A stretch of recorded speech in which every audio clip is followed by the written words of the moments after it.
Well, hello there, you sexy beast.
Good morning, chat. What's up, everyone? We're here, we're prepared. We're gonna Epoch King today. Who do we have here? Filio, Shockwave, Black Onyx, Kronos. Yo, Kronos, thank you very much for the 4 months in a row, my man. Icy, Agents, and Corey over on the YouTubes. How you guys doing? Here we go. We are currently level 52, almost finishing the entirety of the campaign. And I think here, join the Circle of Fortune. I think here we choose whether we want to go, what faction we want to go is what we're choosing, I think. The Observatory. Yeah, that's what we're doing. How are you guys doing? Let me figure out who tells me where to go. Because I'm not sure if I selected where. I think this is the SSF. I don't want to misclick here. Yeah, this is the SSF. Okay. Upper District. Let's see who's going to ask me to do it. How are you guys doing? Agents, Filio, how's everyone? Shockwave.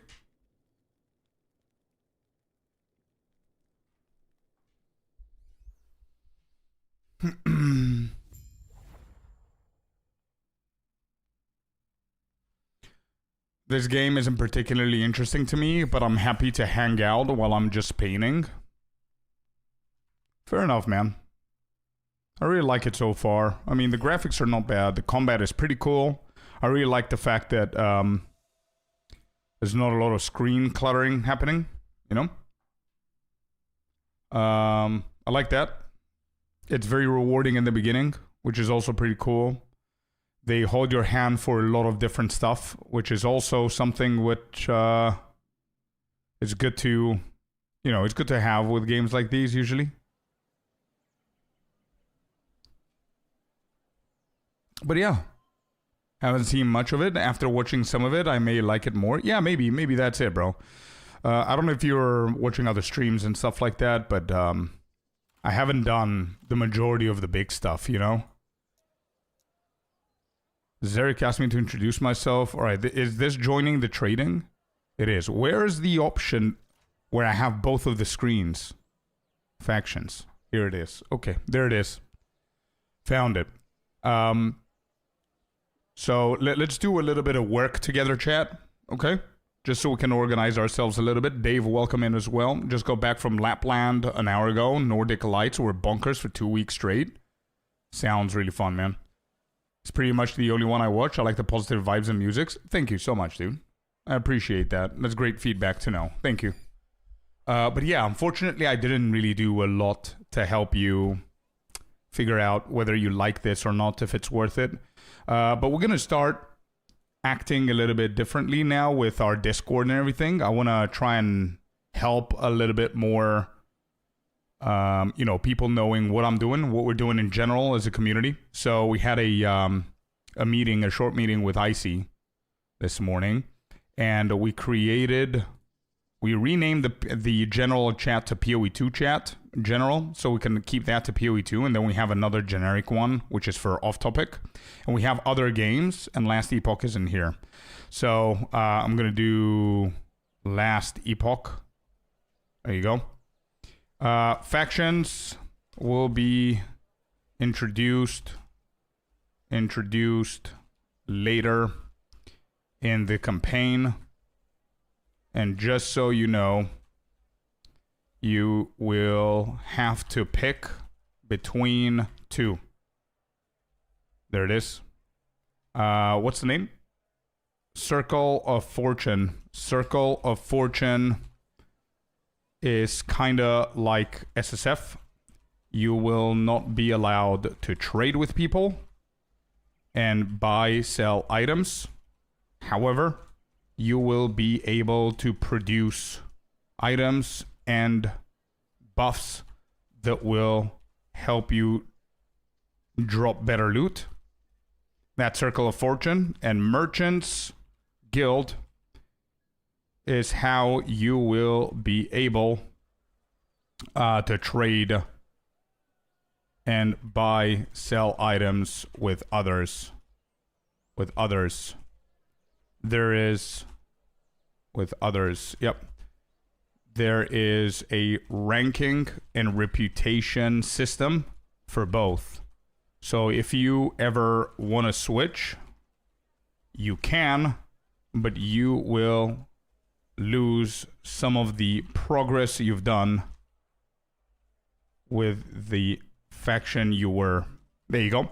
That's I think that's a pretty good info to share on this on Discord. There you go. Boom. There it is. So now we're putting this into use. So we have a brand new chat right here called Last Epoch. We're going to be sharing some stuff here for anybody who cares and wants to follow. And there it is. That's a gifted sub. Agents with a 10. Thank you so much, dude. Thank you so very much, bro. I really appreciate the 10. I started my Last Epoch, says Corey, journey yesterday, but didn't get far. Did you go with a mage, Corey? You said something yesterday about a mage. Yeah, thank you so much, agents. Once again, where do I find that? You go to the scroll at the very bottom, and you're going to see factions right here. But it depends if you've progressed enough to get to this point. So I'm not going to make my decision now, although I think that 90%... Actually, I will make my decision now. I'm going to go for a merchants. Yeah, I'm going to go for the trading. I'm going to try the trading out. But it's pretty cool. Let's click on the rankings. There it is. So let me post this on Discord as well. It's pretty good information as well. This is the rank and reward system for the merchants. And the Circle of Fortune. Like, look at the Circle of Fortune, guys. There you go. Look at this. So if you decide to not trade with anybody and you don't want to buy or sell items in the market, you can go for Circle of Fortune and you're on your own, right? Increase favor gain from rank, and then you get a percentage. Enemy item drop chance. Enemies have 35% chance of dropping twice as many items. You already start strong, so imagine how much you can juice this shit. Let's go at the very end. That's 12. Prophecies grant twice as many items. I think prophecies is like, for anybody who knows PoE1, the birth tree, womb tree, or whatever it's called, where it just shits items. That's what this is. Rare to exalted chance. This is rank 11. Items that would drop as rare have a 25% chance of becoming exalted on their own. And then you have the prophecies right here. You're going to be selecting what items you want, and it's going to be shitting items for you. Pretty cool stuff. Not bad. Not bad. But I think I'm going to hop over here and see what do the majority of people play. I want to see if they play the trade.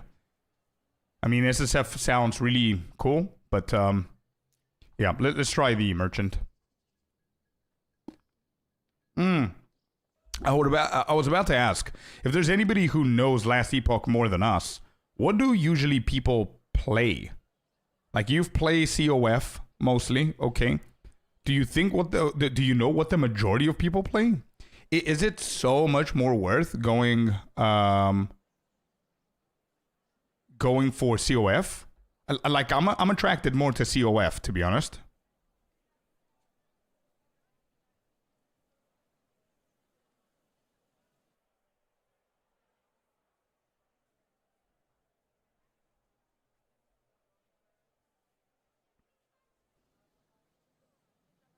I'm hoping you go merchant so I can learn without playing.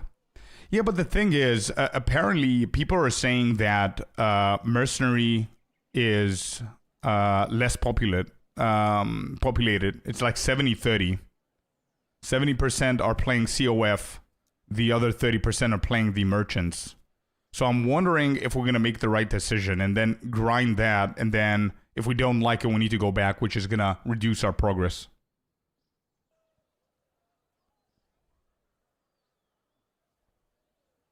Yeah.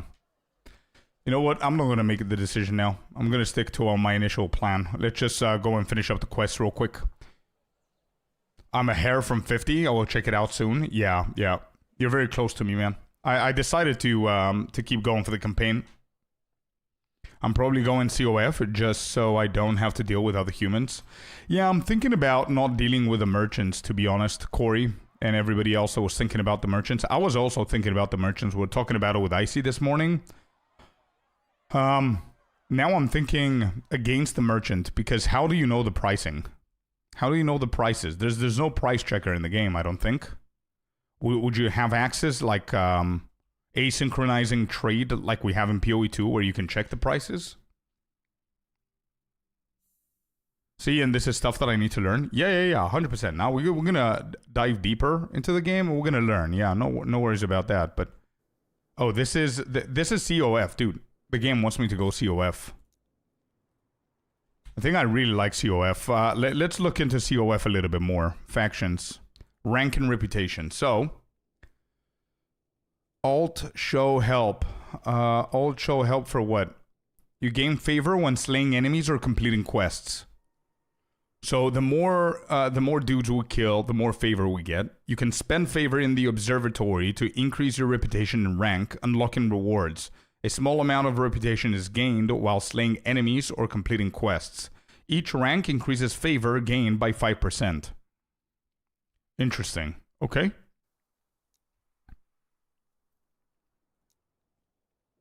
So first rank is 35% chance to get twice as many items. And then what do we do with those items? Then we shatter the items, we sell them. Right.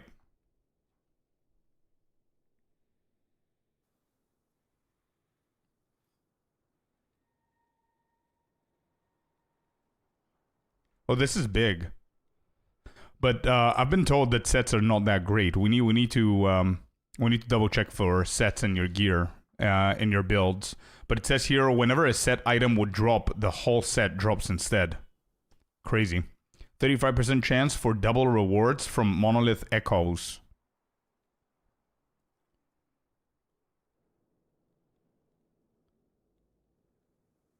Like, what is even the main currency of the market?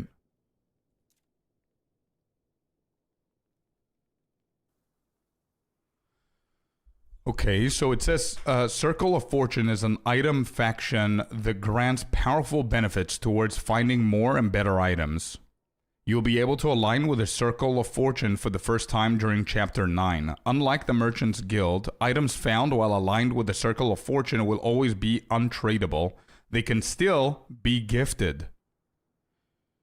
Yo, this changes things. We can still trade items between each other, like friends, and we can gift each other items, but you cannot trade them for currency. And if found from prophecies or through rank rewards, will also be bound to Circle of Fortune, making it impossible to equip them if aligned with the Merchants Guild.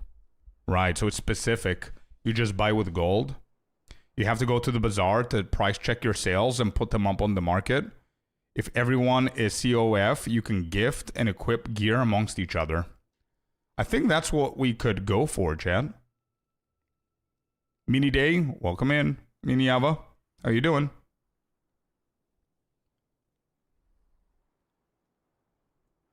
It says, whenever aligning with a Circle of Fortune for the first time, you start at rank 1 as you gain reputation from gaining experience on spending favor with a faction by either purchasing prophecies at the observatory or spending at the faction's representative. You'll gain higher ranks, which yields better and greater benefits from the factions.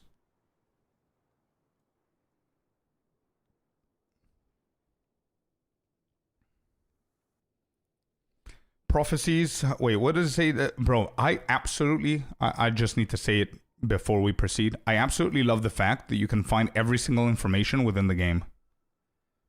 The observatory is a town area where players aligned with Circle of Fortune are able to seek out prophecies from telescopes for favor. Prophecies can... Wait, I cannot even read.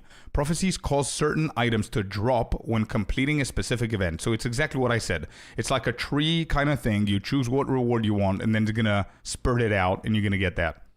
Or something random along those lines. The observatory also contains a faction representative that can be used to spend favor by purchasing equipable items and lenses. Lenses are items that can be used to customize the prophecies to further target what items are rewarded and types. Okay, so you choose. Focusing Lens of Humility. It says 15% increased chance per rank to fight humble idols. Interesting. With what you're saying right now, COF is the way to go, and you can gift. Yeah, that's right. We can gift amongst each other. That is absolutely right. Okay, so that's all the information for Circle of Fortune. Let's go and read about the Merchants Guild. Merchants Guild is an item faction that enables trading with other players who are also aligned with the Merchants Guild. Within the same season and game mode, you'll be able to align with them for the first time during Chapter 9 of the campaign. All trades require exchanging gold for items. No item-to-item trades are possible. When aligned with the Merchants Guild for the first time, you'll start at rank 1, which enables selling all equipable items that aren't untradeable, and the purchases of normal, magic, and rare items. All trades done at the bazaar require favor, a currency gained while slaying enemies and completing quests while aligned with the guild. Selling items requires much less favor than purchasing them. Ranks, so it's not only gold. So you need gold to be able to afford the item, but you also need a thing called favor to be allowed to purchase that item. So even if you find an item that you really need and you have the gold, you might not have the favor to purchase it. So you need to go and grind the favor before coming back and purchasing it. Ranks can be increased by gaining reputation with a faction, which is done by gaining experience and spending favor by buying and selling items or spending at the Merchants Guild representative. Higher ranks unlock more options to purchase valuable items. A maximum rank allows for any equipable item to be purchased. So, okay, so we need to level this up in order for us to be able to buy more stuff.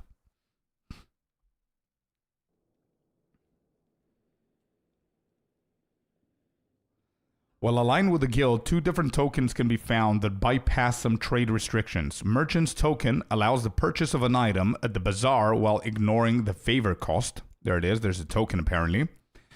And then Black Market token allows the purchase of an item at the bazaar while ignoring the favor cost and ranking requirements. And any item purchased with a Black Market token will only require rank 1 in Merchant's Guild to equip.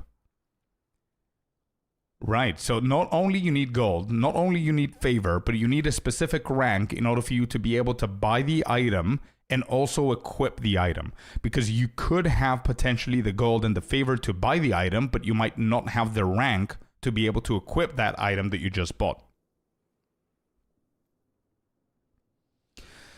Okay, it's pretty interesting. I think the choice is going for COF, to be honest. Especially since we can gift stuff to each other. If we're COF, all of us, then I think this is the better solo play. It's not as, like, yeah. It's not as if we're gonna be hideout warriors trying to make currency, you know what I mean? That's why I asked what's the currency, and if it's pure gold, then I don't know if I'm really attracted to just pure gold. It's weird. I don't know. All right, I'm going to try out Circle of Favor. Let's do Circle of Favor. Congrats for 50. Congrats on 50, dude. Join Circle of Fortune. Yeah. How are you liking Voidknight? We haven't gotten that far yet, Mitchell.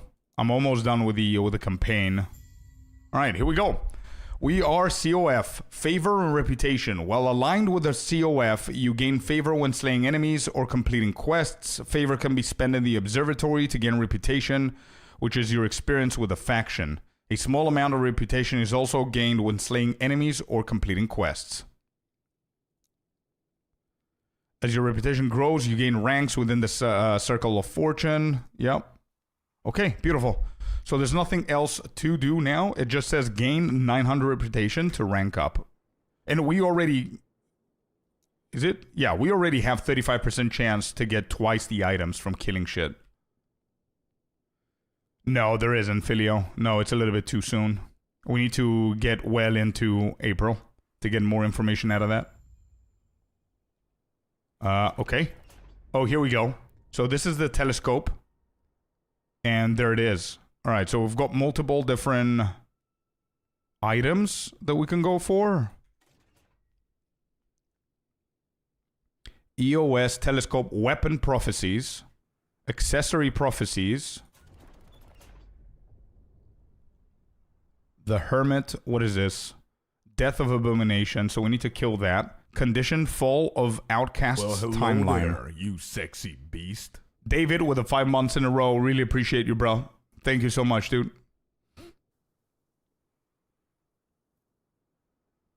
Rewards, it gives you unique caster weapon times 4.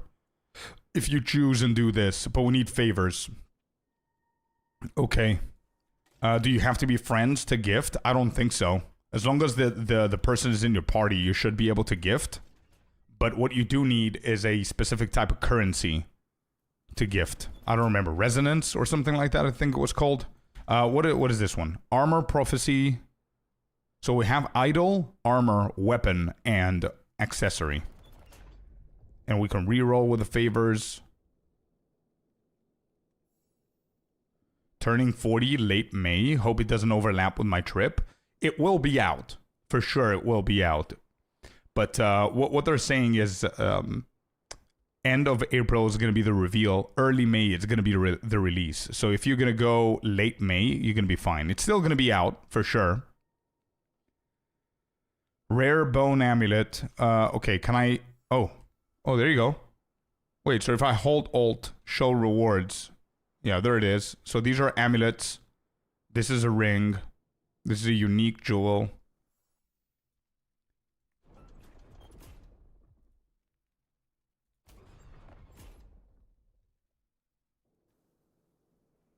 These are idols.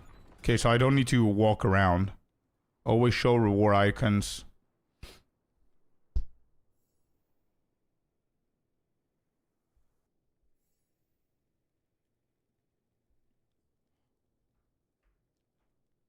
I think I don't need to click on anything now. Let's just finish the campaign, or is this like a quest? Maybe we can request something to do. Let me see if there's a dagger.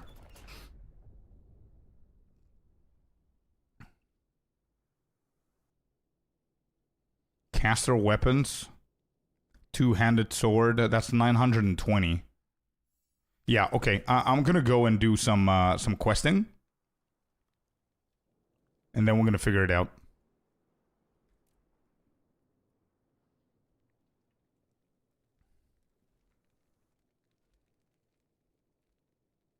Gain a prophecy from an observatory telescope. Search the oasis to signs of merchant. I don't think it's necessary. Travel to the oasis. Oasis. Okay.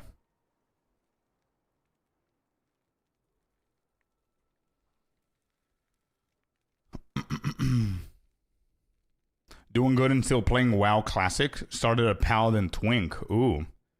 Where are you going to max the Twink? 19? 29? Or is it just leveling?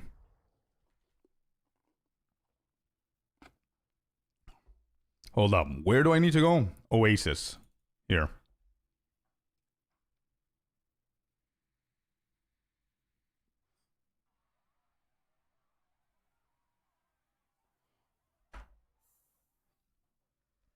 Good morning, Mr. B. How goes everything? We're doing good. We're almost done with the full campaign of Last Epoch. And we're about to go to the end game. There are a lot of things that I could do. And, for example, stash tabs. I found a way that we can get multiple stash tabs and customize them a little bit better. I'm going to show you what I've done. And if you don't know how to do them, I'll let you know. But also, the filters. I wanted to play around with the filter a little bit more, and it's... You can dive super deep inside the filter.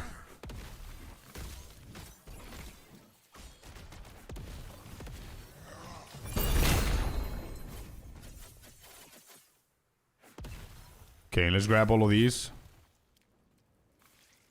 I'm gonna check them later. Our first focus now is finishing the campaign. That was quick. Yeah, it's pretty quick, actually. That's definitely something that I've noticed. It's very, very quick. And one thing that I don't know if it's just because it's I'm a new player, but it's very hard to understand whenever I go through a chapter. You know what I mean? Whenever I finish chapter 1 and I go to chapter 2, I think they show it to you somewhere, but it's very limited. So majority of the times I didn't even know what chapter I was. But apparently if you look at the number here, it tells you. So I'm currently at the last one. It's definitely fast, for sure. What do you think of this game? So far, it's very early. I like it. It's very early. I don't know. I don't have an opinion with the season because I don't know what the previous season did, obviously. But it's definitely fun. Definitely fun. I mean, the graphics, I appreciate the graphics. I really appreciate some of the systems that they do that we don't have in other games that we are usually playing, PoE1, PoE2. For example, not having a huge screen clutter or the rushiness of PoE1. I appreciate those things. Hence why I absolutely love PoE2 as well, right? So I really like that. Their gear, the loot is insane. At least for the campaign. I don't know how it's going to be in the end game. That's why I'm not... I don't know. I cannot give you a full opinion of the whole game. You're in chapter 9 out of 10. I thought there was 9 chapters. Why did everybody tell me it's 9?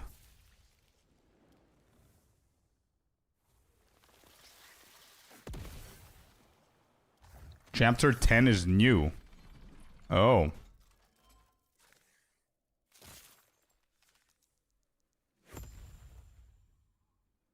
Came out last season. Okay.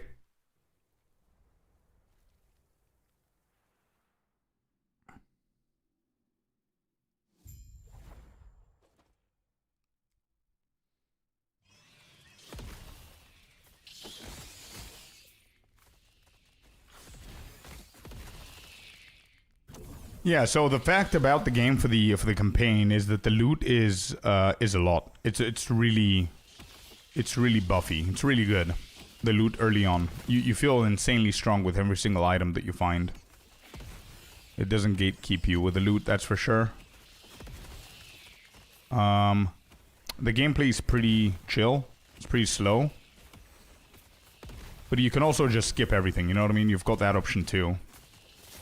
So I think all of these things overall in the campaign, it's better. One thing that I'm 100% certain, and I can say with a lot of confidence, for me personally, I prefer the campaign of Last Epoch than PoE1.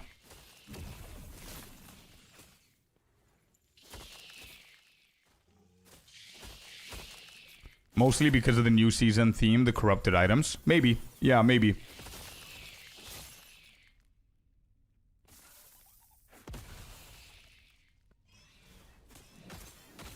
Yeah, those items were juicy, now that I think about it. Yeah, for sure. But even other stuff, like random uniques and shit like that, you know what I mean? Those things are no bad as well.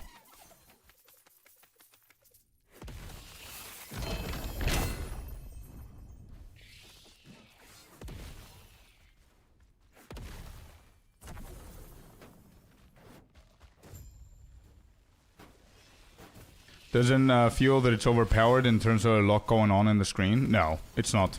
And I think it's not going to get more hectic.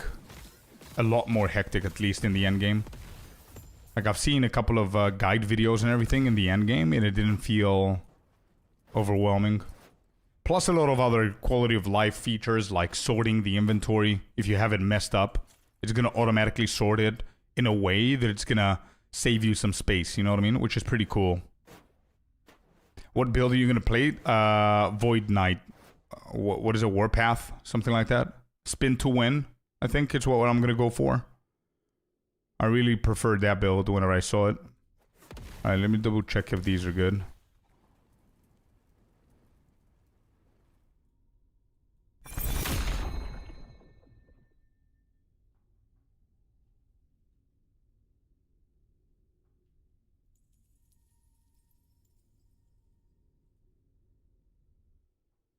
We crashed. I played it last season. It's OP. Nice. Good to hear. Good to hear. I don't know when... do you know when I can transition to it, Blue?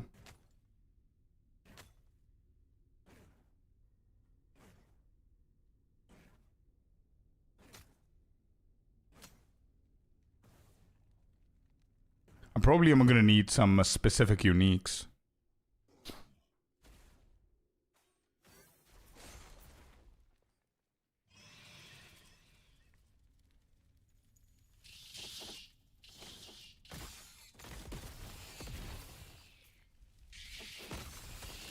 Exactly like the relic.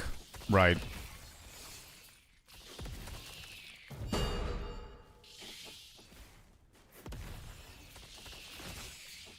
You can transition when you drop the Void Sword at the very earliest, or the axe from Shade of Oribus at the latest.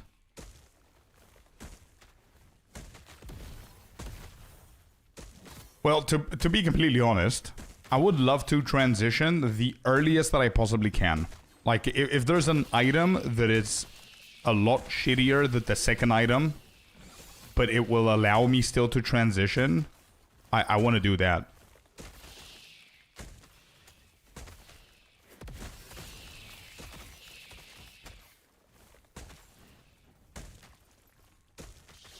You can target farm the axe easier. Let's do that, yeah. What is the relic? Relic and the axe are two different things, right? Relic is this thing right here, which I obviously don't have the right one. I just went with damage over time here because we need it for our main ability, Judgment.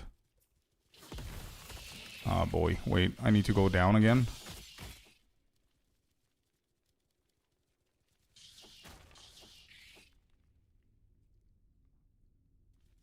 Yeah, we're going to look for it. So our priority is to finish the campaign real quick. A lot of people have been telling me that I could just stop at the campaign at chapter 7. But I was like, yeah, you know, whatever. I'm doing this once. Let's just do the whole thing. Know that I'm done. So apparently chapter 7, you're going to be introduced to the monolith. But I skipped that part. And, yeah.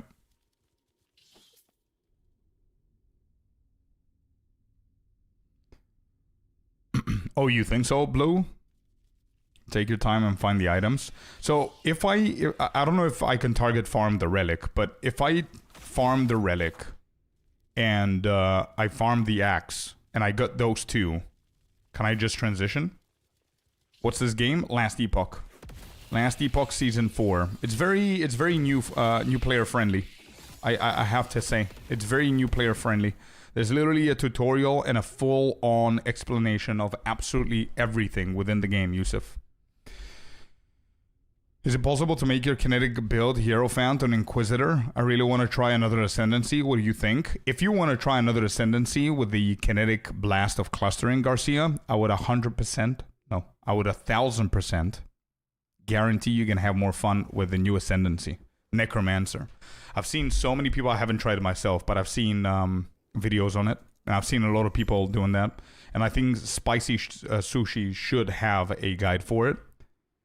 But that build looks insane on Necromancer. Oh yeah, I don't have the inventory. Wait. Do I have a stash? I don't have a stash. Let me show you what I've done here, chat. Look at this. Watch what we could do with a stash in this game. If you're new to Last Epoch and you don't know, or you're just starting or whatever, and you're used to Path of Exile 1 and 2, I said this yesterday, I'm going to say it again. This is no shade to any of those two games, but you know how we use real money to buy stash tabs? Here, you buy them with gold, in-game currency. And not only that, you can get as many as you want. And not only that, but you can color them and you can add like folders to it. Like, look what I've done so far. So I've got my general stash tab, which I'm gonna have like some whatever random shit. I named this one idol and I put the same color as the idols.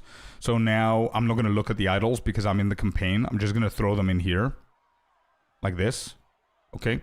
Then I have another folder with just uniques. I named them weapons and gear and jewelry, and I can just keep on buying for more gold.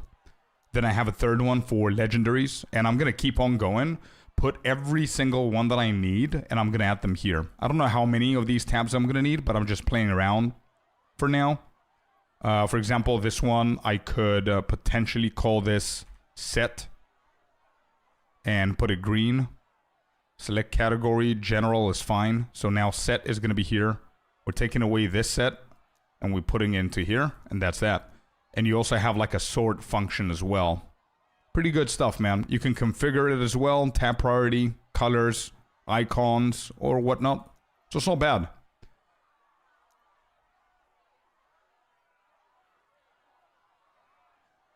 I can call one of them shatter, maybe, so I can shatter the items later on. These are legendary, so I can throw them in here for now. And that's exalted. Uniques. Here. Something like that, maybe.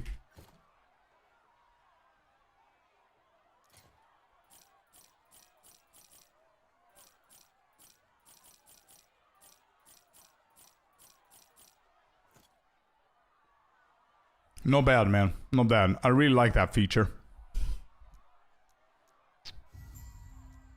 More gold, more XP. Good. Find the crystal elevator. Where? Wait, how much favor do I have now? 900. Close.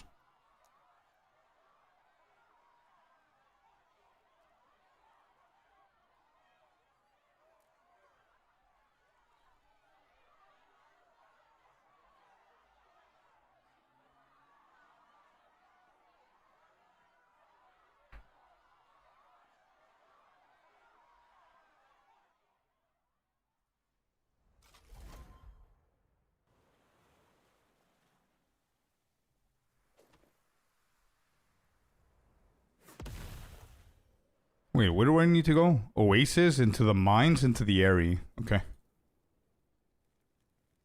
I think that's a map that we just finished up. Yusuf, you should give it a try, man. If you like ARPGs, I think you're going to like this one. Honestly, the best comparison I could do, the best merge, is World of Warcraft Retail and Path of Exile 2 have had a baby, and that's Last Epoch. This is how I see this game for now.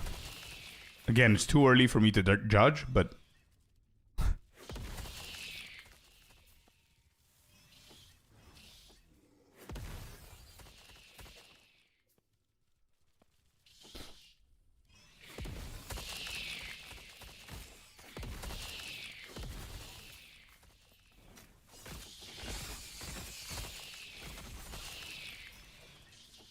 What level are we? 53. Alright. I'm not a huge fan of this build. This specific one with the Sentinel that we're leveling right now.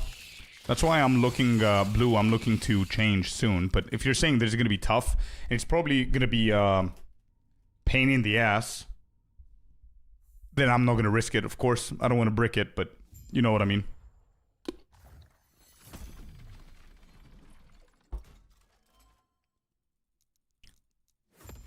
Alright. Enter the Ulatri War Camp.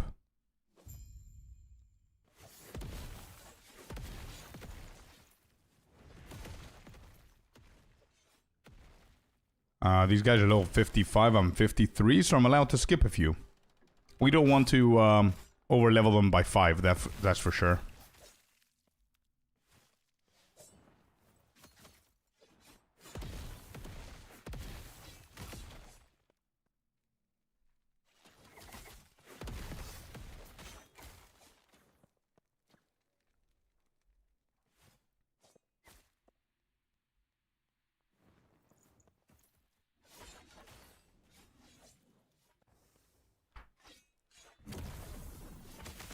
What's another thing you really like about the game is the filter could be customized within the game without any fancy TXT files or coding or whatever.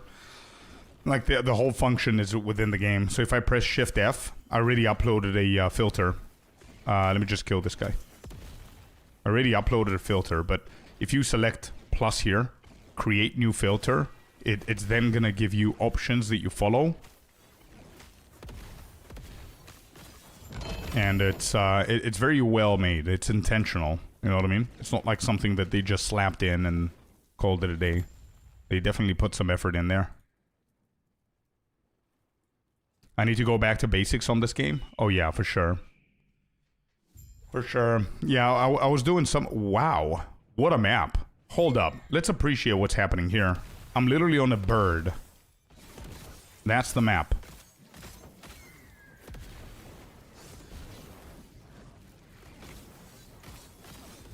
Yo, please tell me that this is a boss. Like the dudes that we're riding on, we're gonna kill this dude.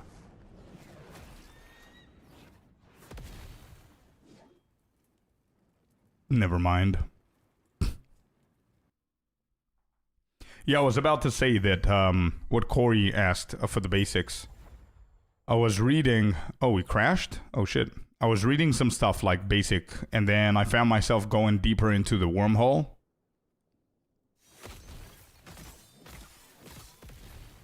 And I was like, yeah, no, this is becoming a little bit too much. I'm just confusing myself right now. I think that's the best approach there, bro. Understanding the basics, and then slowly, we're gonna get to it.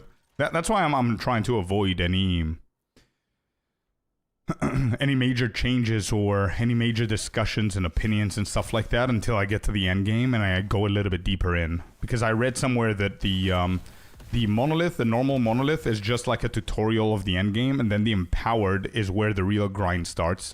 So I think I'm gonna start shaping up my final opinions whenever I get to the empowered.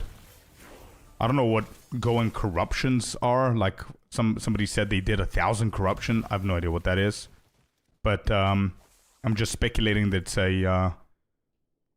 it's a pretty tough thing to do if it's a bragging thing that people are saying, right? Are you still offline? No. Offline was the practice just before the league came out. This is online. Yeah, this is a new season, season 4. For anybody who doesn't know, this costs 27 bucks, I think. There's a discount on Steam. And it's a pretty good game, man. It's a pretty popular game. It's not like, it's not one of those games that nobody knows about. People know about it. That's it. They don't want to spoil it. Yeah, that was short-lived fun. That was too fun for a map.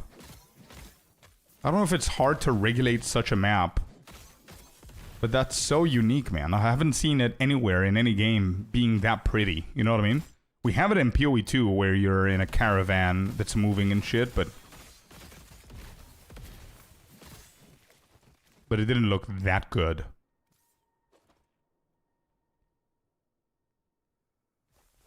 I'm skipping all the mechanics as well, because I feel that it doesn't really matter at the moment. Excuse me, I'm dead. Thank you. There you go. Our sneezing killed us. That's what the death recap should have said. Death, sneeze. You died because of allergies, not poison. Thank you, guys.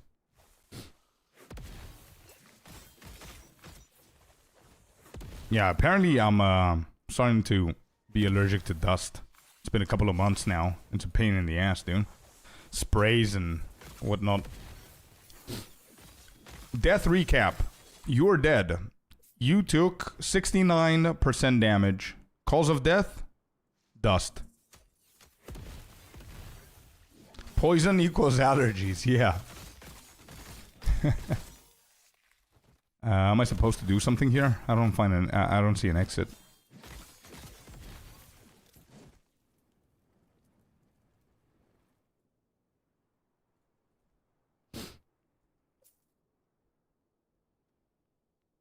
Allergies, death over time. Yeah, it seems like it. Enter Majasa's temple through one of the roof entrances. Alright, maybe here.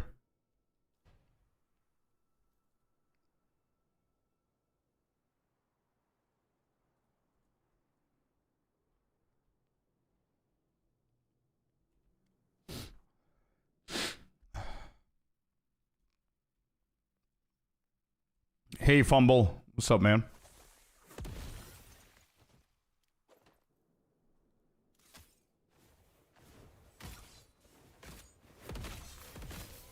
I like that it tells you how you died, because in PoE2 there's so many times left wondering what killed me. Yeah, it's always like a big ask that we have from both PoE games, that we get like a death recap. But I don't know if Path of Exile is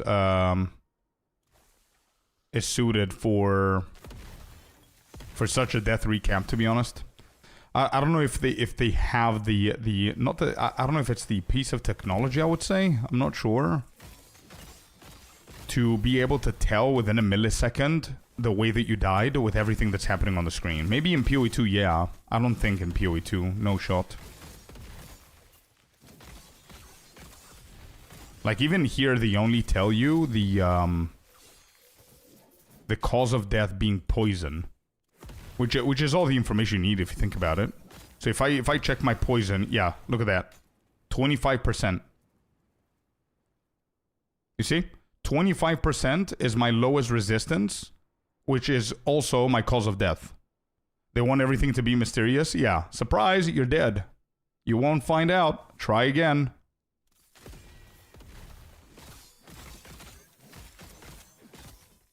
Yeah, we're doing good, man. We're doing good.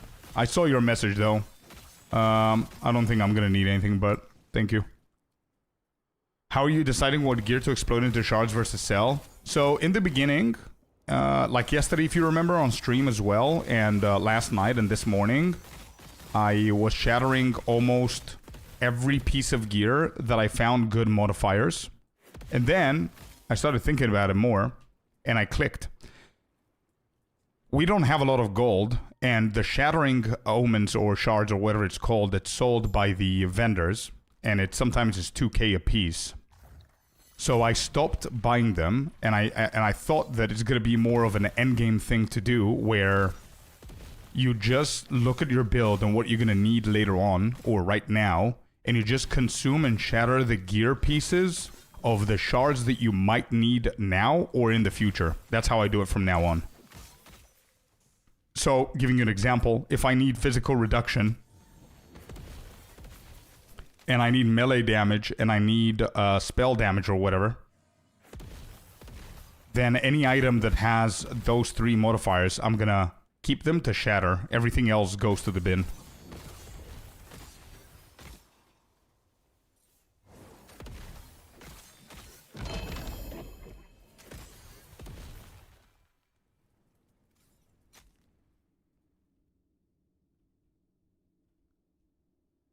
I previously set up a shadow rule on my filter that requires at least 9 total tiers of certain good modifiers that you always want more shards of. Yeah, that's good. I didn't even know that that's a thing in the filter. So based on what you said, I think I'm right? So you only shatter the items that have the modifiers that you might possibly need now or in the future. So if for example, now I'm playing this build, and I see that my next build that I want to transition needs, let's say, void resistance, but this build doesn't, then anything that has void resistance, I'm going to shatter it because I'm going to need the shards later on. Is that right?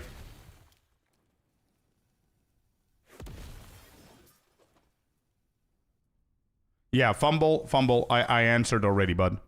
I told you that I saw the message and I don't think I'm gonna be interested, but thank you, bro. I don't need a website. Also, we're already working on one, so thanks, dude. I have like 30 shatter stones sitting around. I think, again, I'm a noob, but my logic says I had the 30 that you have and I wasted them so I can check it out how it works and what's better and whatever. If I could turn back time, I wouldn't. I would just keep him there. That's my opinion on the matter.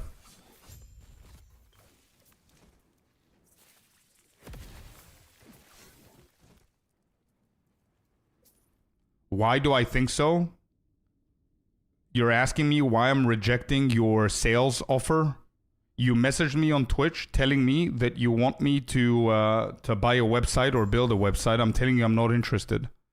You're asking me why I'm not interested?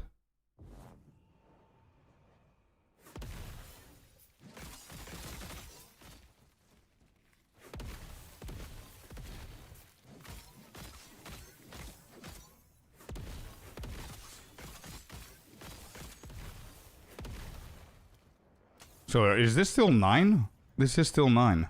Wait, where are we going?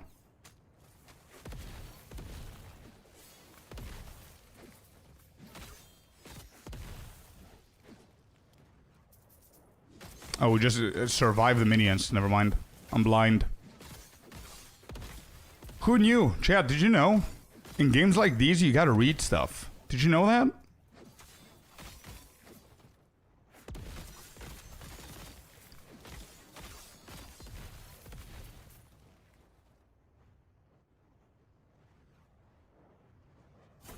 Never. Yeah, apparently I don't know how to read either. I'm just expecting, bro, come on. It's 2026. I'm expecting everything to happen on its own. Read.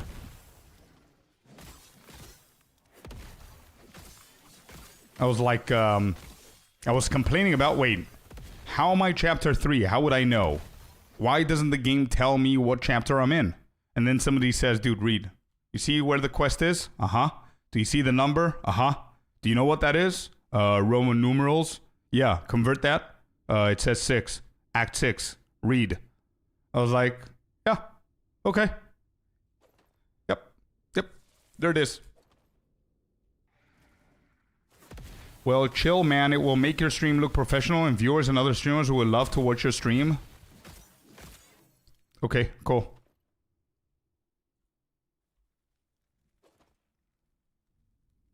I'm still not interested, though. But thanks. I somehow early didn't read anything, then complain it did not explain to me. Yeah, exactly. Exactly, dude. And here I thought that I was the only one who just skips reading. New concept, read. Yeah. I like that it tells you why... Yeah, exactly. Reading is so 1988. You had me interested in the game. It looked great till you said you have to read.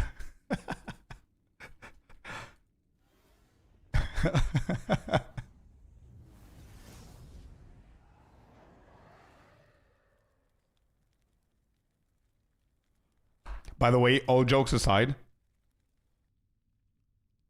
I don't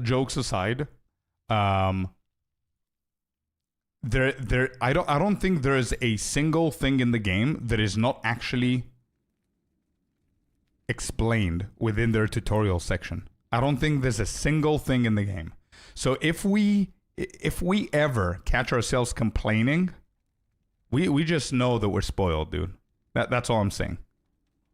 We've got, actually not even spoiled, we've got PTSD from games that we're playing that don't explain anything and you need to figure it out, whereas this game explains absolutely everything. We just decide to ignore it. That's how we're used to. You know what I mean? Oh, wait, what is that system? This is super complex. There's 32 layers of this system. What is this? Too complicated. What is this game? Yeah, but you can read. No, that's not the point. I didn't pay $27 to read. If I wanted to read, I'm going to go back to school. There is a game guide. Yeah, there is. Bro, it's really good. I actually, like, no jokes aside, I read a lot of those things. Don't test me, though. I don't remember anything that I read, but I did read them.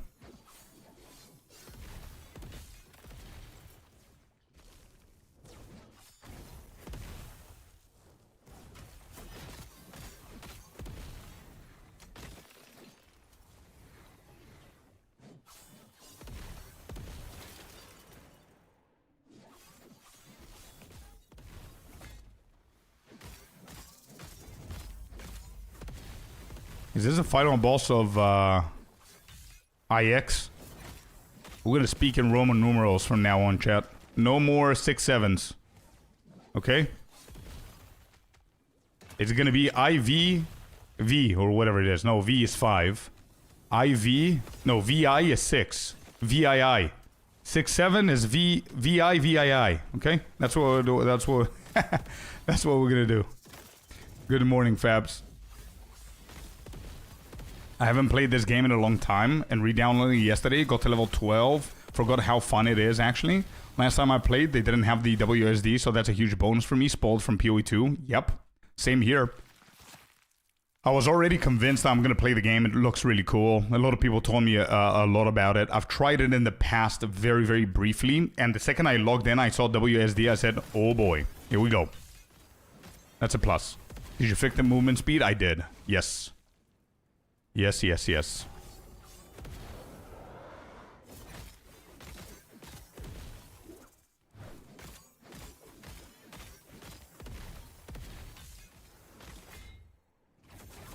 I'll start this weekend. Heck yeah, you will. Think you're gonna like it.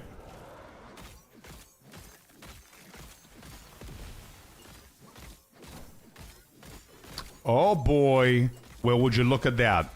From no sir to I tried LE and I don't know what I'm doing. I'm so happy though, Celestina. It's awesome. It's awesome to see all of us here expanding. Absolutely love it. And it doesn't mean that you need to main the game, right? Play a little bit. If you don't like it, move on. But yeah, so you tried LE and you don't know what you're doing. Welcome to the club. We were just speaking now that apparently, did you know, Fabs and Celestina, you're about to start the game.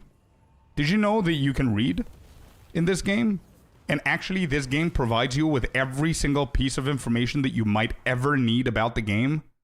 Listen, within the game. How crazy is that? Yeah.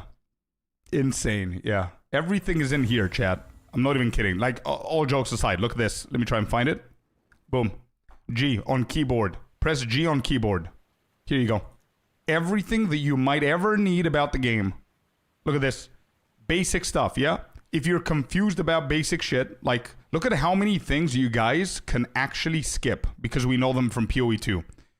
Implicit, affixes, rarity, increase item rarity, we know all of these. Uniques, we know them. Sets. Let's say you don't know what sets are. No problem. Click. Read. So good. So good, dude. Legendary items. Boom. Idols. Boom. Everything. And it's also, I said this yesterday as well. Again, all jokes aside with reading and everything, but whenever you read the guide, you actually understand shit. It's not like over complicating and misleading descriptions. It's actually very basic stuff. It definitely runs better than both PoE 1 and PoE 2. It does, but don't forget, it's like probably, I don't know, 30% of the player base of those two games, though. Let's not forget about that, right?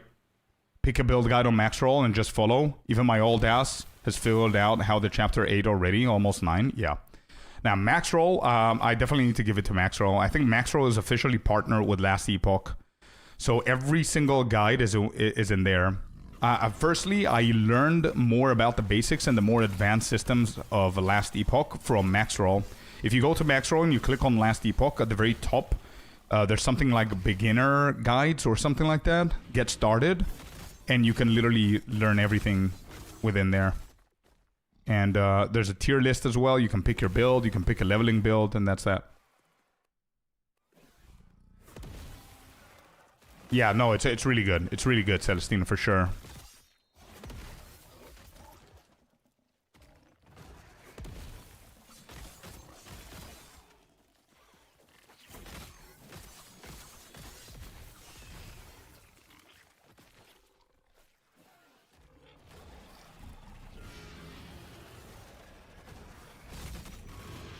Hey, I know what chapter I'm on right now. I'm on chapter X. This is the new chapter, and no wonder I prefer it over all the other chapters. It's an open space jungle with animals and dinosaurs. Let's go. So season 3 was when they added the new act, Act X. So season 3 was all about the druids. Is that right? Wait, season 3 in last Epoch was druids and jungles?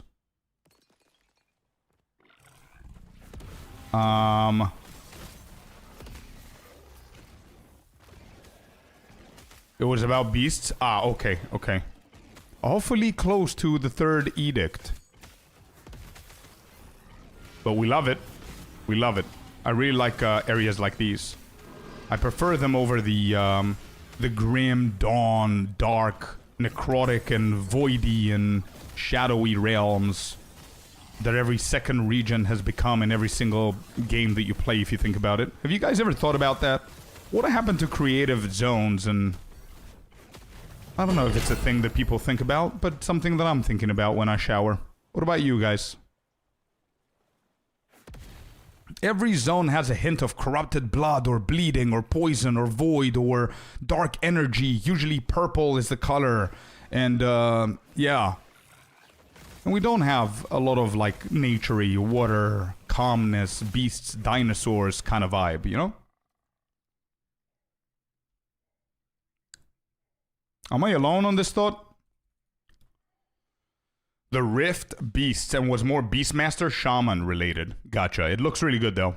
So the Beast thingy is the 3 swiped claws that you can enter, go through, you get some ancient bones. That's the one? I think you're seeing WoW Midnight in your dreams. Maybe.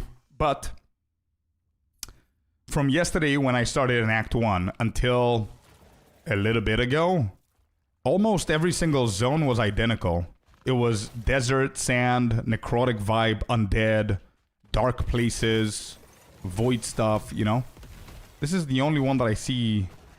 Never mind, it just got ruined again. It's crystals and shit like that. Dark places again, but you get what I mean. But maybe I'm seeing WoW Midnight because it's one of the expansions that I missed.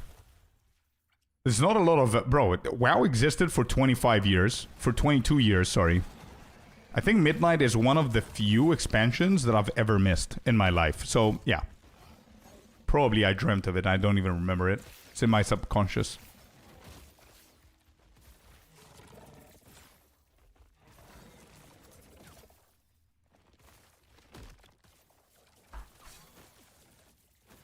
Wait for the monoliths. You're gonna like that? Okay. I'm excited for it. Although I don't know if you're sarcastic or you mean it.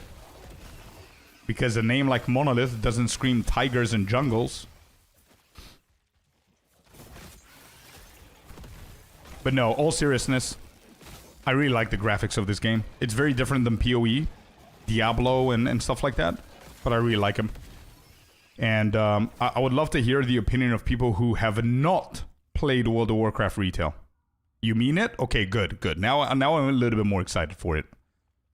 I want to hear your guys' thought of people who never played World of Warcraft retail. What do you think about the graphics after coming from PoE 1, PoE 2, or Diablo? I'm really interested. So if you have an opinion and you fit that category, let me know, please. I want to see if I'm biased.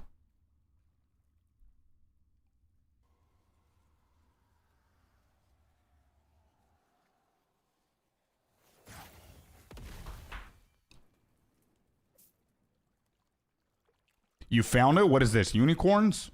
Is this the this game?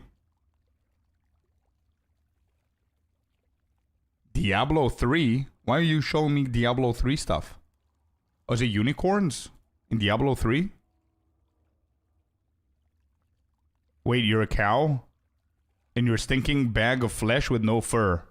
Wow. Bullying the beast. Damn.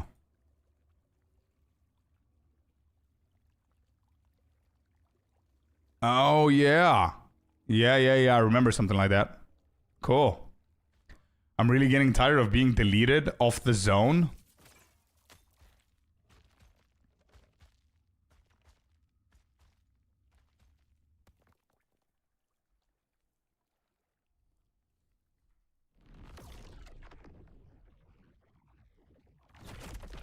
I gotta read. I'm out. I'm too old for that. Well, Been listening while doing work and I cannot believe this. I want to sell you something you don't want, but I'm going to tell you you want it while you're playing a game. Yeah. It's okay. It is what it is, man. It's okay. I don't mind that. I don't mind that as long as they're respectful. You know what I mean? Like, although, like, there are bots, right? There are a lot of bots that do that. That just come in and spam a sentence. Obviously, they get insta-banned. But if I sense that they're humans and they're just trying to find work and stuff like that, and they're promoting their talents and their abilities, I don't have an issue with that. It's okay. You can ask. You can chill. But yeah. I'm basically stuck on this leveling build until a fragment of the endgame drops and I cannot find it. Why do I feel that this is going to be a sentence that I'm going to use very soon?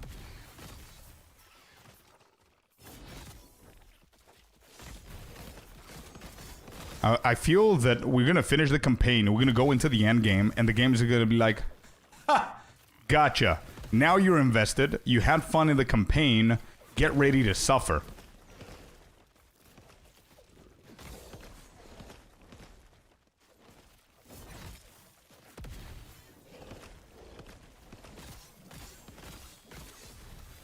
I have a key to Lightless Harbor. It's a dungeon I see. But when do we do it? Good question.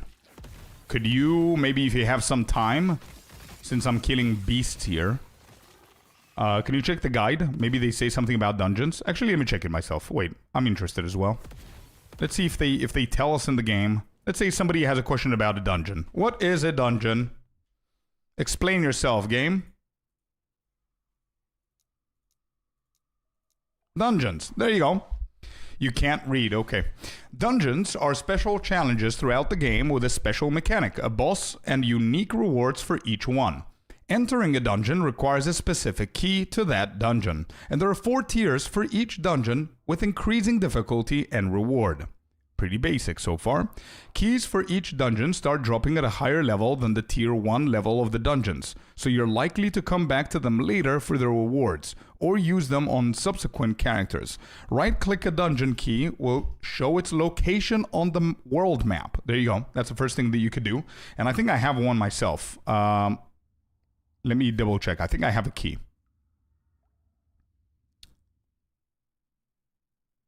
You did that. Okay. I didn't. So let me just... Oh, I've got 2. Temporal Sanctum key and Lightless Arbor key. That's the one. Okay, found it. Level 22, it says. Waypoint locked. So we need to go there. Level 22. I don't know if the dungeon is level 22, but okay. What else? Completing dungeons also provide a skip through certain parts of the campaign, as the entrance point is earlier in the campaign, while the exit from the dungeon will be further ahead in a different point of the campaign. Does that mean that I can use that for characters, for leveling alts? Completing a dungeon for the first time can also grant 2 passive skill points and 1 idle slot upgrade. As previously mentioned, each dungeon has a special mechanic, and in order to complete the dungeon, it is strongly recommended to interact with it. This is done by using the skill that is provided inside each dungeon. Lightless Arbor is a dungeon where you traverse through darkness, of course, with a burning light source that loses its power when you take damage. Enemies in the darkness also deal substantially higher damage and take less damage. You may slay certain enemies to refresh power of your light source. Should you complete the dungeon, at the end of it awaits the Vaults of Uncertain Fate, that you may spend all your hard-earned gold away for great rewards. There it is. So that's the one that we care about. So we go in there, we have a torch, we need to make sure that he doesn't burn out, we kill him, we go to the end, we spend all of our gold, we're broke, and we get items. That's Arbor. There it is. And I've got the Temporal Sanctum. Temporal Sanctum is a dungeon where you must travel between 2 different eras to get through.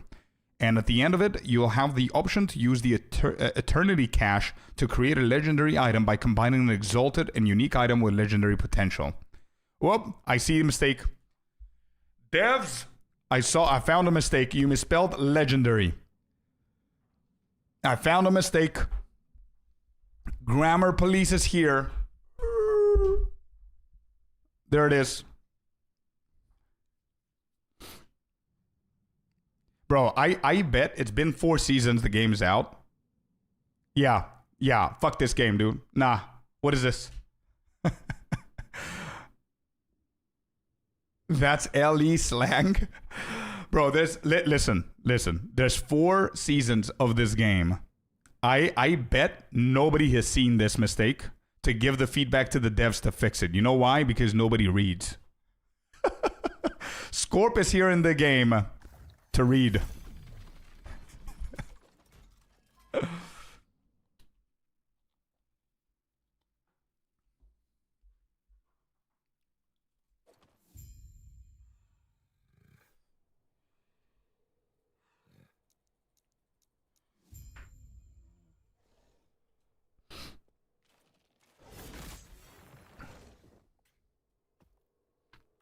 But it's great though. Again, all jokes aside, it's really, really cool that they have every single thing in the game explained.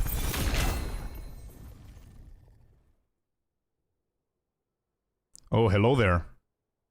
So we are looking for a very specific sword. We are looking for a sword called Nagasa Scimitar.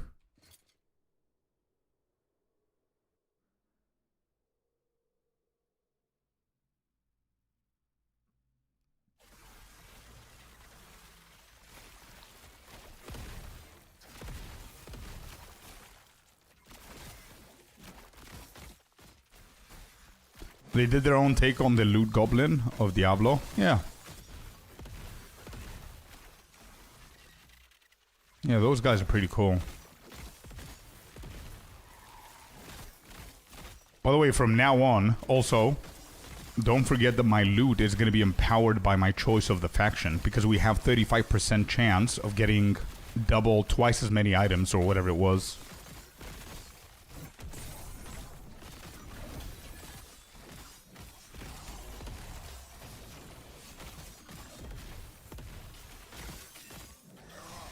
So I'm pretty sure that the goblin there gave me more items because of my faction. Hopefully this guy gives me more as well.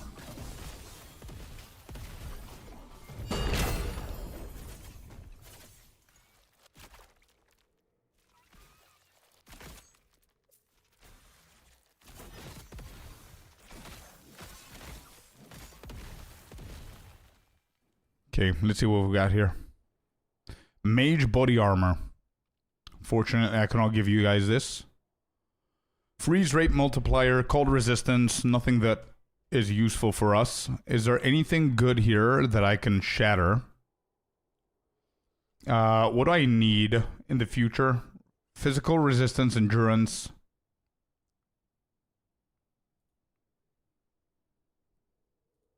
Alright, let me see what gear we need.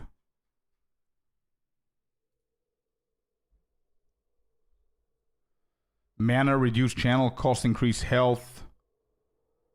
Warpath, increased melee damage. Health. Everything is health.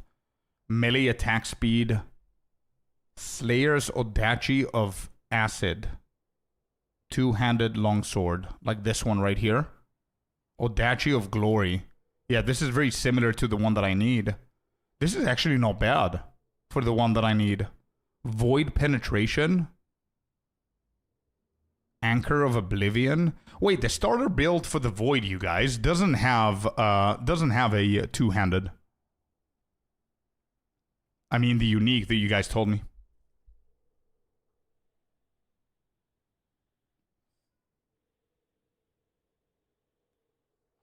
This is not bad. I'm gonna assume that the relic is very important. Yeah, void damage. Yeah. Celestina, just so I don't repeat myself, not because I don't want to, but because it's you and you have access to it.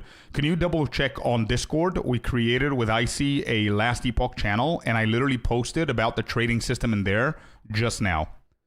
If you want to go and check it out. And I don't know if the uniques are going to sell because it's a whole reputation ranking system. I think my post today on our Discord is going to help you figure that out. Melee crit. Yeah, these are pretty good to shatter. Let's shatter these.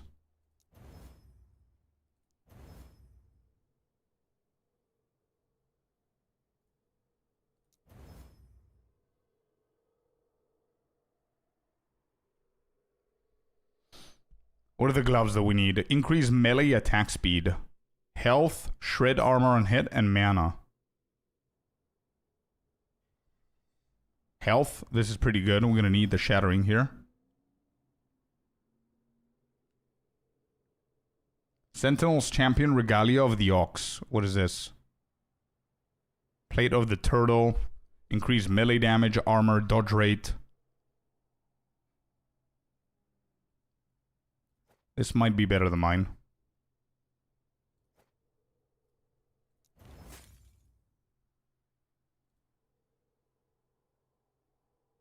Eh?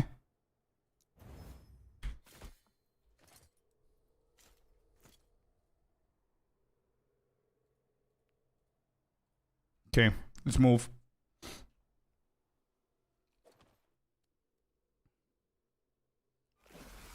Carcanization ring. We need some unique boots apparently. Whenever you read that, Celestina, let me know. Whenever you read the Discord. Because I think the majority of us are gonna go COF. That's what I wanted to tell you. Once you read that and you know what COF is, I think the majority are going COF, because in COF you can also trade, not trade, but gift items to other people. But you're not going to be able to trade. Like the market and stuff. It's like SSF, kind of. Poison resistance, increase melee damage.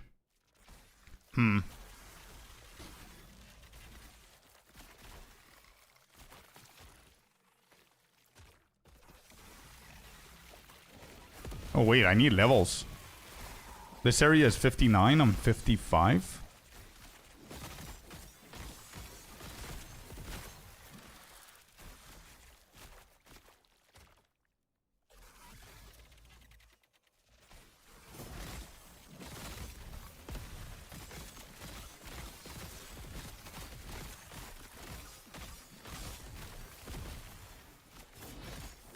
We've got a lot of skills that we need to set. I'm gonna wait for one more level here, and then I'm gonna do that.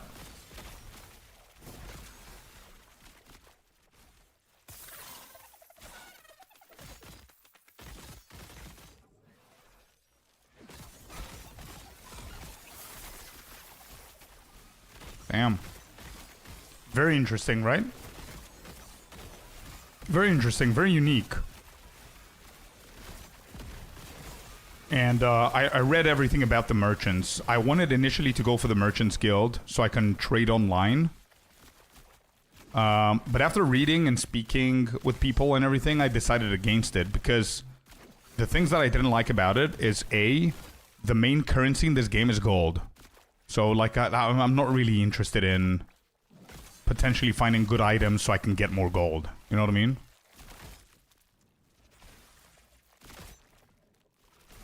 Area of Void Cleave. Do I not need that? Another reason is that it's all depending on reputation and ranking. Melee void damage. Increase melee void damage. So what was this? Warpath area. I feel that I need those. Hold up. I think I need these.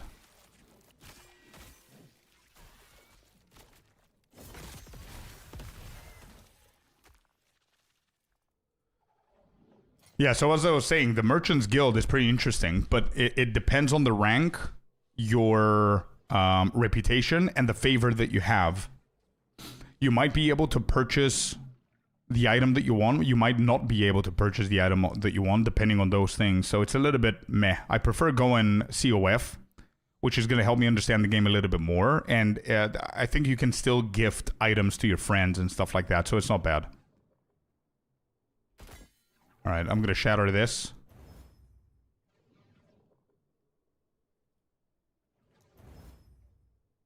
Oh, Skimitar. There it is. Nagasa Skimitar. This is the one I was talking about.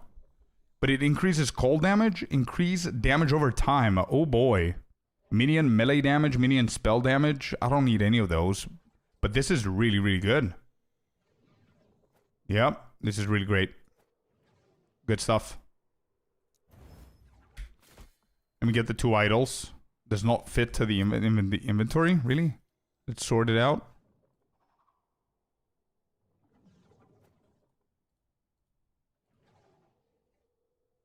What you mean? Oh, there it is. Endurance threshold. Potentially, do I need that? No. Okay. Alright. We got a new weapon. What's my damage? 9k? Oh yeah, 100% more.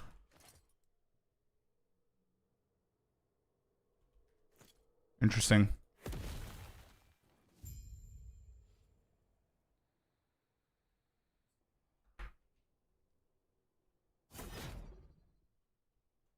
Whoops.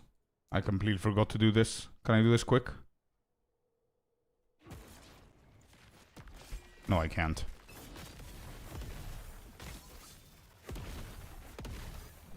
Gold is the main currency in the game. It looks like it, yeah. Gold is the main currency. I mean, you spend it a lot more. Like, for example, stash tabs. You buy them with gold in this game. You can color them, you can organize them, you can do folders and stuff. Pretty cool. Gear and items, you buy them with gold as well.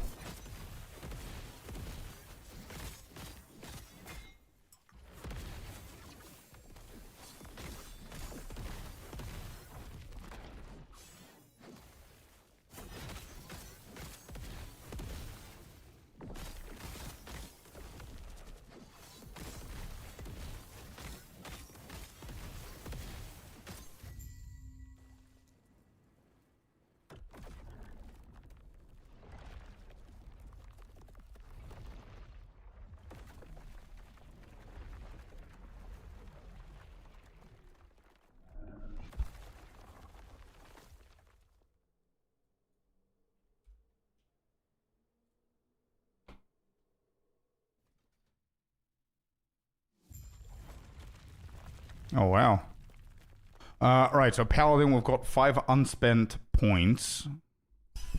I'm pretty sure I'm going to need to go for Covenant of Light. But let's finish this one. That's 5. 2. Okay, that's done.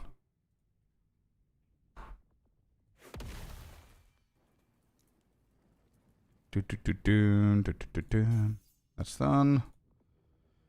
Next here for multi-strike, we're gonna go fight on that one. Healing hand. Where are we going? 4 out of 4 here.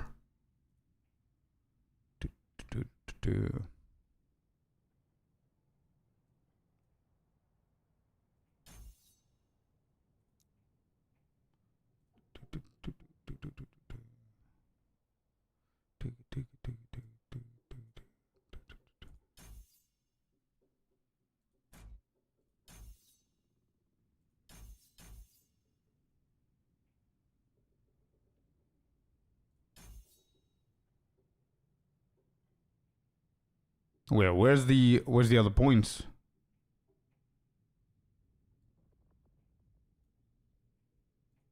All right, found it.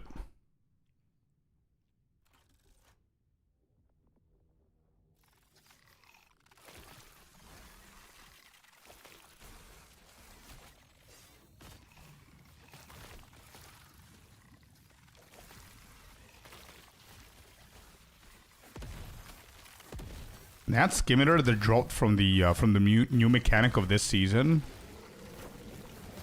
literally doubled my damage.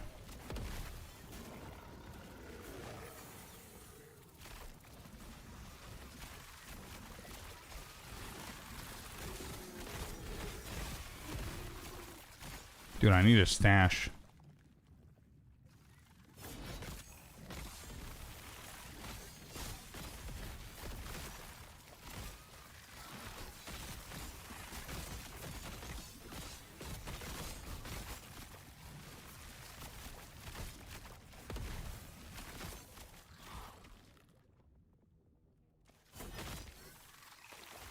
Alright, let's stop killing. What level are they? 60 or 56? No worries. I think it's a decent level difference.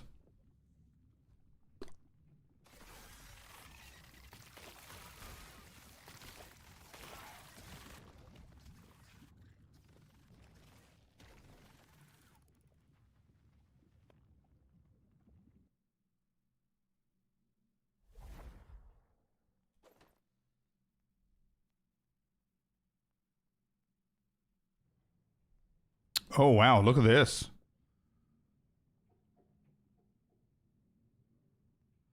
These maps are pretty cool, man. Look at all the beetles coming over to me. Cool maps. Defeat the Draw Queen.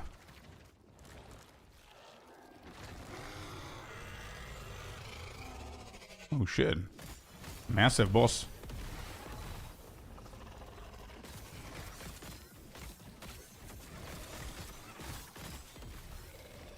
Massive boss with 0 damage. It's a very irregular theme so far in the game. In the campaign, at least. I really hope it gets more difficult later on. I find it pretty relaxing and easy.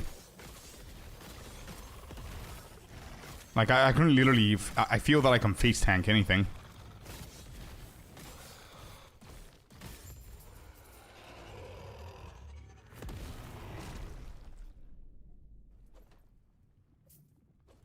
Is the build that you're playing it so tanky?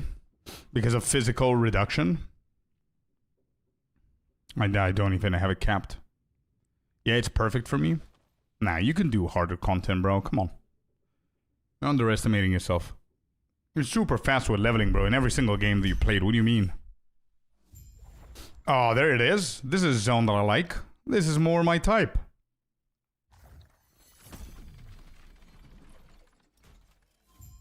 Sponge, yeah. Pretty spongy. That's true.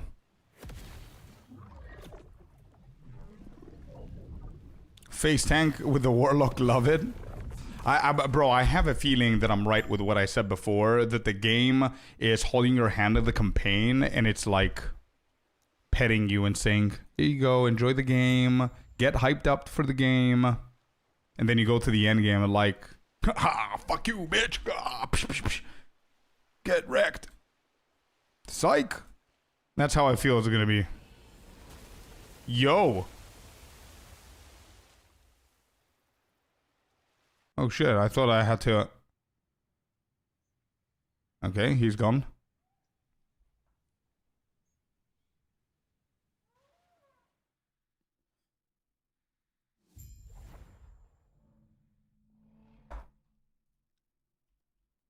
Find a way to reach the Temple of Etera.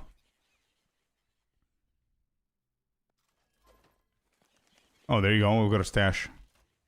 Alrighty. So, look at my beautiful stash tab now slowly getting better and better. Look at that. Do I have a harder orange? No, I don't. Okay, it's the same. Cool. So, there are a couple of items that I want here. And I'm not going to look into them now. I'm just going to stash the idols. Idol. This is an idol as well. Chain of Euleros. That's a unique. Weapons. Yo, Kalima. Hello, buddy. This is an idol.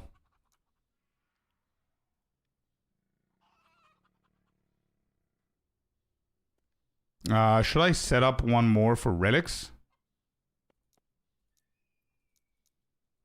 I have enough gold, but I'm not going to purchase more now. Yeah, no. So we're going to do idols. We're going to add these in there. Sword.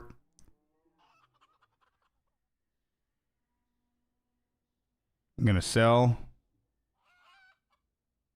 And I'm going to check the gloves and everything. Melee void damage. Wait, this is literally my next build. I cannot get ahead on level versus area level because I kill so much just being me. Oh, dude, let's go. Let's go. Warlocks are just walking and everything is melting. First world problems.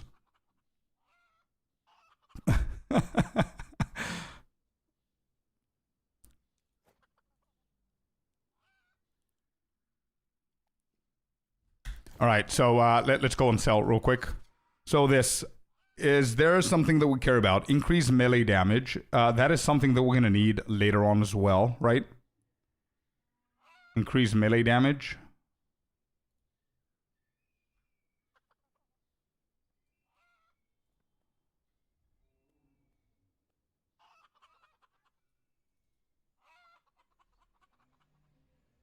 Slayer's World Splitter.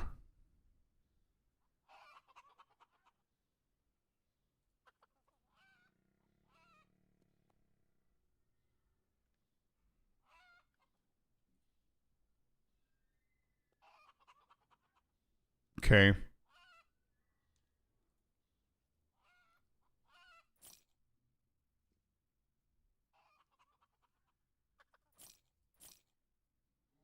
Ring of Shields. No, we don't need that. Health, armor.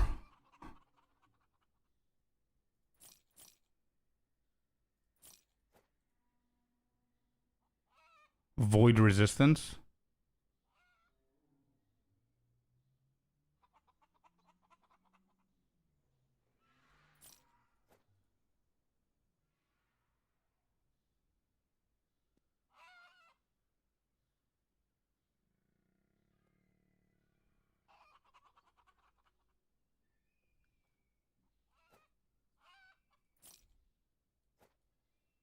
Good morning, Elastis. Welcome in. Loving the content? Thank you. Thank you. No, this game is very easy. Easier than D4. I don't know. Is it really easier than D4? Even the endgame? The empowered endgame, Yomi? Does everybody else in chat agree? Whoever has played this game before? I mean, this is really good, but it's a one-hand, so I think I'm going to shatter this one. I think this is a great shattering one, if I'm allowed. It's an exalted item, right? Yeah. Increase necrotic damage, health, necrotic resistance. So we need void damage, not necrotic. Nope. Okay, so other people are not... Okay, so I guess it's opinion-based. Some people are saying it's not easier than D4 empowered endgame, not the normal endgame.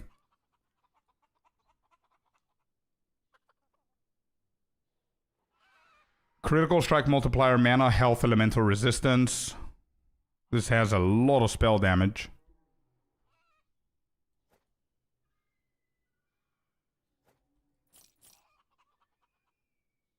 Damage over time. Yeah, this is really, really good for me right now.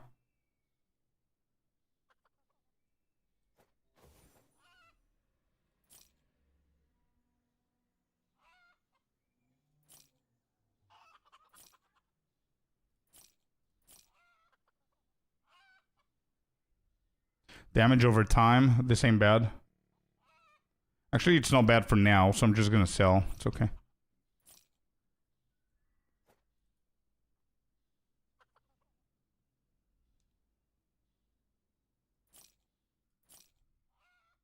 Okay. Let's shatter this bad boy.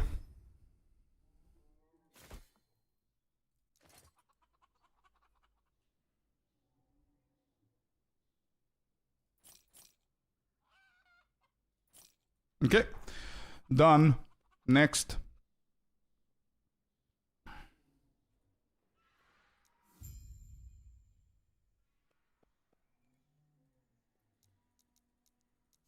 I think we might be almost done with the entirety of the campaign. I am so excited to get into the endgame to see what you guys are talking about. To see if the endgame is harder or not. I honestly don't think it's going to be as hard as some people say, but I also don't think it's going to be as easy as others say. Because I've read that there's normal endgame, normal monolith, or whatever it's called, and then there's the empowered. And somewhere within the guides that I read, it said normal endgame is the introduction of the endgame in last Epoch, and empowered is where the real grind starts. And it's progressive, right? So the higher you go, the more difficult it becomes, apparently. I guess.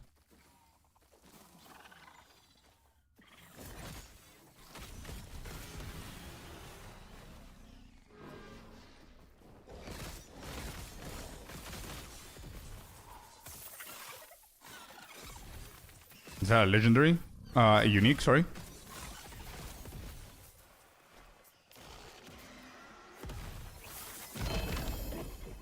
Yep. Two-handed sword. Volcanus. Bro, they've got a gazillion uniques. Level 58.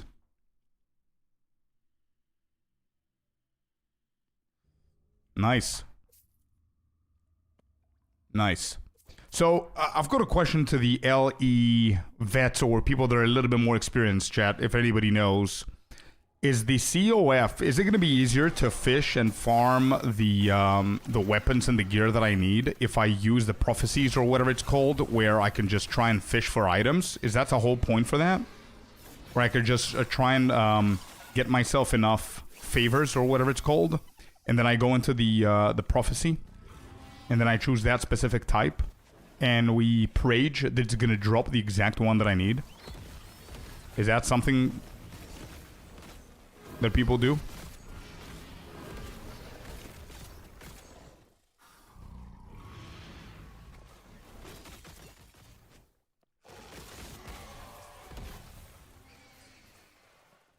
Correct. Awesome.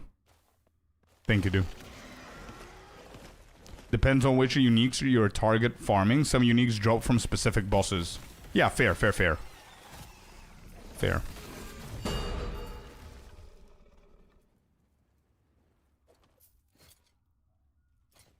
What was this? Warrior's Gold Ring of Life.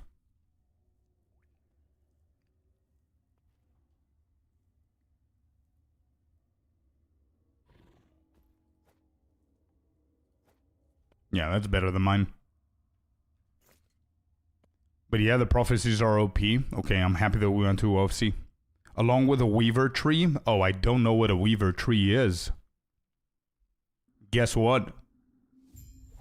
We can read.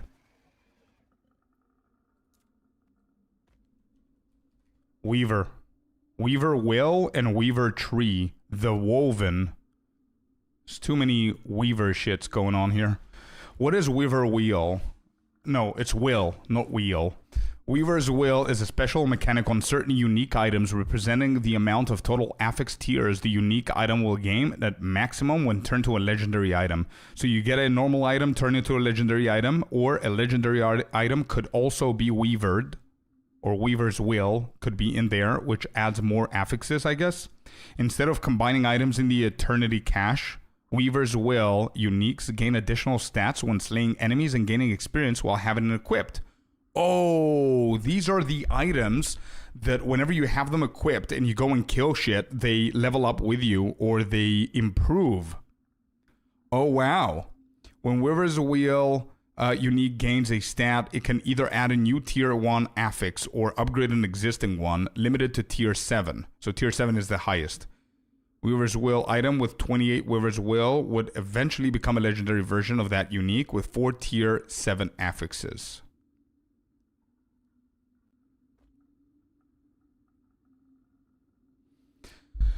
Interesting.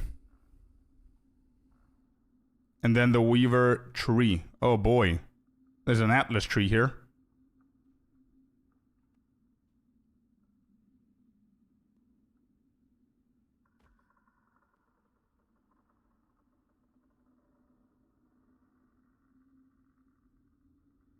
Aha. Okay. So this is literally just like the Atlas tree, and it's prime endgame. Okay. So whenever we get to the endgame, we're going to be introduced to the monolith, and the monolith comes with its own tree, which is the Weaver's tree or whatever it's called.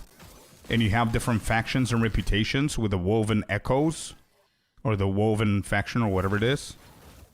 Yeah. So it's literally the same thing as an Atlas tree, I guess. And you target farm, yeah, because you tell the tree what you want and the tree's gonna produce. Okay, cool.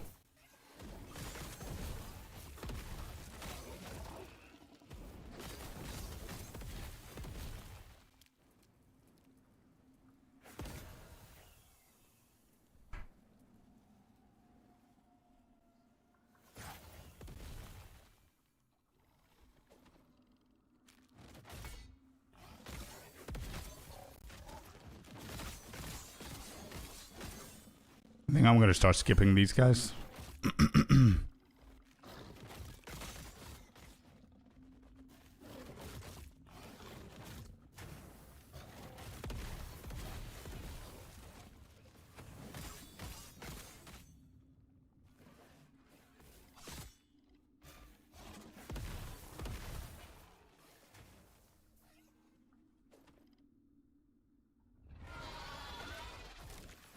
Anybody else here holding the space to sprint? Or is it just me?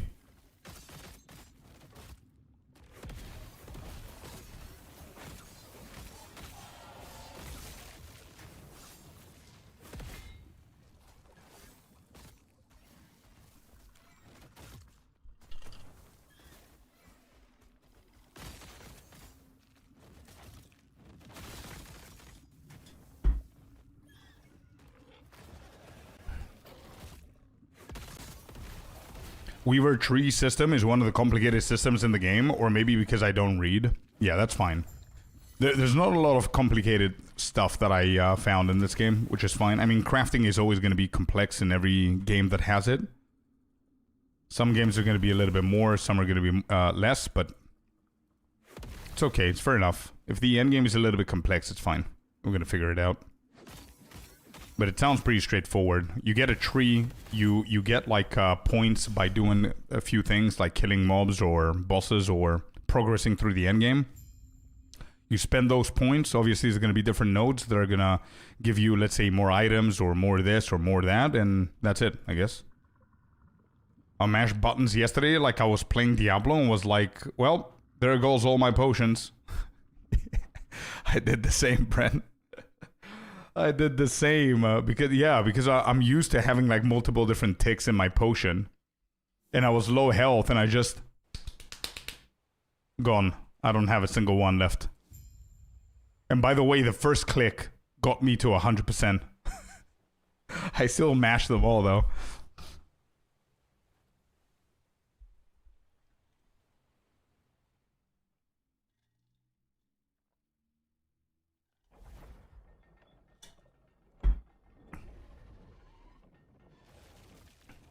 Ah, here we go, here we go. Sinister is flexing with his warlock. Wait, you guys use healing potions? Leech life and blood?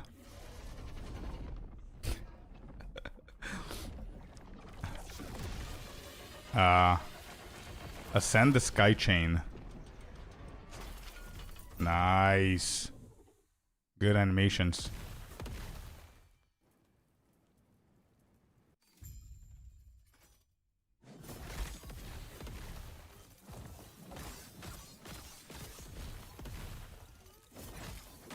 I don't really have a top 3, Mr. B. I have a top 1, and it's PoE 2 for now.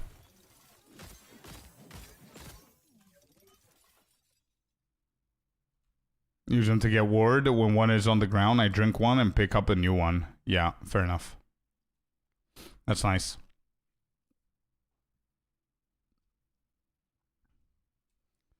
I don't really care about healing potion anymore. Like Blue said, my build is pretty tanky.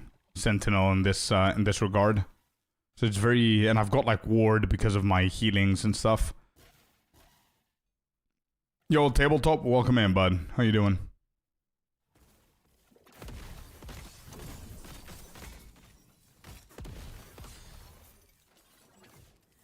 I found my first channel cost.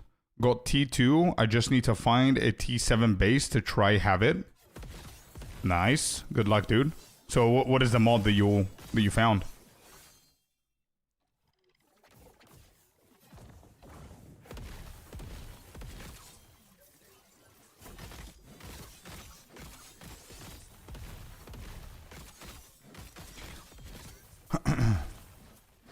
Flask later doesn't exist. I think later in the campaign it doesn't. Yeah, I think a lot of the things that mattered in the first 2 acts in the campaign, and tell me if you guys are experiencing the same thing.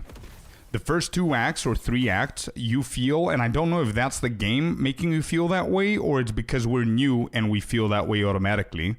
some things are more important than others in the first 2 acts, and then whenever you go to act 5, 6, 7, you literally just cruise through everything and nothing mattered. No mechanics mattered, shrines didn't matter, healing potions didn't matter, mobs were nowhere to be found, like they don't matter, they just exist, you could just skip through everything.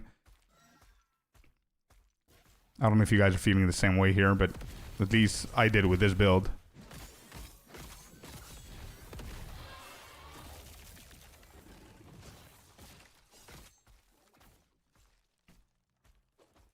I'm doing amazing, table. Yeah, we're progressing. We're almost done with the campaign here. We're about to hit the end game very soon, so we'll see how it's gonna go. Oh, channel cost reduction. I see. I'm playing Warpath Void 2, level 80. Oh, you went to level 80? Let's go. Nearly 100% crit. Nice. When did you transition, dude? Because I want to transition as quick as I possibly can. I'm gonna follow the guide. If I manage to get some decent weapons, I'm gonna immediately transition. I know it's gonna be hard, but I'd rather be spinning to winning rather than doing this nonsense. This is some of the furthest gameplay that I usually play, by the way.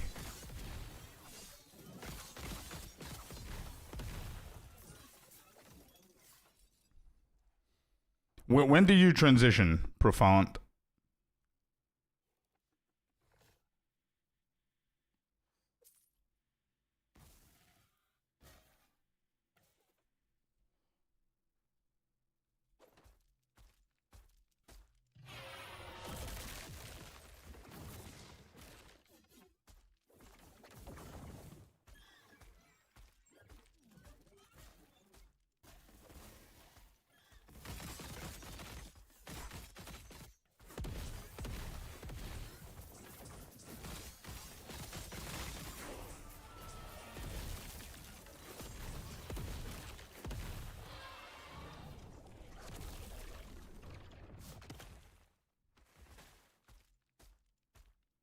Oh, I see. It's a weird setup. So you did it your own. Nice. I take it you have prior experience to the game?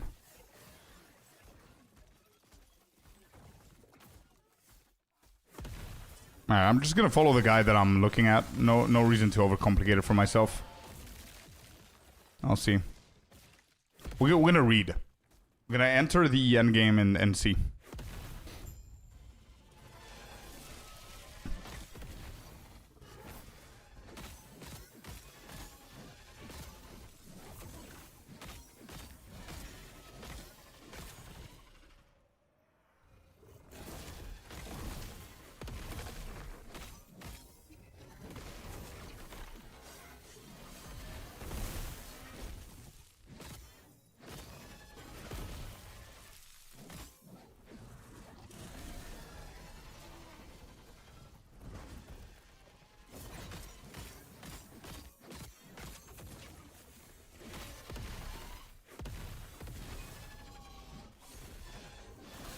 Are these the last bosses?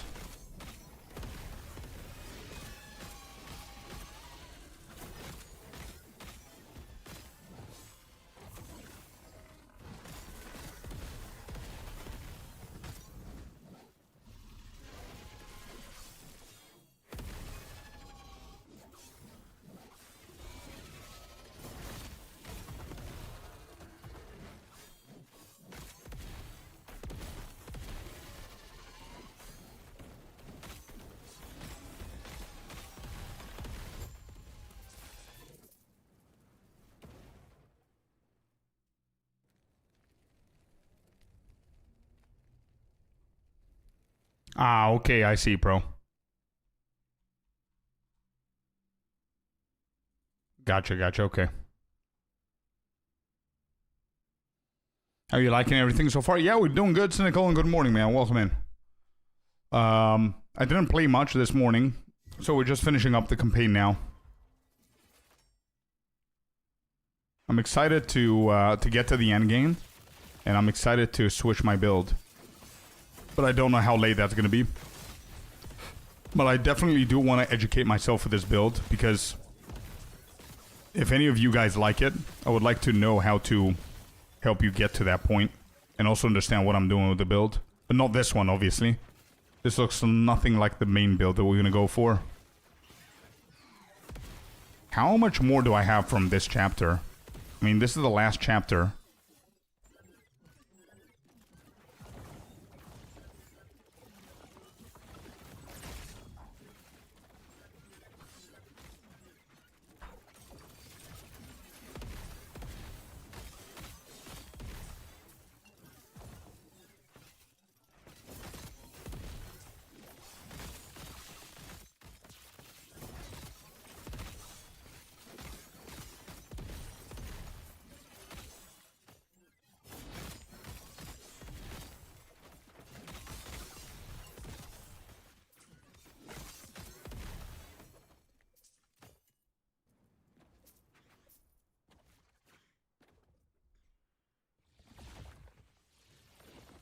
Is this a dead end? Nope. Nice.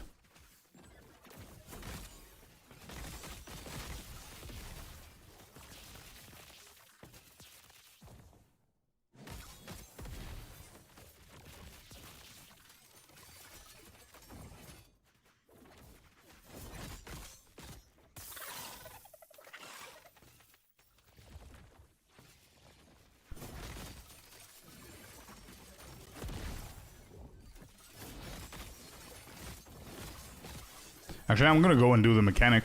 We don't want to skip the mechanic. That's the one that's keeping our gear alive for the entirety of the campaign. This right here. Come on. Drop something insane.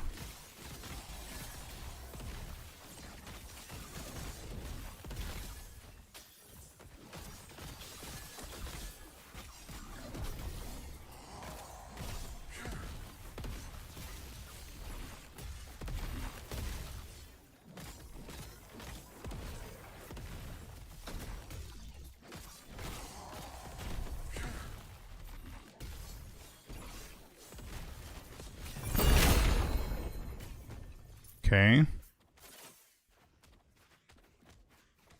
Why am I seeing primalist stuff? I need to work on my filter, I think.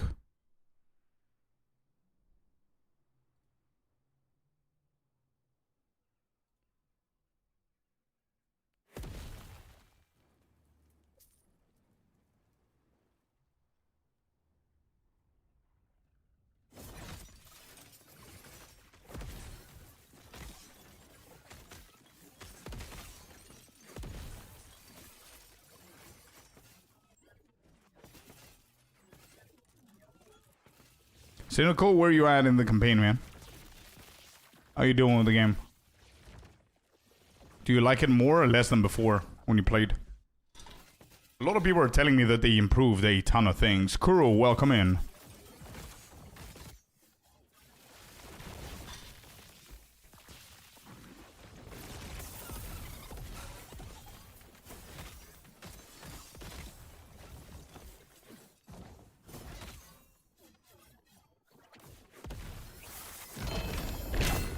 Whew. Helmet. Prismatic Gaze. Create a prism shard when you directly use an elemental skill that costs less than 40 mana. Well.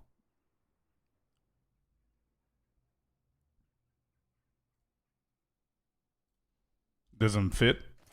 It does not fit, no. We've got another Nagus Skimitar, by the way.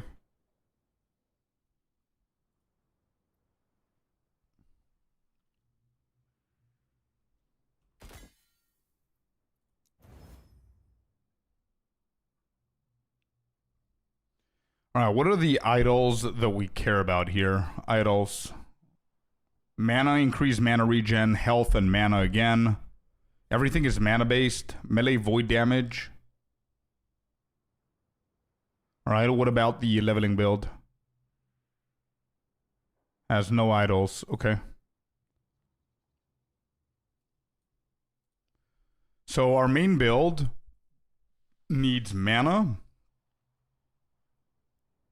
Increase mana regen, health, mana regen. Okay, so they're 1 by 1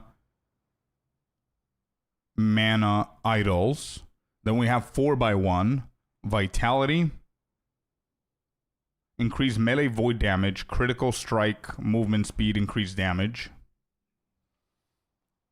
How's it going, crew? How you doing, man? Hi, Scorp. Hope you're doing good. Is your loot filter good for all builds? It's very generic, bro. Yeah, it's very universal, which is good, I guess, for campaign. But I think it's gonna be terrible for endgame since I'm playing COF. But yeah, it's not bad. It's universal. It's not focusing on a specific build. Void pen, minion, void pen, physical res, critical strike.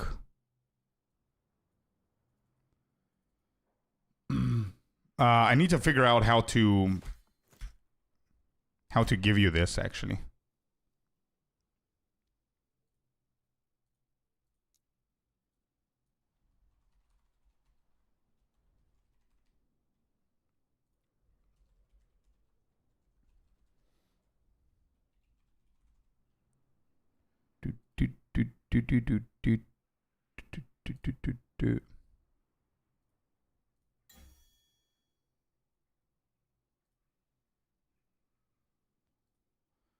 So if I want to give you this,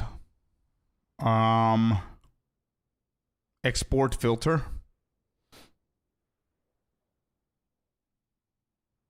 copy to clipboard. Okay, and can I put it into Google stuff?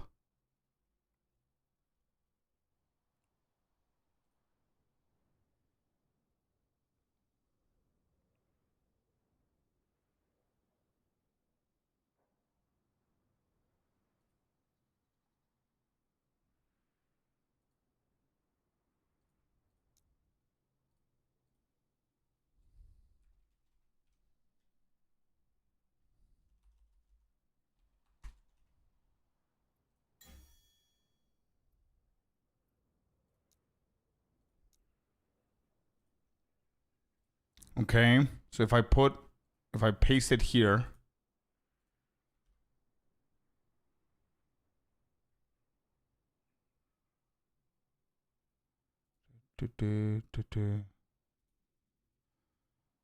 Does that not work?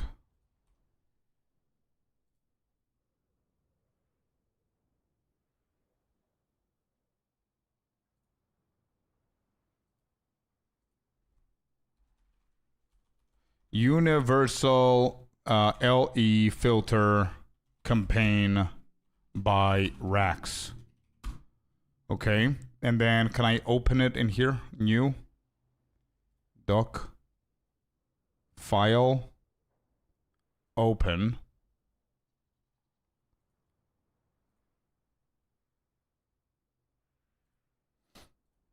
Browse. All right, it's downloading. I think I figured it out.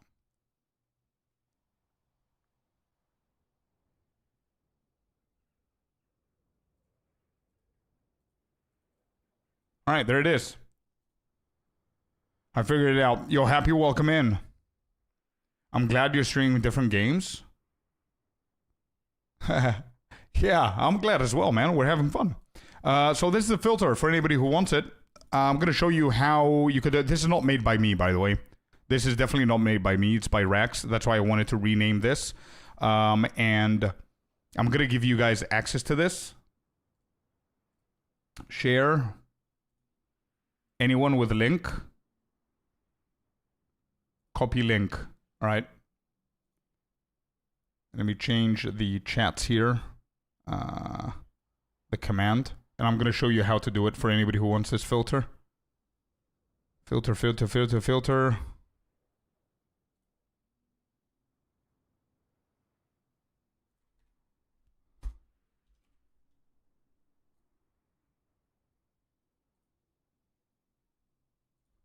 Filter. Universal campaign universal LE filter by Rax. There we go. Activate command.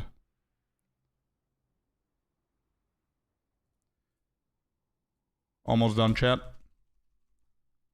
That's done. Let's update YouTube as well, so those guys can have it as well. So you don't use your main leveling skill while you level Warpath? Yeah. I will. I'll take it chill. Let me see. Where's my filter? Filter's here. Rename the PoE1 filter PoE, so we don't get confused.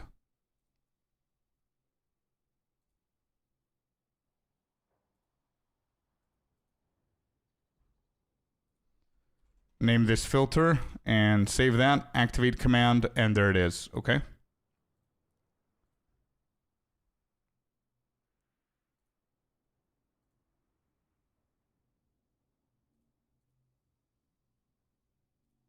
Okay, that should work. Redlock, if you want this filter, here you go.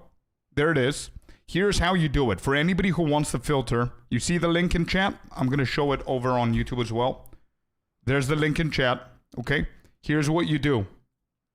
It's a little bit different, right? To any other filters in game and in other games. So you open that link and you're going to get this. Bright Death White. Okay? And what you do here is I don't think you're going to be able to copy all of this because it's like a million something characters. So what you want to do is click on file and you want to download. Okay? Download the file. It's going to download to TXT. And then when you're in the TXT itself, the file, all you want to do is click at the very start of the file and press Control A. And that's going to copy everything. Okay, Control A is going to highlight everything. Control C is going to copy everything. Go into LE, press the plus button, and then paste clipboard contents, and you're going to get the filter. Okay? That's it. Let me know if I need to explain that again. But yeah, enjoy. It's a really good one. All credit goes to Rax. I'm gonna do my own for the Void build later on, because this is too universal for me for the endgame.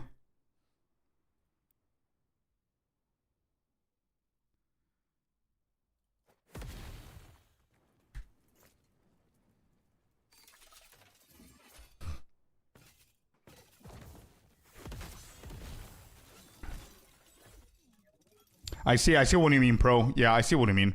It's very different for me, though, or anybody else who doesn't have any experience whatsoever with the game. You know what I mean? We cannot do those decisions and changes so easily.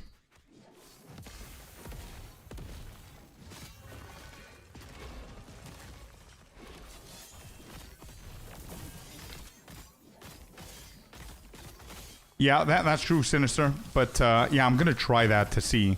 But apparently a lot of those filters are not updated. So I'm going to give you an example. I copied the filter for the Sentinel level up, which probably is what you did as well.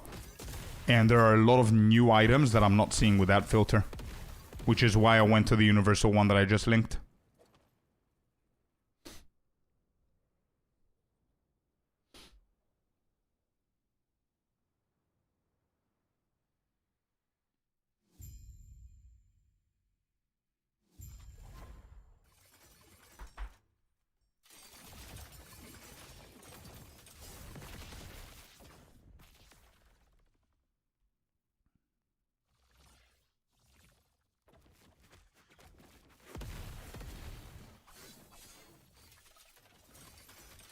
Do you think otherwise? No, I don't think it really matters. I think it only matters for shattering stuff and or, you know, the new idol placements. Apparently that they have some items where you can change the layout of the idol so you can get corrupted or voided idols or whatever it is that doubles your explicits.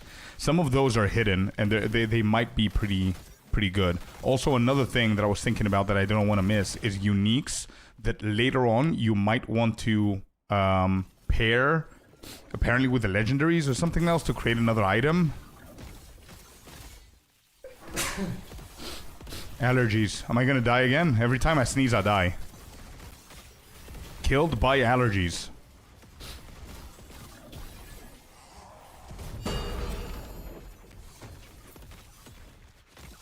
Man, I keep going here, and we don't have any inventory.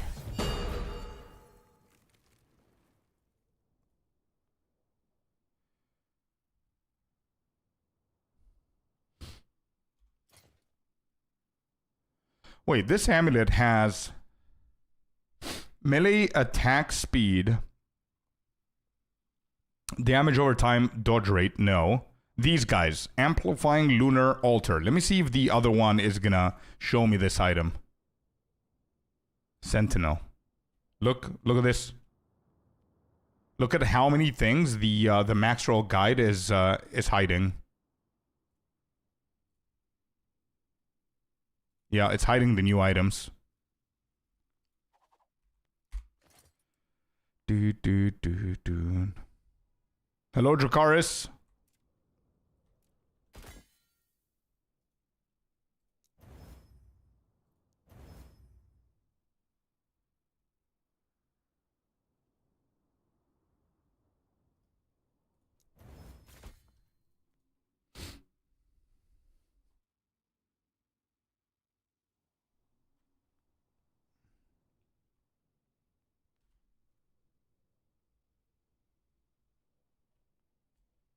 Let's move. How's it going in LE? We're doing good. Final act.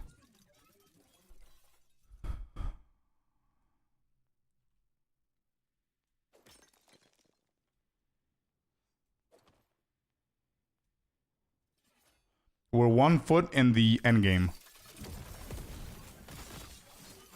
I think the endgame filter in Maxro is outdated because I just tested it. I dropped some of the new items that I might use and it shows normally. Sub. Got it.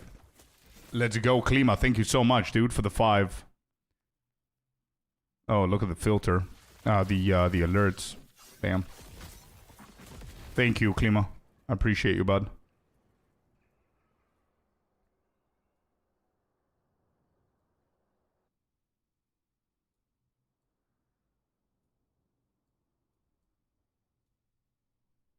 Alright, I fixed my main alerts so it doesn't hide. Sorry, I didn't even see that, Klima.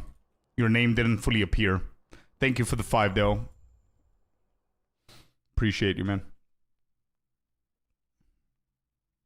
It's all fixed now. I know you don't, bro. I know you don't, but it's I feel that there's a lot of streamers that hide the alerts, which is fine. Usually bigger streamers. I don't think I'm ever gonna hide it because it's like an appreciation kind of thing. So yeah, I care.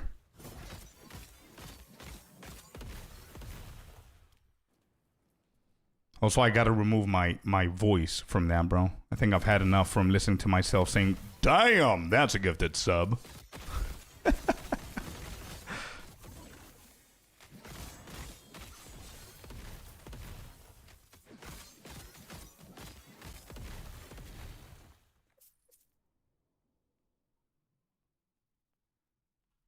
Inspect the divine effigies. Where they at? Found it.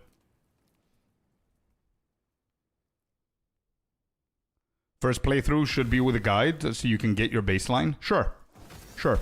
I mean, it's not mandatory. I don't think it's mandatory in any game. Damn, that's a gifted Oh sub. my god, no, wait, no. Oh, there it is. Wait, why did it hide? And I died. It's okay. I fixed it though, just before it left. Thank you, Brent, for the sub. I know what you did there. You wanted to give Dracaris a sub, but you also wanted to see if I fixed the alerts. You caught me off guard there.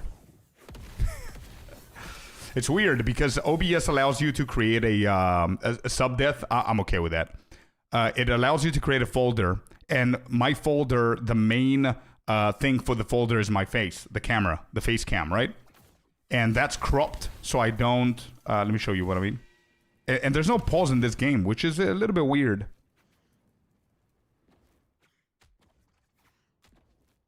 There. So this should be okay now. Alright, this is a test chat. Give me a second. This is a test.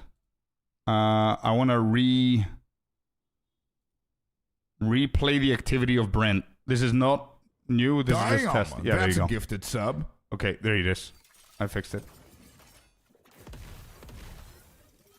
Cool.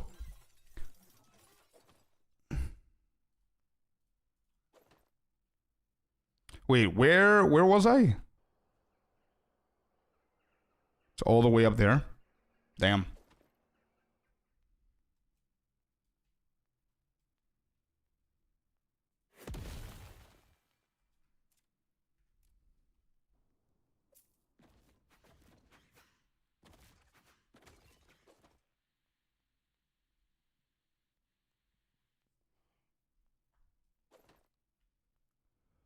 Hey, yo, Haywood, welcome in. How you doing, man?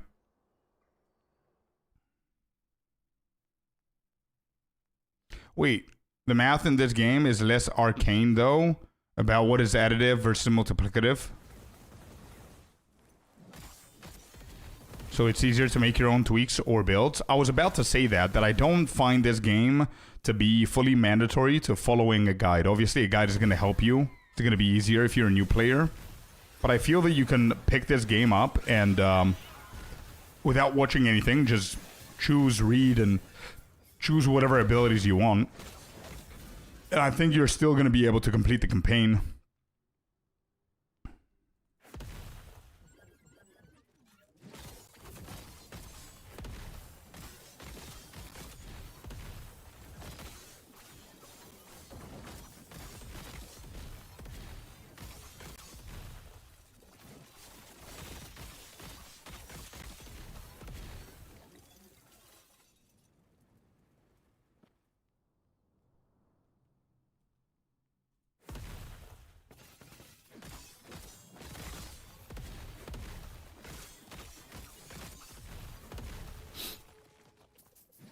They consider a build successful if you can complete 300 corruption. We need to figure out what corruption means. I'm pretty sure that the more corruption you have, I guess, the more difficult the content is, I'm gonna assume. There's a pause in fully offline mode, but not online. Yeah. Okay. It increases the difficulties of the monoliths. So monos are monoliths, yeah.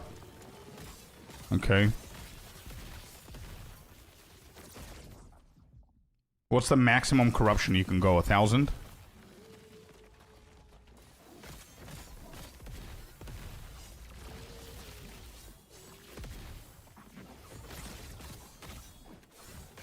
You can't do anything? What's happening? What's up? You're getting DC'd or what?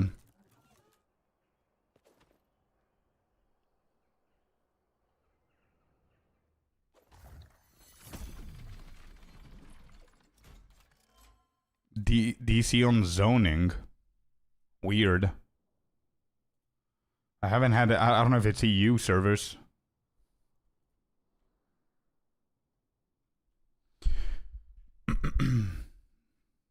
I think we are going... Where are we going? 10, 10, 7, 7. Then we do one more here.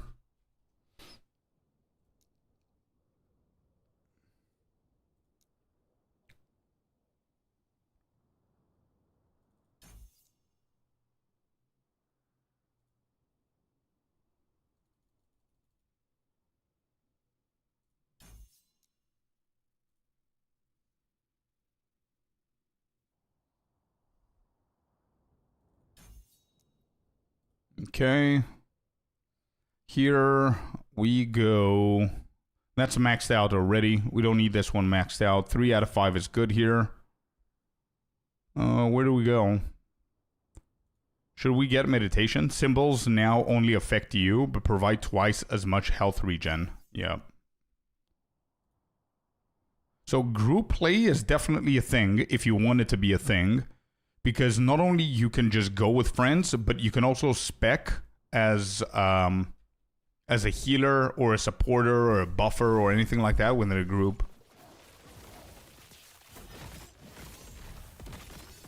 It's a zone that I have to go to next. Weird.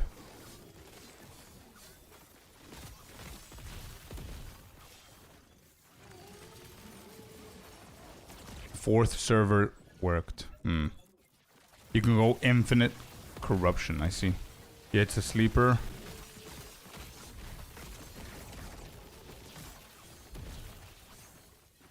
It has only gotten better since. Bro, every single person is telling me that. Although, a lot of people are telling me that their numbers have significantly dropped for some reason. I don't know if it's World of Warcraft Midnight, PoE1 Mirage, D2R. I don't know what's the cause of them not being able. Like, I don't know if it's marketing issues as well. Maybe they didn't market it correctly. I've heard a lot of people saying that they didn't even know that the season is here.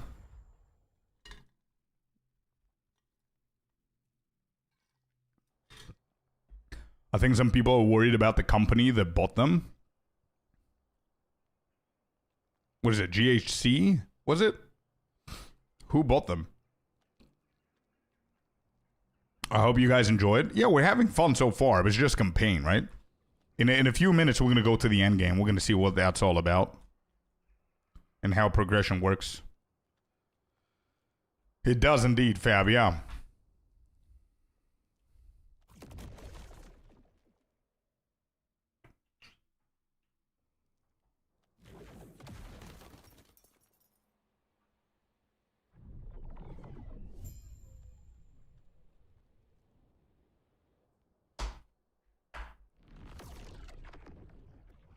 I honestly think it's a little bit of everything. I mean, WoW Midnight is apparently pretty good for what it is. So a lot of people are excited there. TBC was launched as well, so a lot of people are doing raids and stuff because it's like progression based, so it's layered. There's raids and dungeons coming out, the same as Midnight in WoW. There's like raid world first. Things like that going on. Then Path of Exile 1 has had one of its better leagues drop like 2 weeks ago. Also, I feel that they did a very, very poor job with marketing. Because I hear a lot of people, myself included, didn't know about the season until the very last minute. So it's not that, like, they didn't do any marketing. I just feel that whatever they did didn't reach the correct amount of audience, maybe. I don't know. But somebody showed me a statistic last night where they dropped, their player base dropped by half.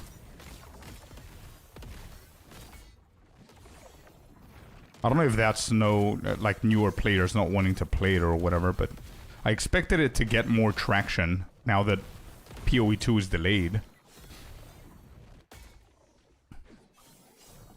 Oh, Crafton? Yeah.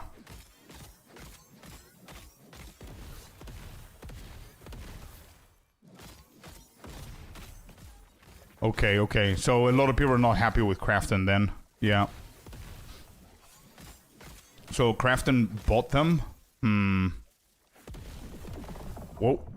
I guess we don't need to step in the... Yep, okay.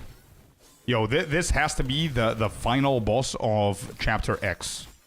Chapter 10, yeah?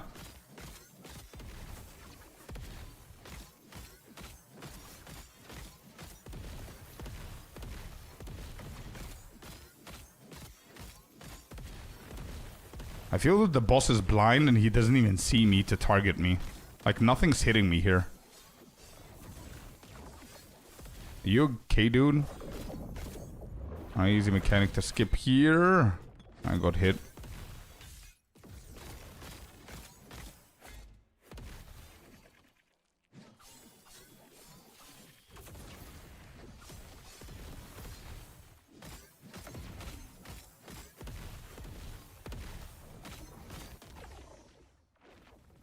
Am I dealing any damage to this guy?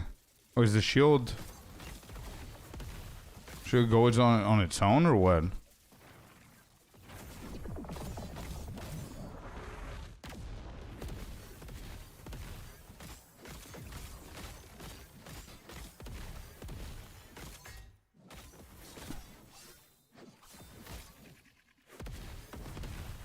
People are worried it's going to bring pay to win and whatnot, while it's also bringing the money they need to really develop the game.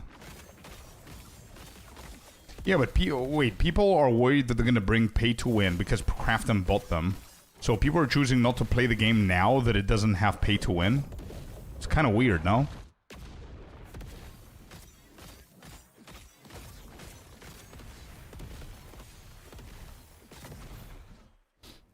I mean, I see the concern, but I mean, nobody's telling you to marry the game.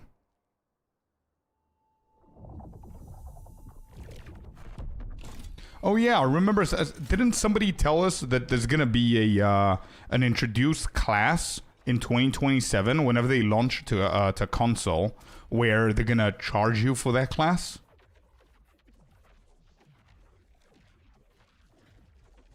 And that's definitely a step towards the issue that people are worried about. And I remember whoever said that. I don't remember who did, but they say I really hope it's not pay to win, but they're gonna bring a class. I honestly already think it's pay to win. Bringing a class that's gonna deal different kind of damage and different kind of whatever to the game is still a kind of pay to win if you think about it.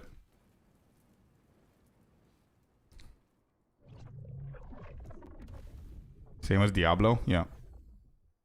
Anyway, we'll see. That is the last boss. Hey, let's go. We finished the campaign. The end of time. We are here. Time's up. We did it. Okay. The Monolith of Fate. Okay, we're in the end game, boys. Boys, we're here. Do you feel it, Traveler? What am I feeling? Oh, this is the same thing as the intro? Okay. Monolith of Fate. Give me 1 second, game.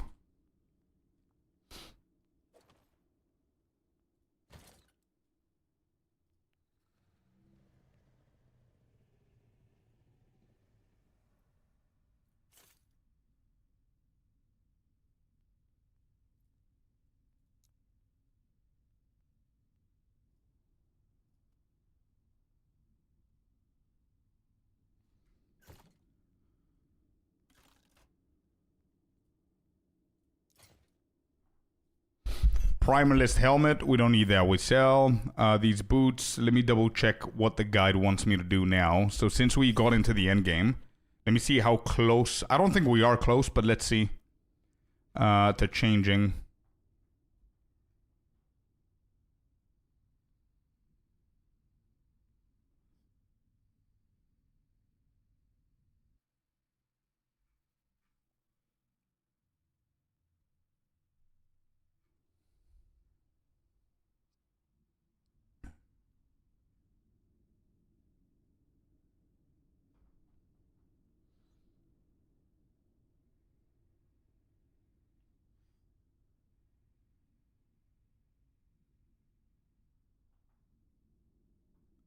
Yeah, that's true, Cynical.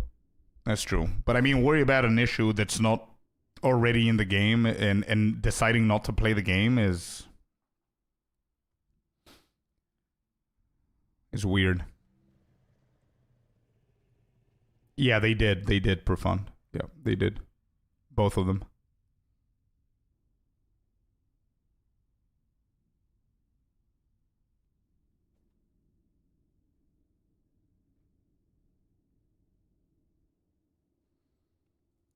Does it say anywhere how we can transition here? Starter. The Warpath Voidknight uses Warpath to wipe the battlefield clean. Yep.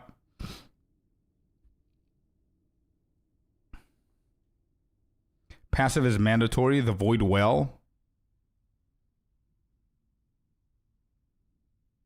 World Splitter is recommended. Yeah, sure. So that's a unique axe.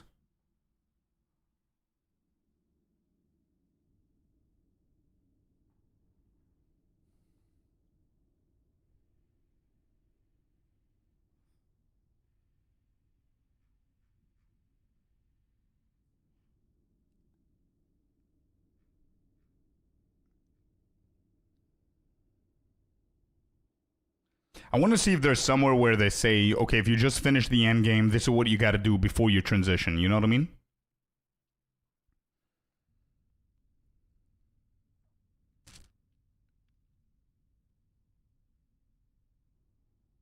So they're speaking about World Splitter. So I don't know where this drops from.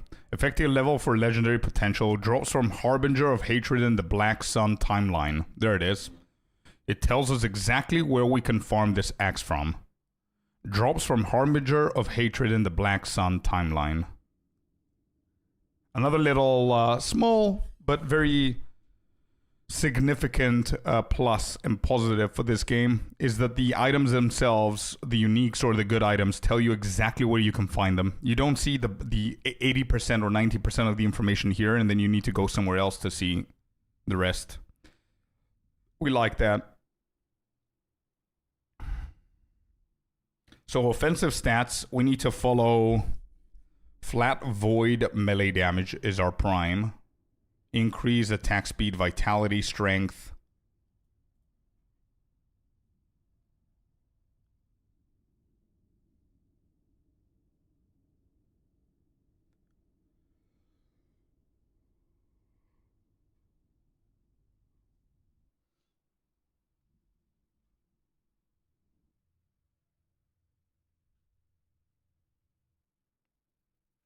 Okay, so there's explanations here that are pretty crucial, I think.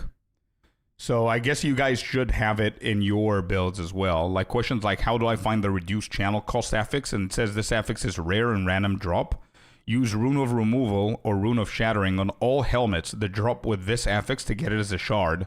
Then craft it on the item you want to use. So it's literally what we said before. That's the reason that you need the Shatterings. Who made this? Written by Volca. Content reviewed by Lizard. So Volca. Okay, cool. Those are the ones with the best blessings. Let's see. I think they recommend somewhere where to go. It's from Black Sun Boss. Yeah, I don't know who that is, so I need to find him. So the question that I have for you guys, and we're going to start going into the end game now, but I want to do things right. I am a paladin now with judgment and whatever. I think my gear is decent. So the question is, do I change my filter into the void filter so I can start looking for the items that we need as a void? Because if we get a helmet that drops with the reduced channel cost, I don't think we're going to see it with the filter that we have right now. Whereas if we get this filter, it's going to target more about the void stuff. Does that make sense?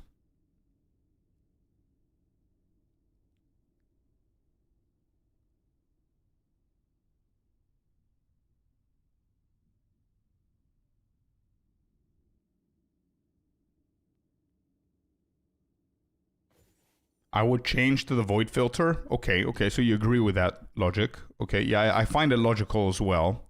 It's not that I'm not going to see items that are good for the other build as well. They have an alternative here to the splitter if I want to go early, but I don't think I want to.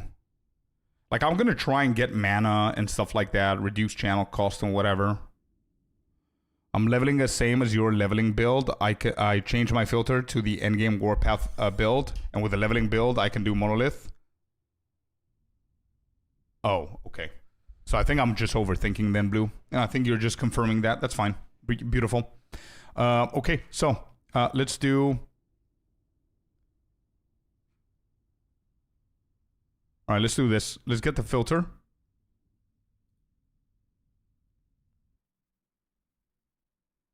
Oh, they have their own strictness level. Bro, max roll is really good for last Epoch. Damn, they're all into this game.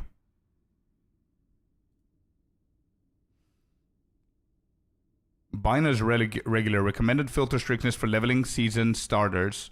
Progressively hides the worst items and highlights. Recommended for start of empowered monolith. What do you mean empowered? We just got in. To focus on tier 7. Okay, so we're just going to go regular for now. Hide all items for other classes. Cool. Is that good? I mean, can I still not like shatter them and get the shards that we need? I think we can, right? Like if I get a rogue item or a primalist item and it has a mod that I need. Huh.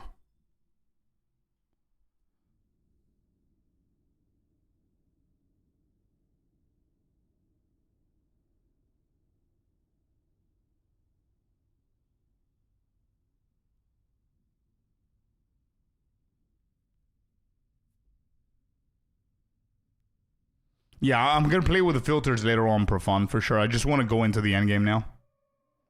Hide all items for other classes. Yeah, let's not overwhelm myself. Generate. Okay. Let's try that.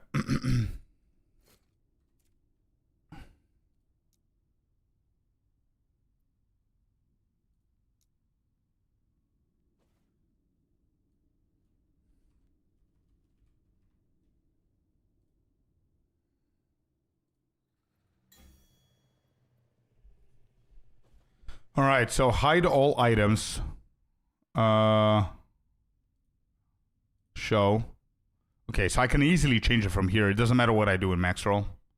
And it's pretty class requirement, condition, class requirement, properties, primalist, mage, acolyte, rogue.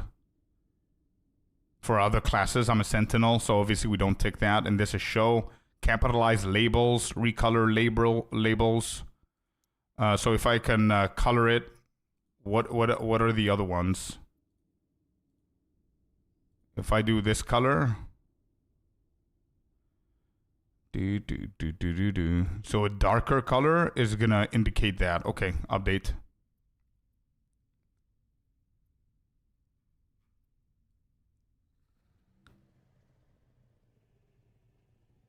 Okay, let's try this one. Cool.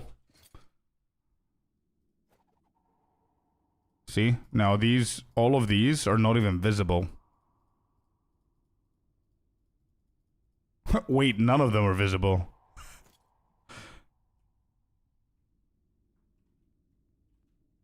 Wow, none of these are visible, bro.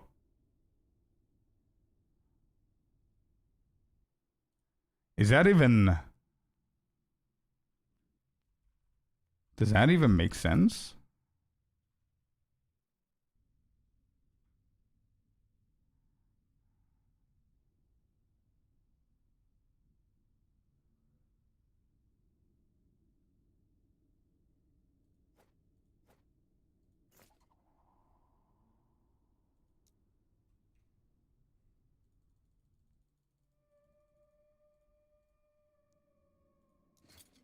Have a nice weekend, crew. Have fun, man. Thank you very much for being here. Lovely to have you, dude. Have a good day.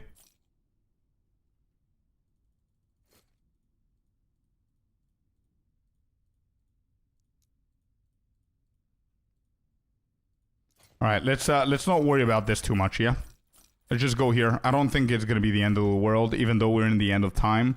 Let's just go into the end game and see what that's all about.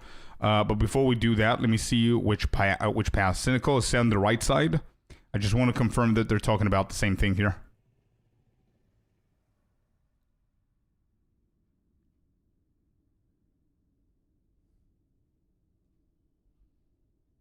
Where was it? Oh, here. Fall of the Outcasts. All right, let's see. Monolith of Fate. We recommend progressing through the Fall of the Outcasts, then the Stolen Lands, then the Black Sun. So Black Sun is third in line.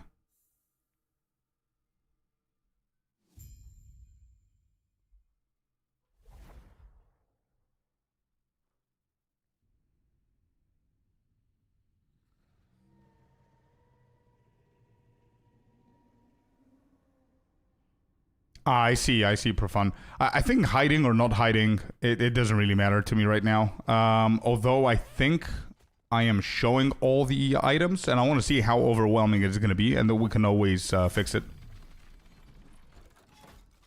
Pull up your map and you can see what it's talking about. Oh, Fall of the Outcast. This is the one that they say that you can go first. Black Sun is level 70 timeline. So can I do level 70 timeline now? What is this? The Stolen Lands. Where's that? Here. And then the Black Sun. So the Black Sun is the one that we need for our main build for the axe.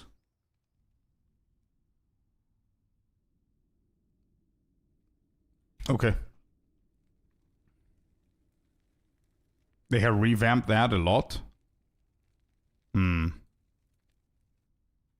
Is that a good thing or a bad thing? Okay, wait. I clicked on something here. Where do I need to go? Speak with Elder Gaspar. Okay, where am I now? Epoch Mastery.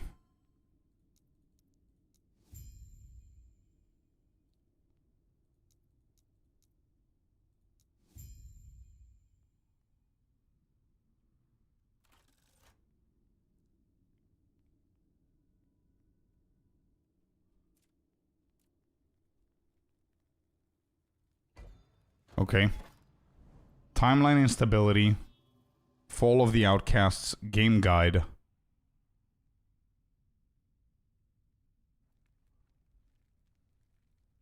The Monolith of Fate is the main endgame system in Last Epoch. Characters can access the Monolith of Fate from the end of time, though it is designed to be started after the campaign. The Monolith of Fate consists of multiple timelines. All timelines have a fixed area level and their own set of layouts, enemies, and quests to encounter. Okay. Knowledge of Oribus tracks your progress through the Epoch Mastery quest, where you prove to Elder Gaspar that you're ready to venture deeper into the Monolith of Fate. So we need to do 5, okay?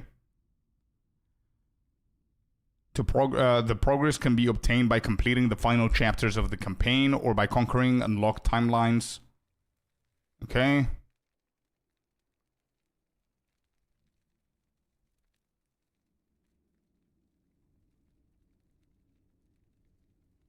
When you first start a timeline, there are multiple paths from the center island with an echo on each.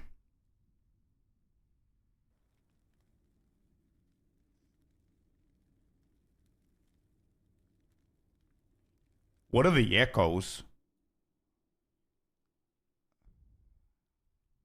Oh, these are the echoes. Okay. There are multiple paths from the center island, which is this. Timeline instability. After you complete an echo, the echoes behind are also revealed. You could do any echo you've unlocked at any time. Completing echoes grants timeline stability. So this is the bar at the very top right here. And it says Quest Echo Unlocked. So these are the quests that we do. By stabilizing the timeline to this point, you just grind maps. Okay, got it. What about blessings? After completing all quest echoes in the timeline, your run is completed and you can choose a blessing that grants different bonuses, such as character power or specific item drop rate benefits. Beautiful. All right, enough reading. Yeah, Sinister. Yeah. All good.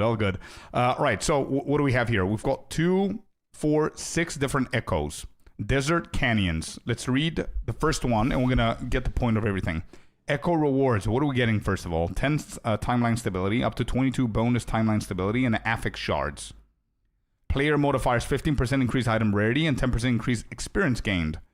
And enemies modifiers, the enemies have 15% increased movement speed and damage. Okay? Piles of gold. Glyphs, affix shards, and golds. Let's go with the affix shards first. Let's test this. Navigate.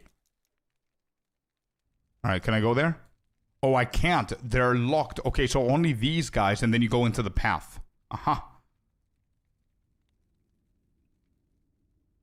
You unlock 3 blessings at a time, and you can swap them at the end of time. Okay, gotcha. Let's go for the money pile right here. And then we're going to go to the other one with the suffixes. I think I'm going to complete this one first, and then I'm going to go for the Black Sun, or whatever it's called. So this is the end game, huh? Alright. Slay all 3 patrolling profane fleshes. Enemies have 30% endurance. So do I need to be doing all of these quests? Is that how you complete the map? Or is it like PoE where you just kill the boss and that's it? Oh, I see bonus stability. Oh, okay. This is progression, and I feel that it's not mandatory. So you can finish the map without finishing the entirety of the bonus stability. Is that right? You don't have to fill up the bar. Okay, there it is. That's extra. Just kill the boss to complete the zone. Yeah, but this shit gives me extra stability, right? And we need stability so we can get the quest, so we can then get the blessings.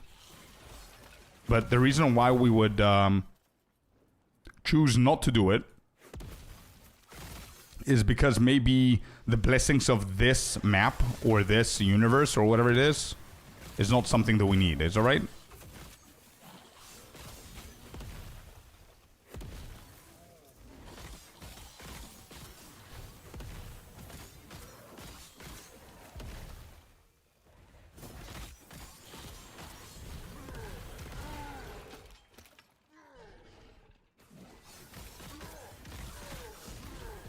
They follow dragons because it was level 85. I just wanted XP. I see. Yeah, I'm gonna do Black Sun second as well.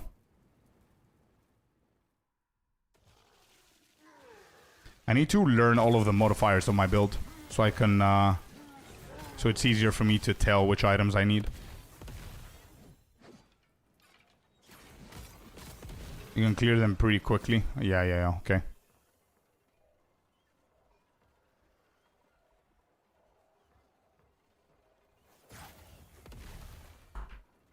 Banish.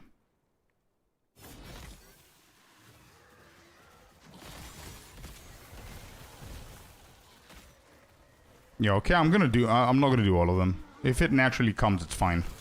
Like, whenever I see a ton of them, I'm just gonna kill.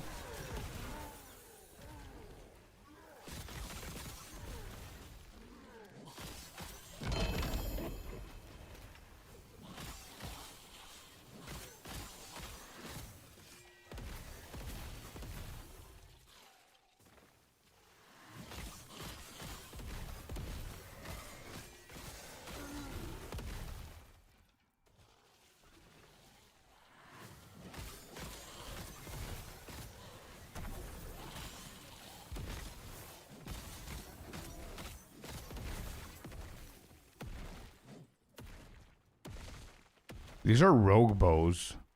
Oh, this is... Okay. Now I'm gonna disable all the, hide. Yeah, let's hide all the class items.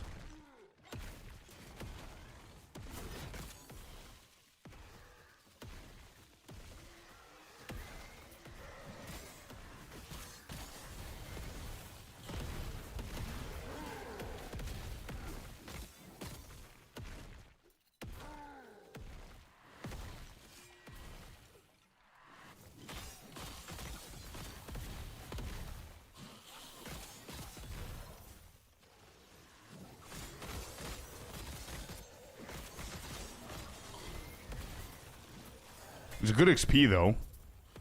Echo conquered. There you go. Wait, that's it? What faction did you go? COF. Wait, that was it.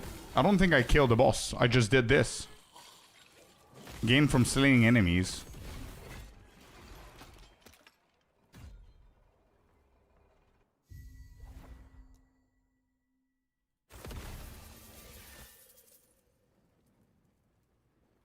That was a pile of gold. Let's go.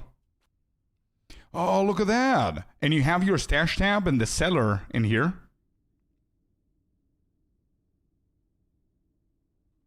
Don't forget to check in with them to get your quests and bonuses from them. Yeah, I'll go. You're absolutely right.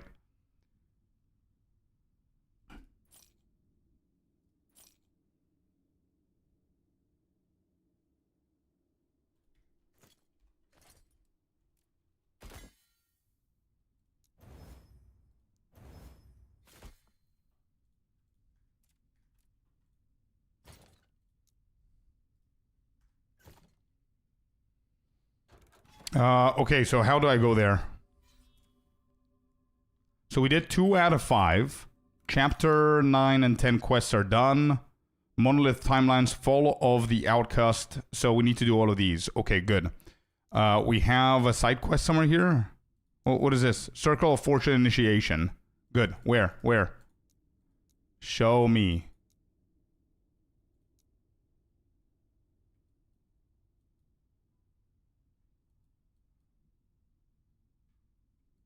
Found it.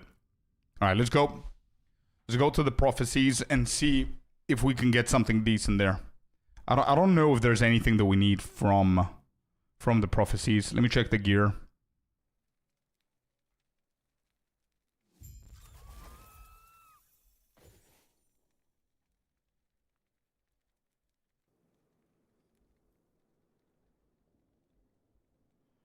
Alright, the boots that I need says there's a 1 in a 22 chance, which is not bad. Rune of Ascendancy chance. How do I know which boots I need to ascend?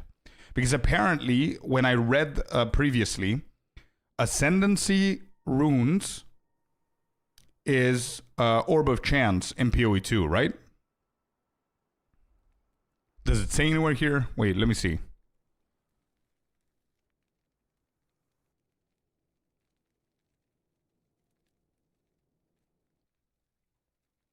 Dark Stride, Army of Skin. Bro, I don't even know if I have all of these. I think I need to check if I have them first. Equals to Orb of Chance. Okay, good. I figured that one out. Uniques. What do we have? We literally have nothing. Chains of Euleros. I don't think we need that.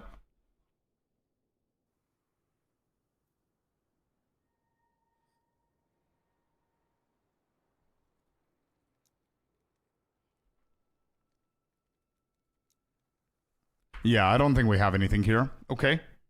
So how do I know which boot I need so I can ascend to Army of Skin? Do you know? And the same goes for Dark Strider.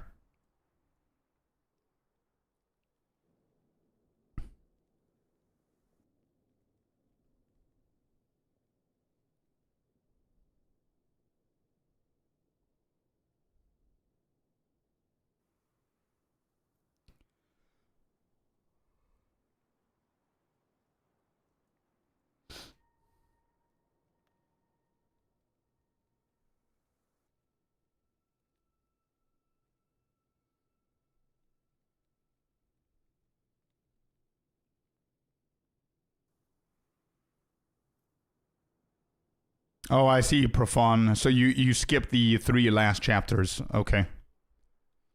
All right, I just need to learn which bases. How, basically the question is, how do I find which bases ascend to the uniques that we need of our build? That's what I need to know. Alt explanation. Does it explain?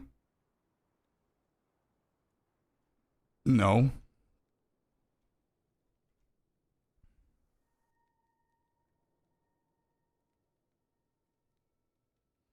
Oh, don't worry about bases. Oh my god, I'm such a PoE2 head. So it's any is it normal item, or it could be any boot ascended at any moment that could convert to any unique that's a boot.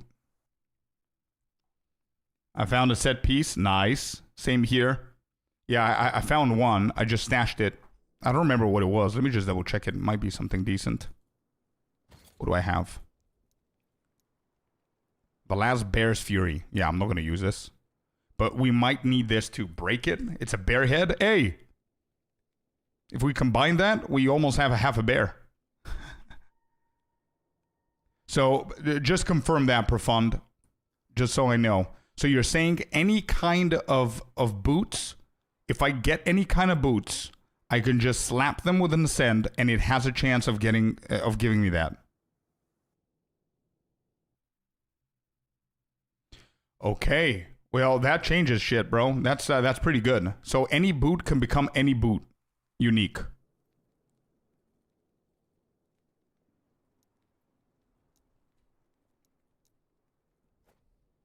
Doo-doom. Doo-doom. Okay. Let me see what these guys have. We've got 3.4. Unique jewels.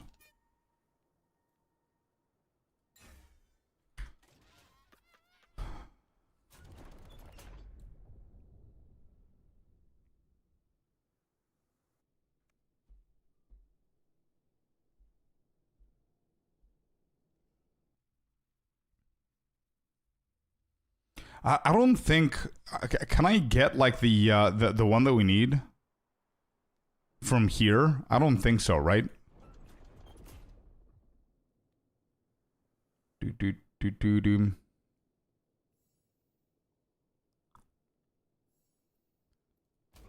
So if the majority of the gear that we need is from bosses and the monolith, what's the point of this then?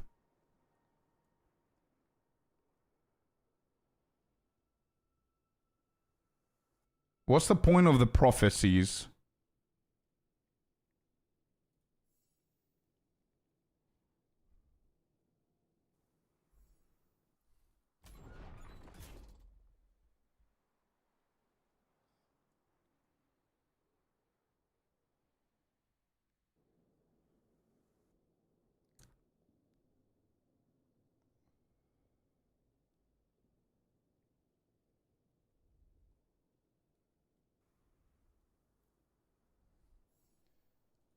Can I just get boots, and then these boots, we ascend them until we hit something we want?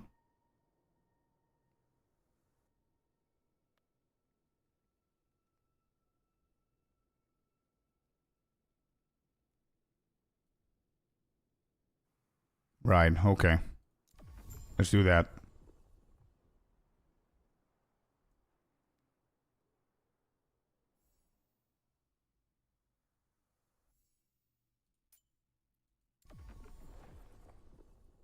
So where are the prophecies? Where do I see them?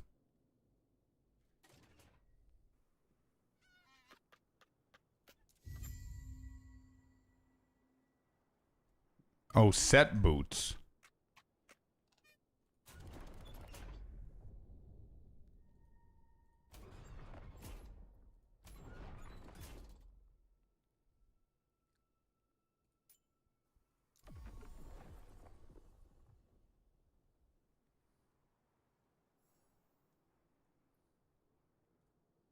Okay.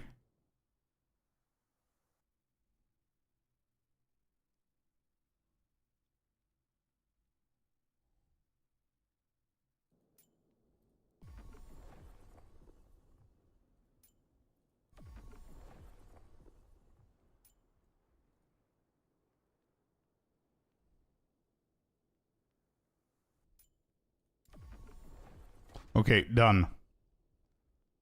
We used all of our favor. You get exalted for slams, or you can get those boots. Yeah, okay, fair enough. So if the guide says that there is a chance that we can get it from Ascend, and or we can farm it from the boss, since there's a chance of ascending it, then that means that we can also get it from the prophecy. That's what I'm getting so far. Okay.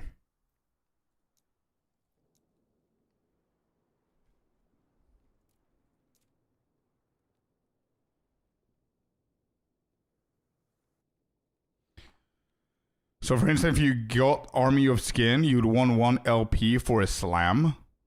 Then you need to find a 30% run speed exalt boost to slam that 30% run speed on them.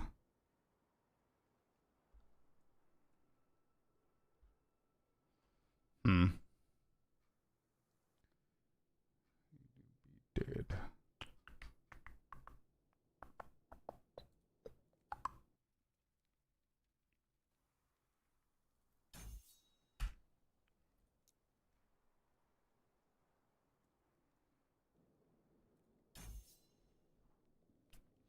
Okay.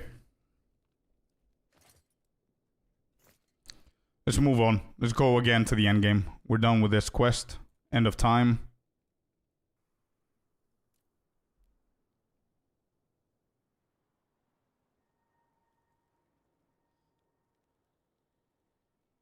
Save your favor. Either do unique boots for now or unique chest for Titan Heart. Or I could do unique helmet for... Oh, Titan Heart. Oh shit, Titan Heart is body armor. Okay, yeah, okay. Now I know. Or what about the relic? Yeah, the relic as well. Cool.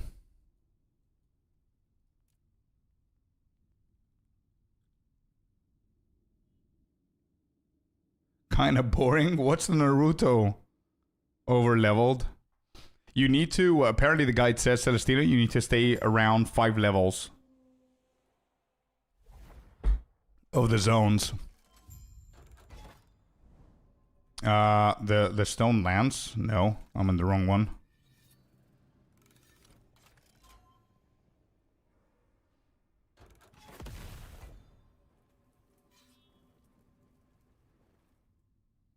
Okay.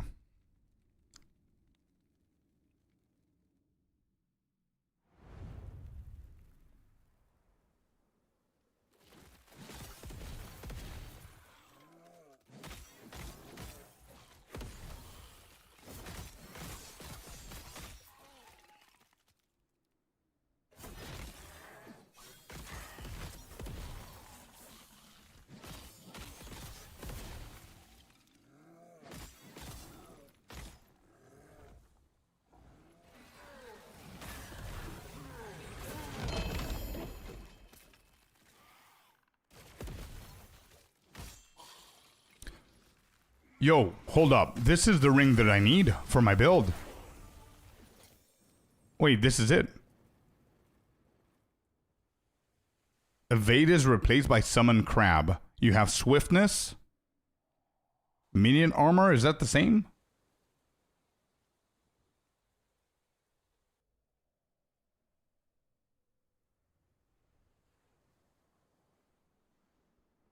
No, you can't. Okay, good to know.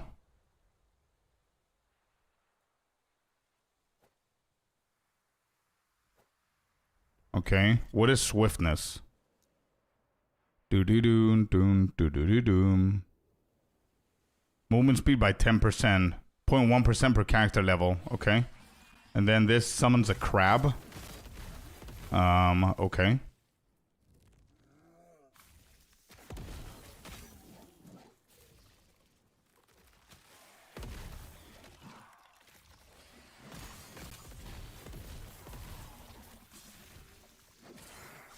Y and look at... Oh, I see. So rank 2 of COF says a 45% chance of Runes of Ascendance to be preserved when used on an item that requires at least Circle of Fortune rank 1. Okay.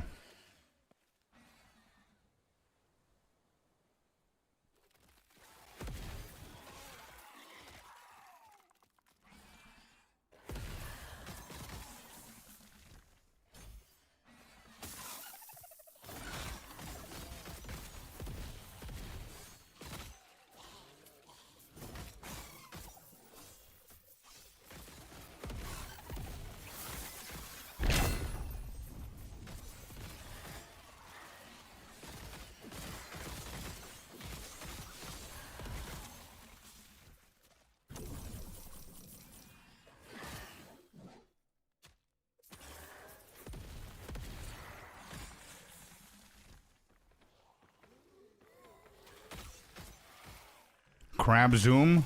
So the crab is good, apparently. Cool.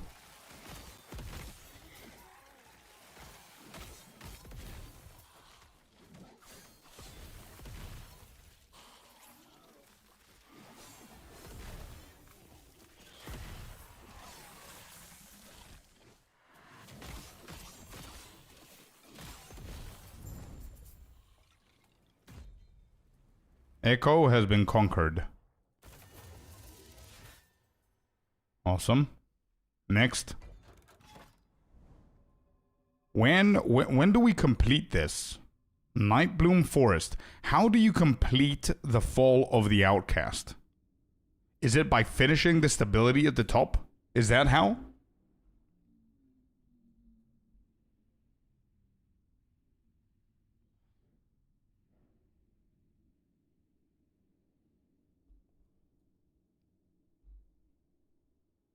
There are 2 quests and a boss.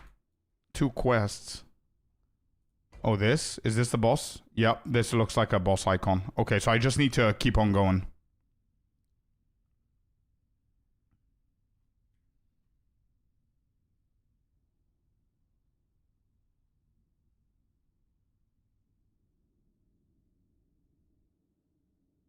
Okay, got it. Got it. Beautiful. Thank you, Jet. Understood.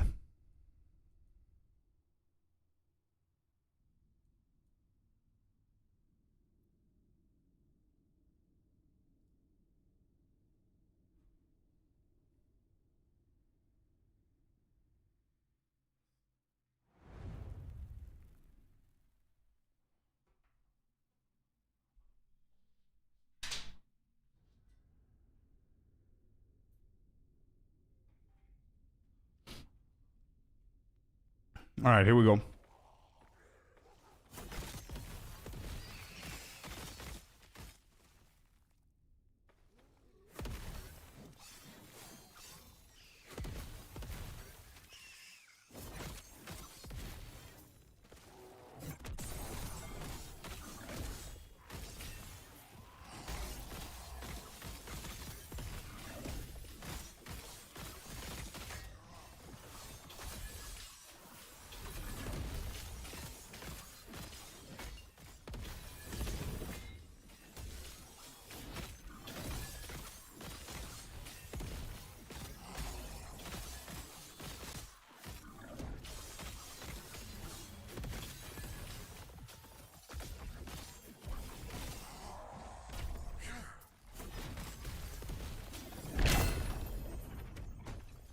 What do we have here? Amulet. Physical penetration, heal and effectiveness, apply frailty, cold res, necrotic damage. Okay. Is that something we need? We need health, elemental, mana, crit.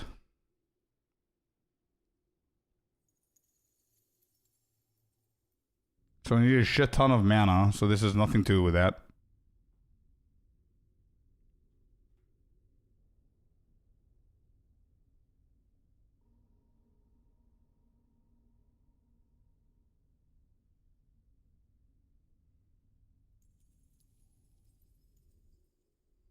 Mana regen on this idol. How is this idol different? Corrupted. Okay. We can take this out. Healing effectiveness. Yeah, I can take that one. Put this here. Put this here. Mana regen.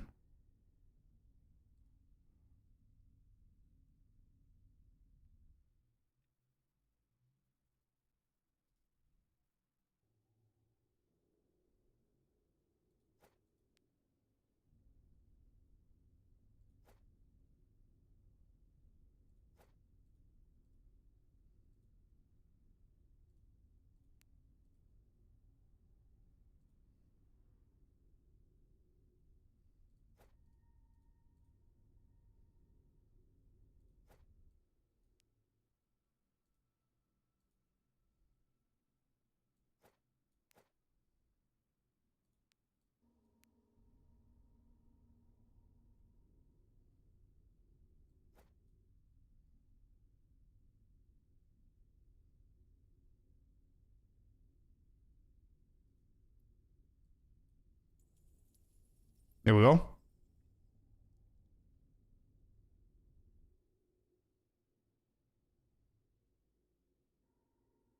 Oh, I see. I see, Profound. Okay, okay. I'm gonna try and memorize all of that, but I'm gonna take it slow, bro. But yeah, cool. Thanks for the explanation.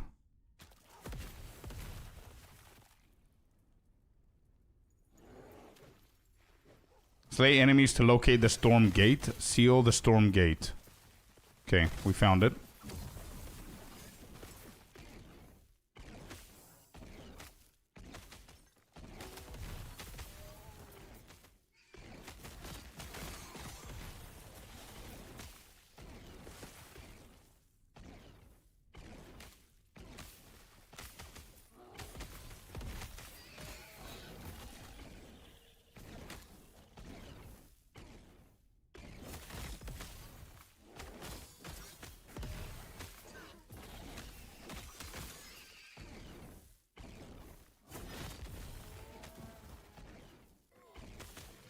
Yeah, I'm gonna stop doing the bonuses. Only if it's something that I really want. Like the glyphs, I don't care about the glyphs right now. But I think the runes, I'm gonna go for the runes because I might need the ascend rune. I don't even know if I have any Ascend runes, to be honest. I'm gonna try with some of the items to see. Burritos for lunch, ooh. Haven't had a burrito in a while. Use the portal. We're done with another one. Good shit. Give me those glyphs. Glyph of hope. Chaos. Okay. Let me check. What do I have? Refinement. Removal. Ascendance. I have only 3. Okay, so we're gonna do the runes. I'm gonna try and do the bonus here. This is runes. Affix shards, affix shards. Let's do runes. And we're gonna do the bonuses so we can get more. Higher chance of getting the Ascendance rune, I guess.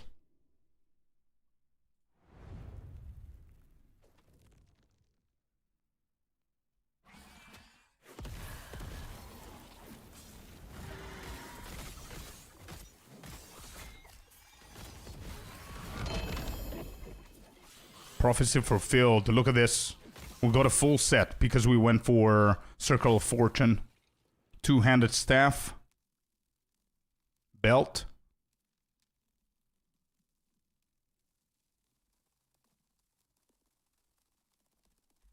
Why were the gloves highlighted?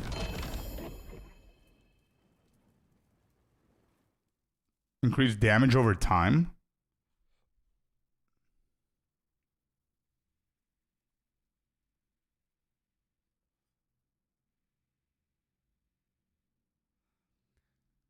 That sounds like a perfect burrito. Sinister. Beef, beans, corn, onion, spices, hot sauce, cheese. Hell yeah. All set uniques are shown, the green ones. Yeah, no. I mean, if you look at these, you're gonna notice that the gloves are different. They're caps.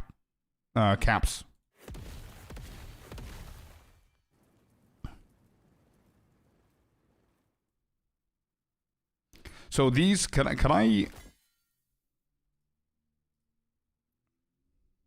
I do shit to them?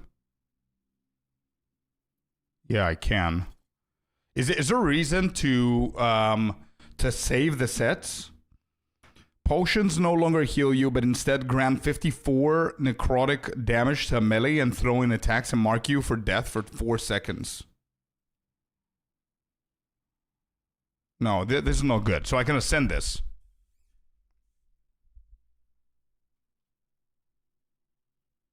Ascend runes are good, but Havoc is easily the most valuable. I don't know what Havoc is. Is that a different rune? Clearly one that I don't have. We've got Rune of Corruption, Rune of Discovery. So it's one of these, I guess. But it doesn't let me hover.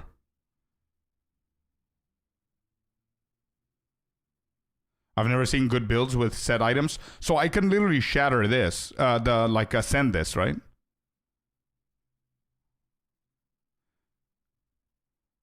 Not shatter. Sorry. Yeah. I remember the shatter for the affixes. I'm talking about the ascend. So what's the? Let me see the equipment here.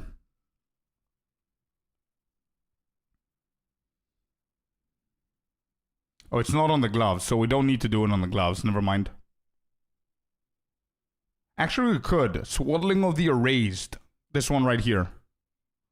Swaddling of the Erased is something that we can get. But I only have 3 ascendancies. So maybe we save it for better ones.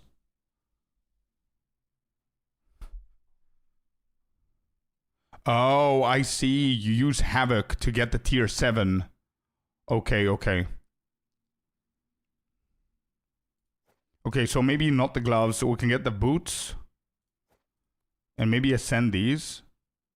Well, this is what I want to understand, so I don't mess this up and use one of the 3 ascendancies that I have. If I ascend the set boots, do they have a chance of being converted to any other unique item? Is that what's happening? Even the sets?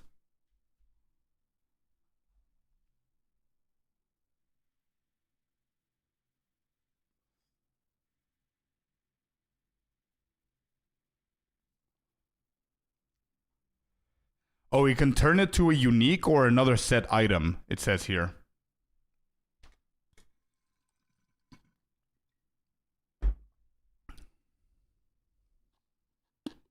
All right, I wanna learn. I wanna know that. If you guys know, let me know. You have a very low chance. It says 1 out of 22. Is that BS? It's not that low if it's actually 1 out of 22.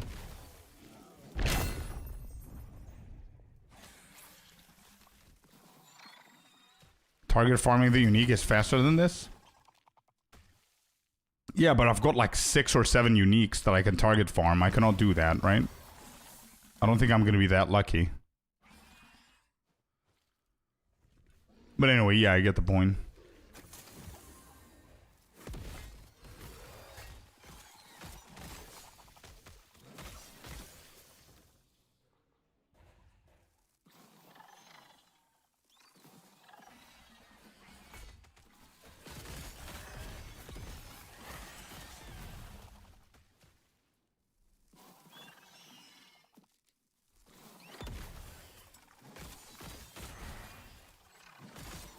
I am in the end game, yeah. This is the second or third or fourth map that I'm doing in the end game. The monolith. We're progressing. You can see it on the right side. Yeah. So this map is specific to runes. The rewards are runes. So we need to... I want to focus on killing as many as I can for the bonus. So I can potentially get good runes. Like ascendancy runes. Did you finish campaign? Everything. Yeah, 10 out of 10. I was thinking of skipping it, but I was like, you know what? We're gonna do it once, so let's just do the whole thing. Ascend and boots. Okay, so I can. Alright, I'm gonna try. I'm gonna experiment, man. Whatever. Let's give it a try. Wait, it doesn't allow me, though. Unique items can be modified in the forge. There you go. So a unique cannot become a unique. Makes sense. So you can't.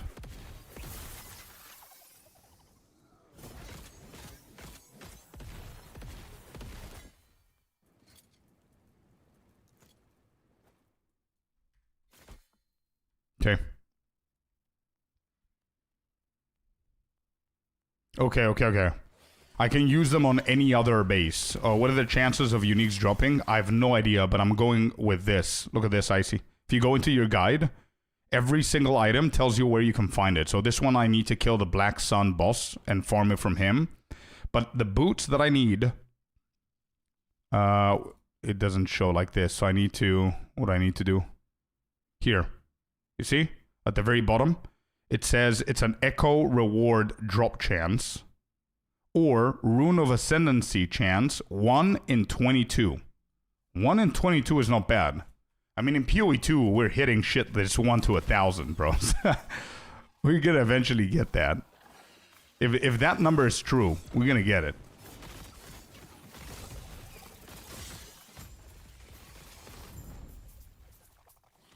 Echo conquered. No. We're gonna keep the bonus a little bit more. We're level 60. It's a good level. We like it.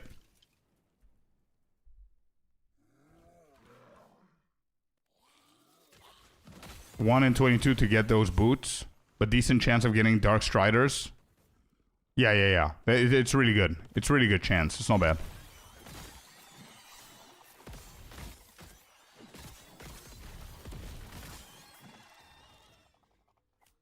Let me go into the Bulwark or whatever it's called.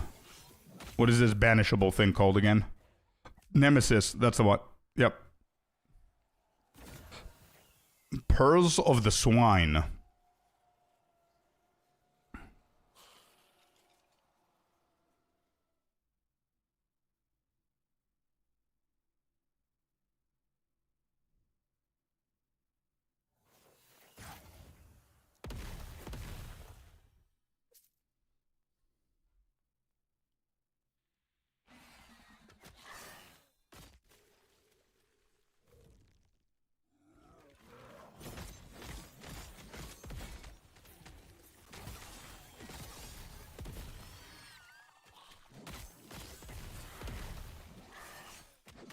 A little bit more. We're filling that bar.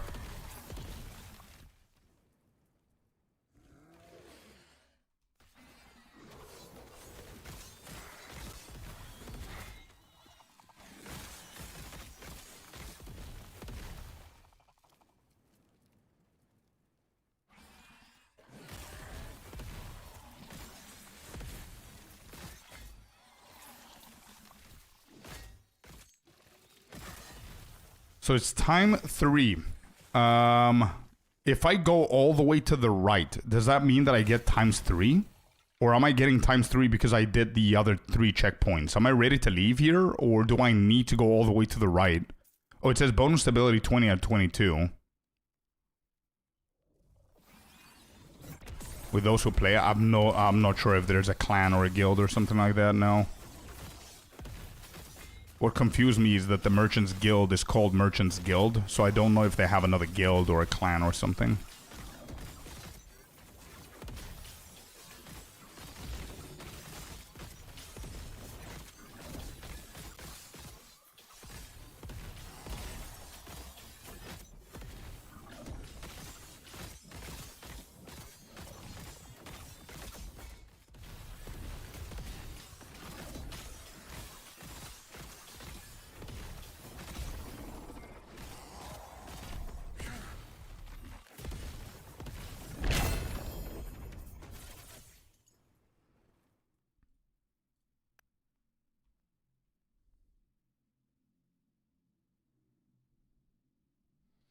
Alright, is there a specific combination that we need here? Apparently we don't.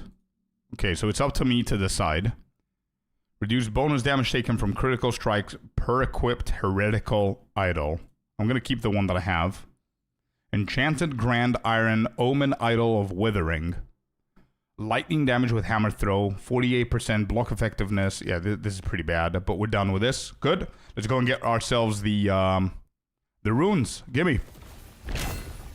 Rune of Ascendancy. We did it, chat. We got one. Good stuff. Right, so in here we're gonna throw the sets until we learn more about the sets, so we know what to do with these. Sets are in there. Idols are in here. Idol. Void Pen. I think we need Void Penetration, so maybe this is a Shattering. Void Penetrate. Yeah, we need Void Penetration. Right, here's a good example of shattering stuff. We found a weapon that we're not going to use, and it has Void Penetration on it. And we need Void Penetration, so I'm going to shatter this so I can get the shard. Refinement.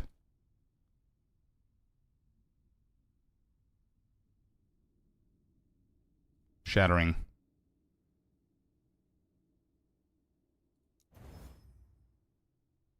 Maybe that wasn't that much of a good choice because it was a hybrid. I just figured that out. Okay, that's fine.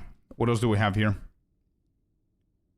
Physical pen, necrotic damage, healing effectiveness, chill, elemental damage over time, physical, health. I think I'm gonna do this. Yeah, and then this we're gonna sell. I'm gonna grab all of these.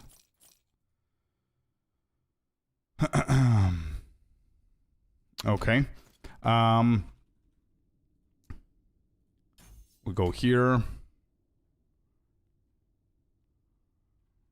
Oh yeah, I wanted to check my idols. What idols do I currently have? And what do I need? I need mana, mana regen, health. Alright, so mana.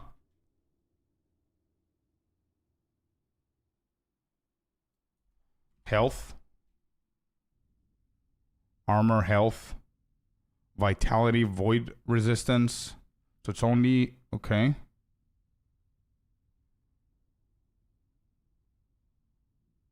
Okay, it seems that we don't have a lot here. It's fine. Let's keep going. Too early to think about that, I guess. You will unlock a key moment in the timeline's history.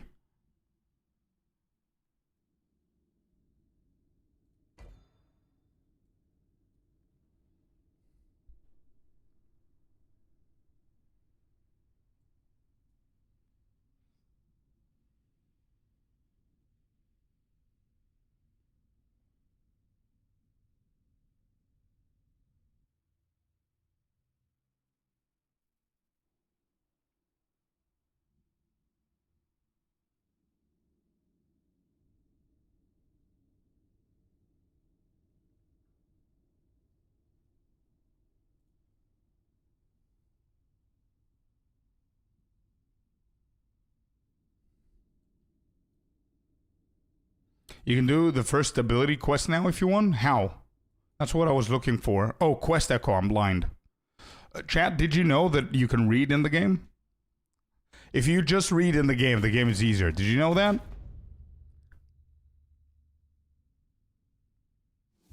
Okay, so they don't have a guild. Okay. Investigate the destroyed outcast camp. Okay. I don't think we need to do anything else here.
Not bad.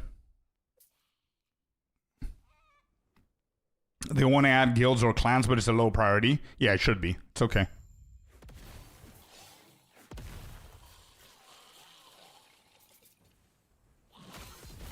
It should be. They need to focus on more endgame stuff and progression stuff, performance and whatever. It's fine.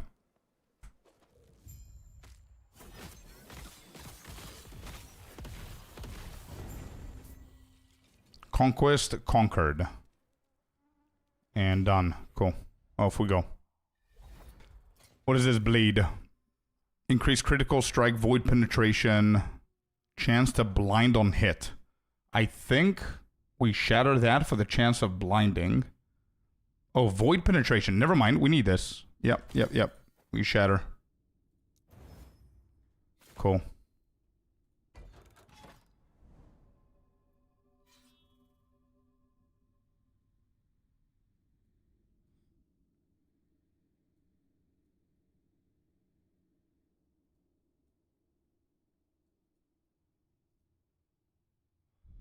That is very true, Sinister. That's a very good point. You're happy that the side quest givers are basically in line with where you have to go, so there's no backtrack if you pay attention. Absolutely. Yeah, I noticed that today as well.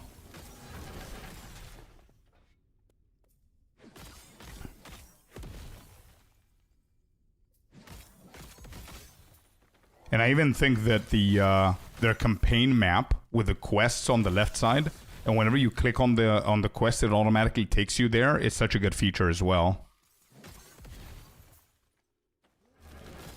So although let's say you skipped something because the main quest was closer to you, you can always just go back and do it real quick. And teleporting from anywhere in the map is also something that we haven't spoken about, by the way, we haven't mentioned. Just casually doing whatever you're doing and just pressing the map and just right-clicking and you're immediately teleporting without any portals or waypoints or anything like that is pretty good.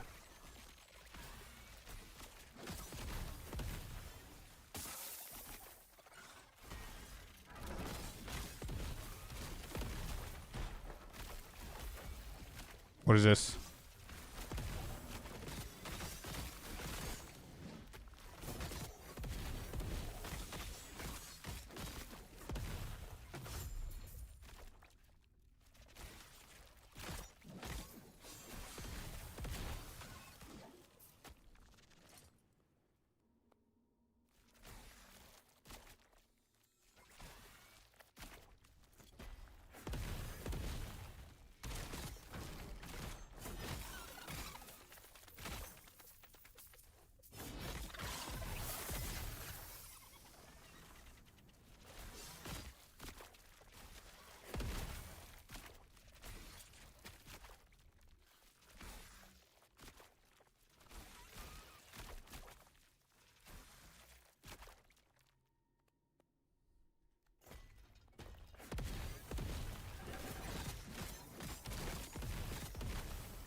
Purple portal. Summon monsters, kill monsters. Easy quests.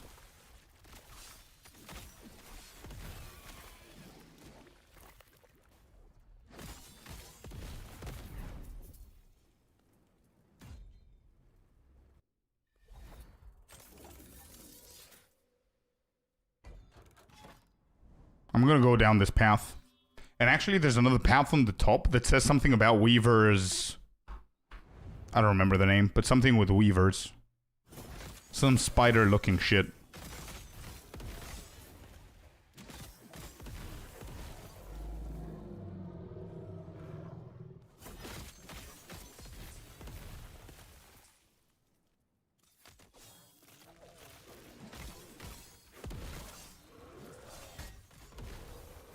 How many favors do I have? 1,400. So you can see your points in the in your inventory. I guess pressing Y as well. Yeah, 1.4. Okay.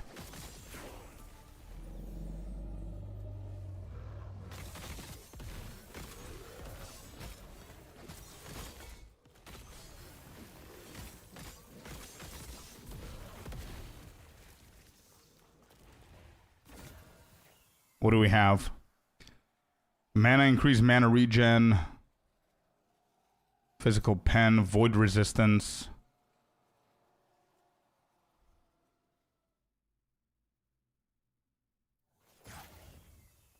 Banish a row. Worst items I've seen so far.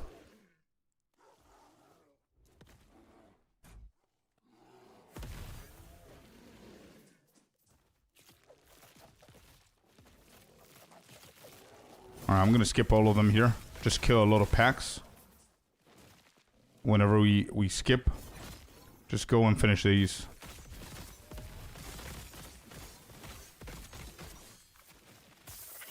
Oh, we need to do the prisoners. Okay.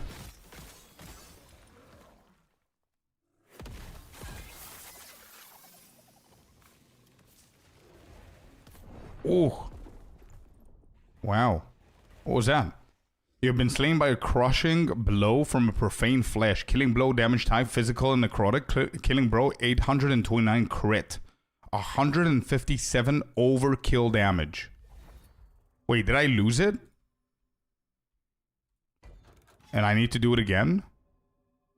Yeah, I need to do it again. Interesting. Okay. So you lose the map. I don't know if you lose XP. But you lose the progress of the map. Okay. Good to know.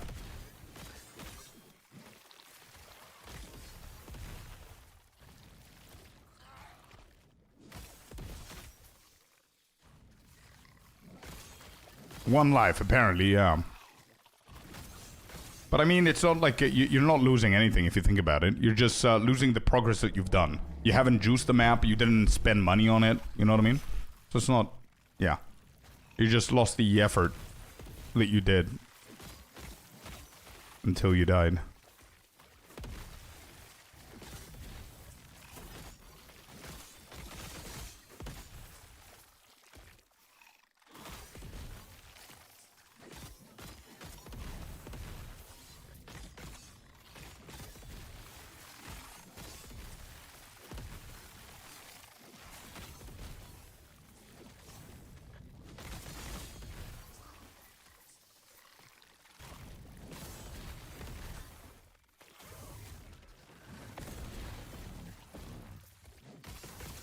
Alright, remember these dudes from the campaign are pretty tough. Well, never mind. It just got deleted.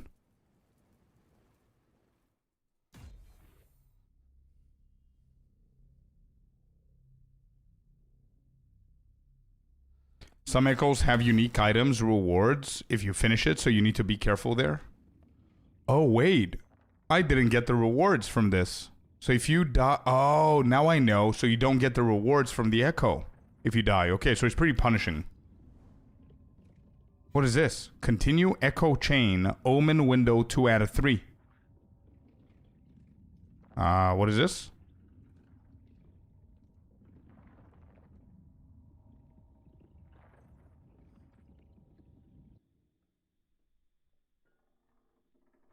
Is that the second quest?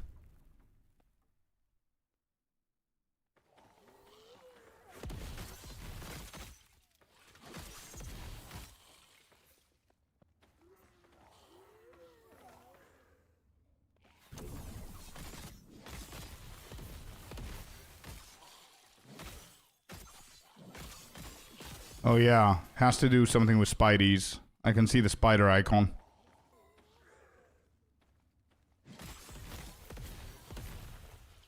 Can we get a good item here? I haven't gotten a single good item from the Nemesis. I don't even know if it's worth doing this mechanic. We got an egg. What is the egg? This is something that I've never seen before.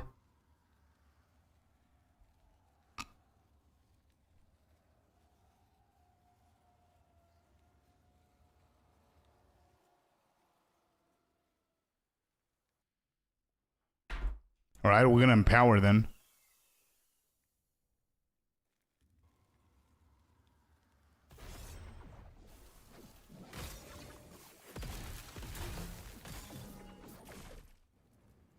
I place a unique, so next time I find it, I need to have the unique that I want inside there, and you empower. Or, if it only... okay. If you empower, you're gonna get a unique one? Okay. A random. Azuri's Fury.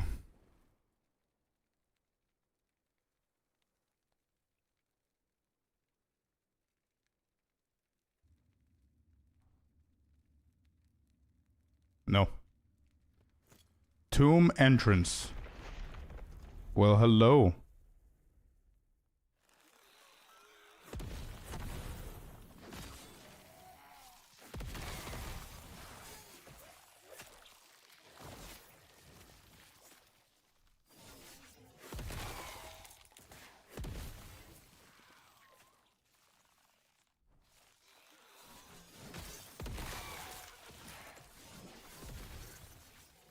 Oh, now I see what you mean. Okay, so the egg is empty, and you can put in a unique there to potentially try and hit it with empower.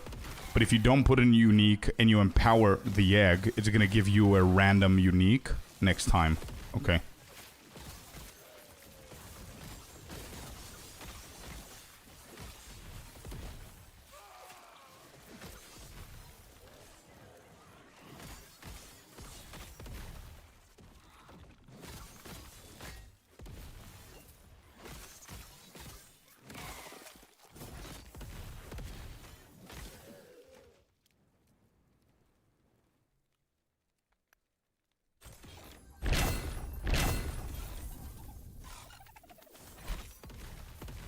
Where you going, little guy?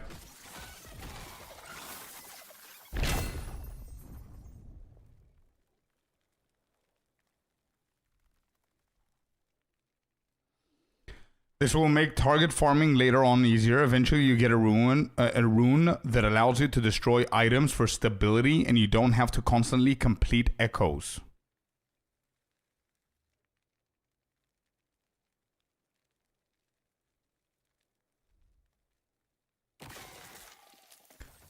What thing is going to give me that? When you say this, what is the this? This? What I'm doing now, or?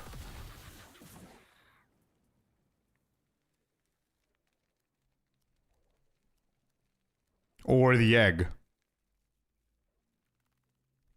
I guess the, I guess this, right?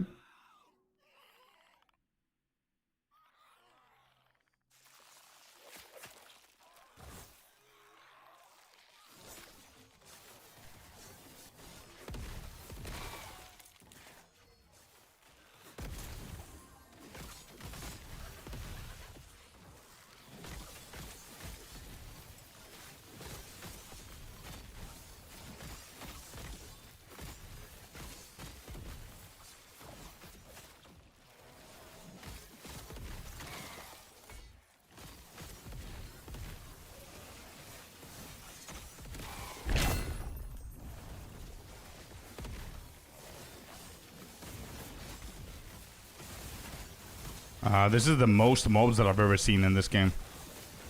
Where does these guys come from? A different game? PO1, maybe?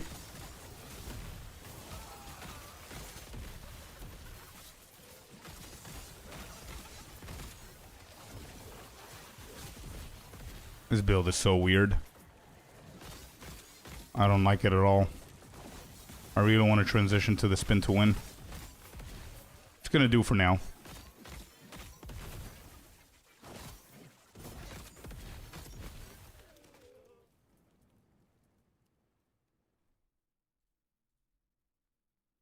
Morning's out.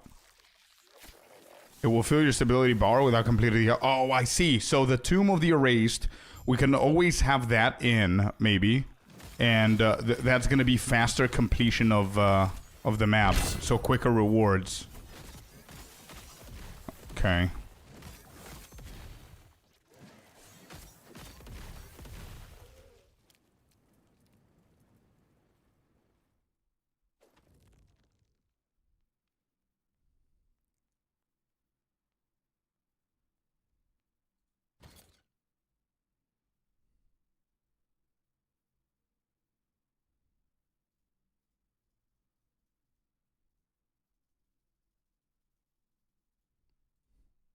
Mana.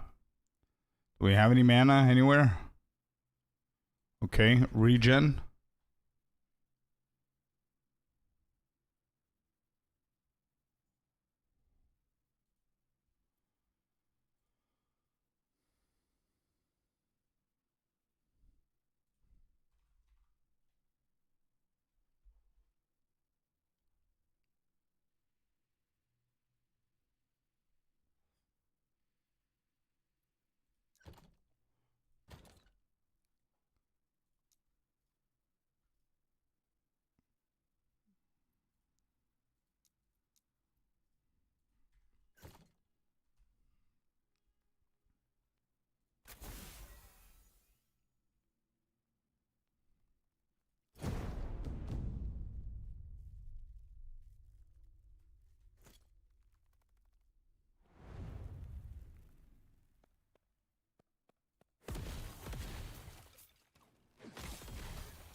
One purple thing defeated, next purple thing going.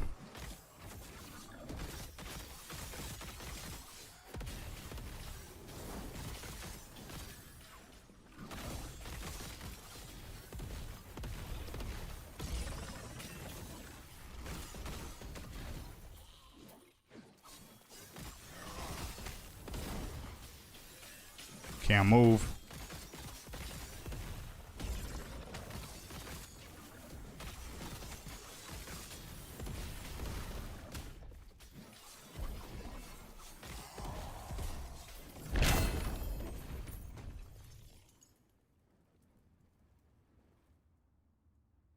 Okay.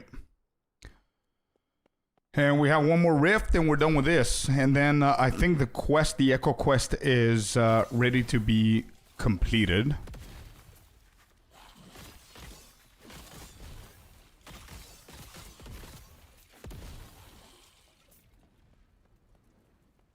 Let me quickly get the shrine.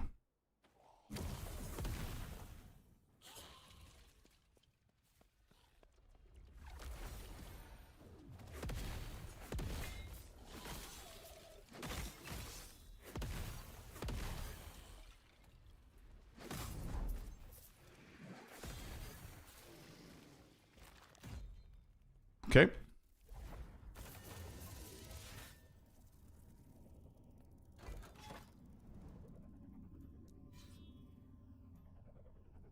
Echo quest. And then we've got the boss, and we're done with the first area. And we're gonna go to the second area so we can farm our main weapon. Apparently there's a boss there. I don't know how easy the boss is gonna be, but we need to target farm that dude for the World Splitter Axe that we need so we can transition to the next build.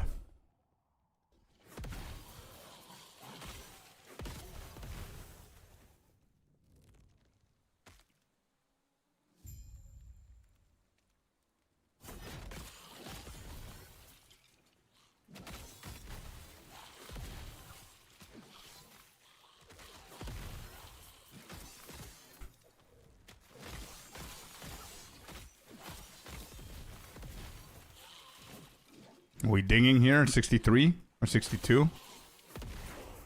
Yeah, 62.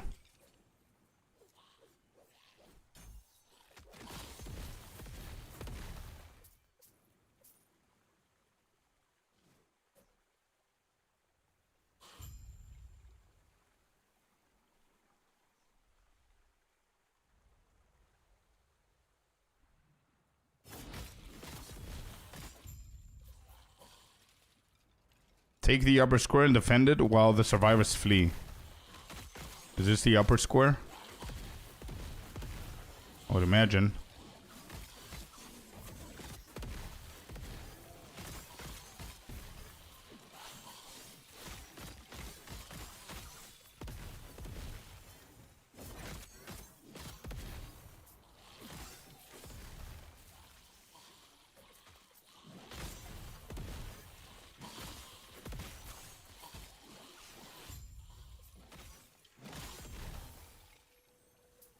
Imperial Commander, where you at?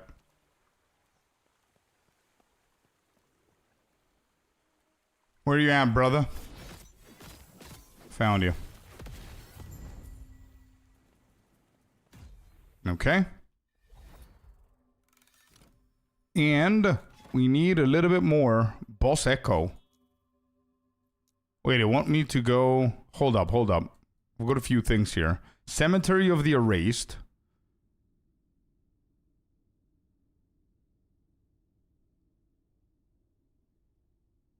Do I... hold up, guys. Do I need to just kill the boss, or do I need to fill the whole thing and then move on? Or can I just do the boss and move? Because I don't know what this is, but this looks pretty cool. Just kill the boss? Okay, what about this? This looks pretty nice.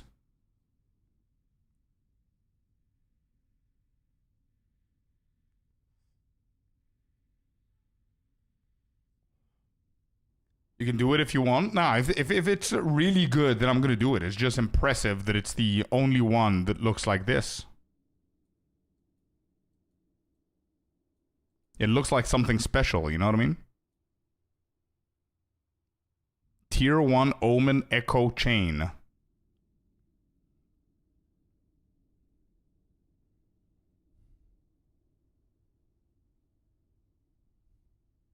Let's do it. It's content, right? It's the content of the game in the end game. Let's do it. Let's see what it is. I think that's the third one that we're gonna do, right? That was the spider thingy that we saw before.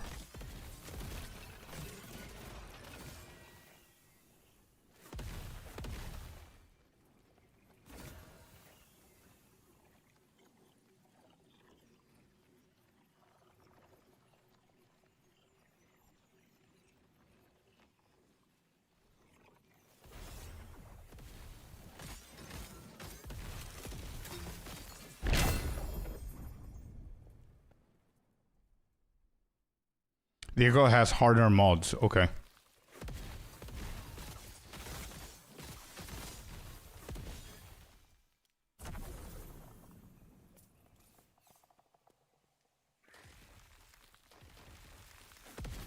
Yeah, exactly. I see. Yeah. I'm pretty sure in the future we're gonna do these like in 5 seconds.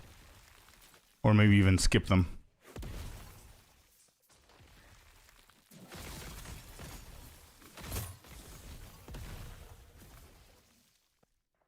Defeat the Omens. So Shattered Omens. This is a new league, right? Or no? Isn't it Shattered Omens, the new league? This is what we need to do. Defeat the Omens, it says.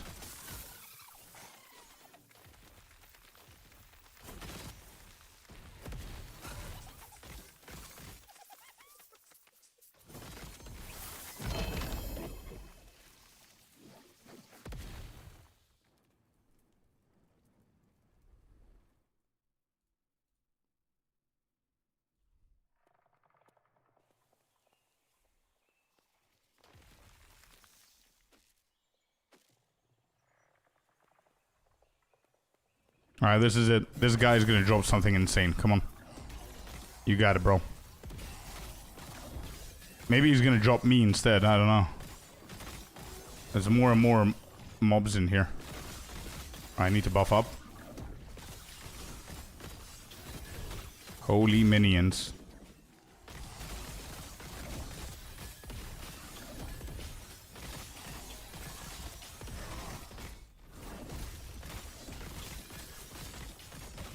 Oh.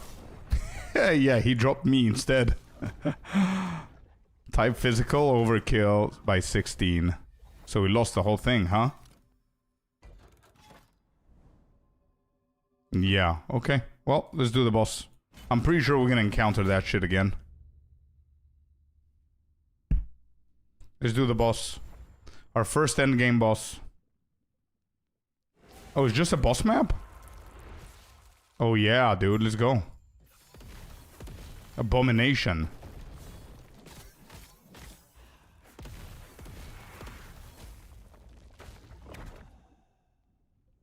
I see. We need to kill this first.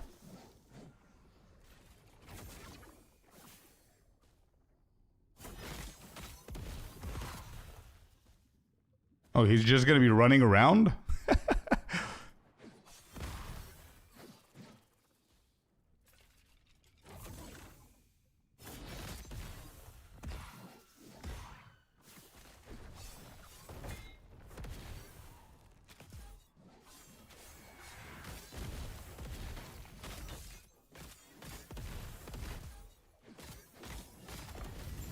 Got him. Activate Blessing. Scales of Greed. 34% increased gold drop rate. Curse of Flesh. 40% increased huge idol drop rate. And Sight of the Outcast. 30% increased large idol drop rate again. So it's large and huge. Okay.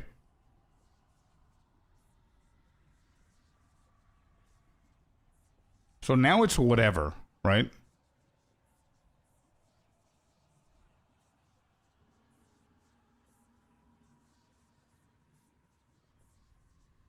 Yeah, I see that I needed the crit strike. Oh, okay. So wait, can I run this again and again and again until I get the crit? Is that what's happening? So let me see if I need the bigger idols. Yes, you can. Okay, I see. So we're going to come in here and we're going to grind that shit for the crit. Blessing the Black Sun, it says. 40% increase crit multi. Reigns of Dragon, Ending of the Storm, Spirits of Fire.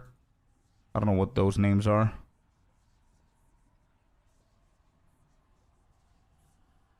Go, go, go, Cynical.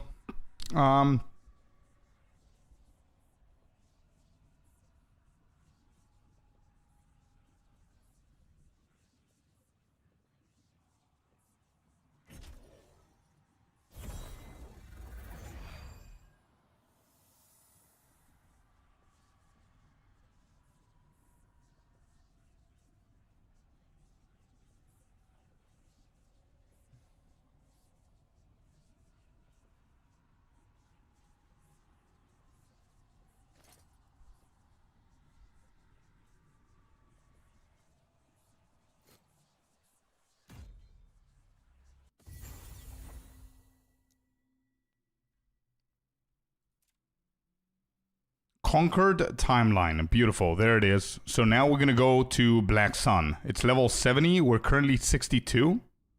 We should be able to complete this. Let me see. So the boss is the dude that we need to grind, huh? Alright. quick pee break. I'll be right back and we grind this. Be right back.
Blue, I have a question for you, dude.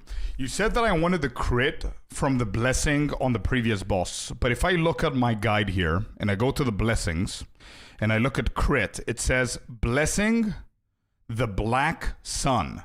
Isn't the black sun the area that we're about to do now? And it was critical strike multiplier there as well. So maybe this is where I need to find the crit instead. Actually. Oh, okay. So the black sun is where we want it. Okay, so if let's say it drops the black sun, can I swap the idol that I got before to the black sun? Am I going to be able to do that? This is the end game. Yes. All right, while you answer that, let's just start. Let's just start here because we need the boss here for the splitter.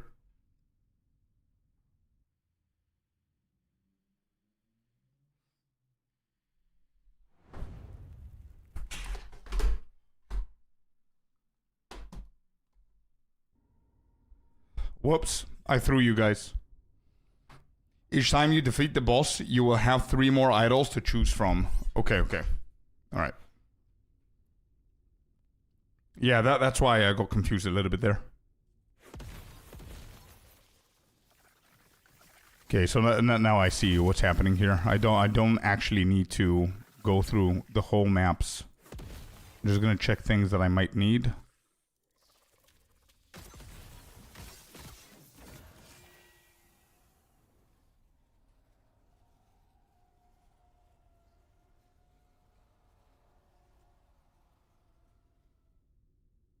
That's not bad, by the way. I'm gonna empower. Hopefully he hits the chest.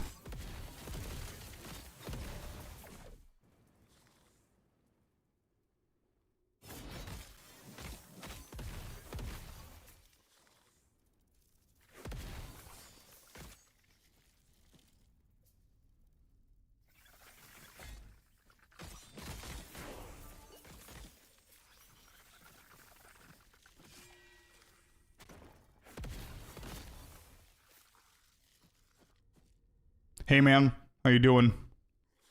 How was the game? Pretty good, yeah. Pretty good.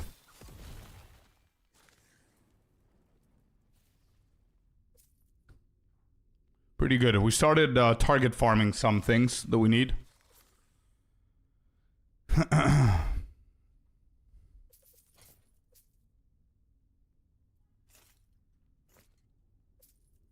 Any good build? Yeah, there's a lot of them. There's a lot of good builds. I've seen a lot of people playing the rogue new abilities, but we're going for the Voidknight, the Warper. Spin to win. Easy peasy. That's what we're going to go for. We're currently target farming some items, so we can have an easier transition to that build.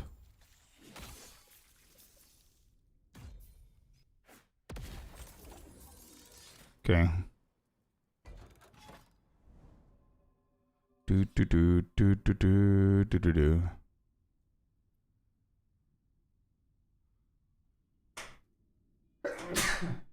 Excuse me.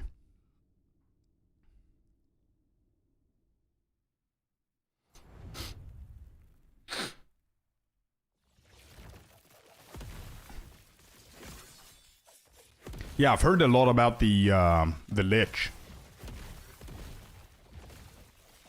I don't know if it's mostly melee. Spring in full power for you? Yeah. Nah, I think it's the dust, bro. We're getting a lot of dust lately, and apparently I've got allergies to dust, of all things. I'm allergic to the air. Imagine your weakness is the air, chat. I mean, I know people that are allergic to flowers and shit, so I can't beat that. But again, imagine you live your life and you're allergic to air. Out of all things.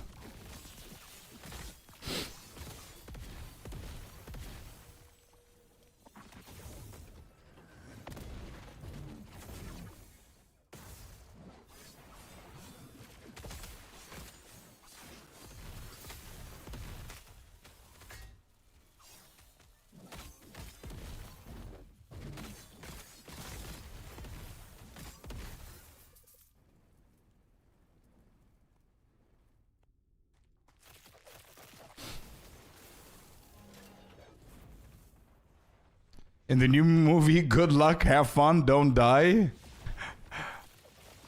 There's a girl allergic to Wi-Fi. What is that? It's a meme movie? I need to watch that. I think I've heard the title before.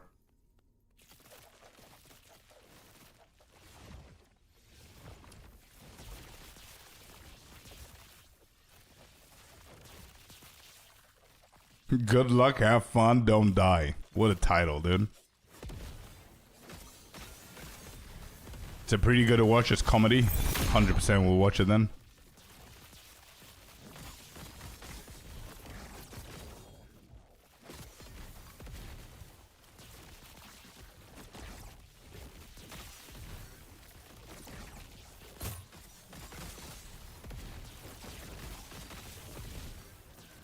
Right, so now with this stability, it's either you do more maps, less of the map, but more maps until you get to the boss, or you do less maps, but more of the actual maps that you do. Is that right?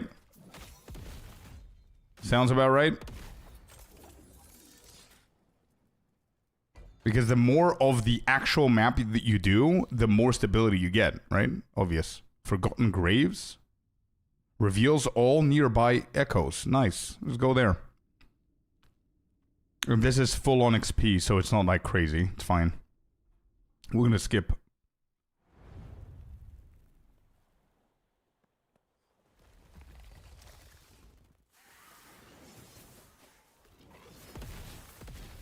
Oh yeah, I keep on forgetting that. We've got 3k favors, gain 12,748 reputation to rank up, double rewards from Monolith Echoes. This is big. How do we get reputation again? Spend favor in the observatory to gain reputation. Okay, after this map. Thank you, Cynical. I think I'm gonna need that reminder. I think all of us are gonna need that reminder in the beginning. Yeah. We need to put like alarms and timers. Every hour, check prophecies. Check prophecies.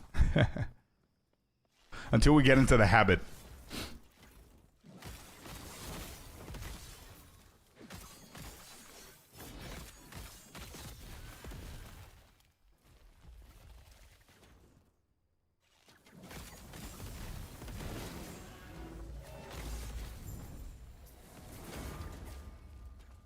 Okay, we're done. Let's get the XP here. And let's go.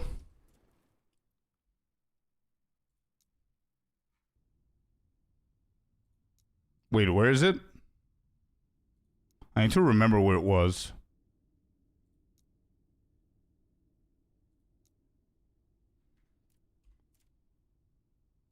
Oh, I could just go here. Okay, there you go. So if you want to travel to it, just press Y, click on Visit Observatory, and it's going to immediately show it up. Good. Quick travels. I like that. I think you get some for killing mobs and completing echoes as well. You do. But I think it's limited. Yeah, you're right. See what we get. I think I'm going to focus on rare boots or exalted boots or any of that. So I can get my Dark Striders. These are jewels. Where are the boots? Here. There's nothing. We're going to reroll. Can we reroll? Yes, we can. There you go. We'll go boots. Let's get these. I think belts as well we can hit. Or chests. But this is a unique. I don't know if this can drop. We're going to try. Let's try that. And then more boots. And then more boots. And then a chest. Oh, I don't have enough. Set belt. We don't care. We don't care.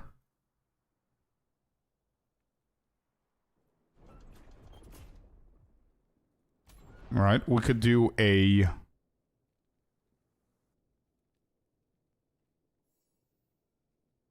glyph. Runa shaping.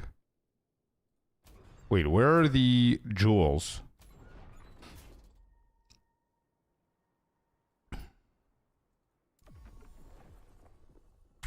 Awesome. There you go. New prophecy acquired. Did we do it? We didn't. Oh boy, we need 6k reputation to rank up.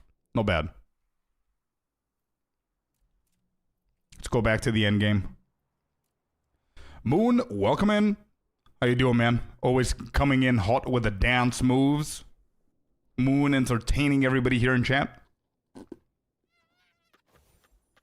The game is trying to enter end of time. Stolen Lance. Where you at? Black Sun. Here we go. It doesn't want to go there.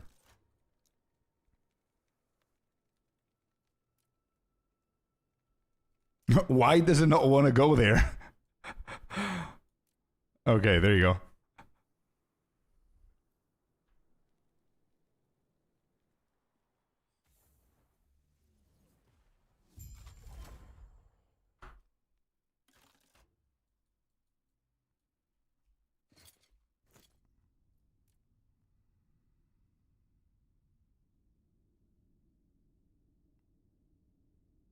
All right, let's try this again.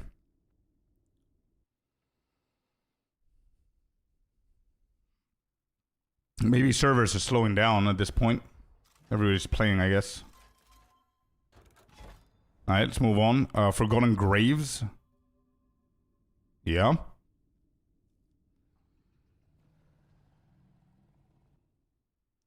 Why do I feel that my build is coming to an end?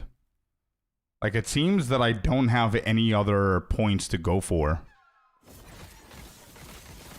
Like the leveling build. Expose more of the map? Yeah, I like this. No reward, just exposing everything so I can see where I can go. That's good.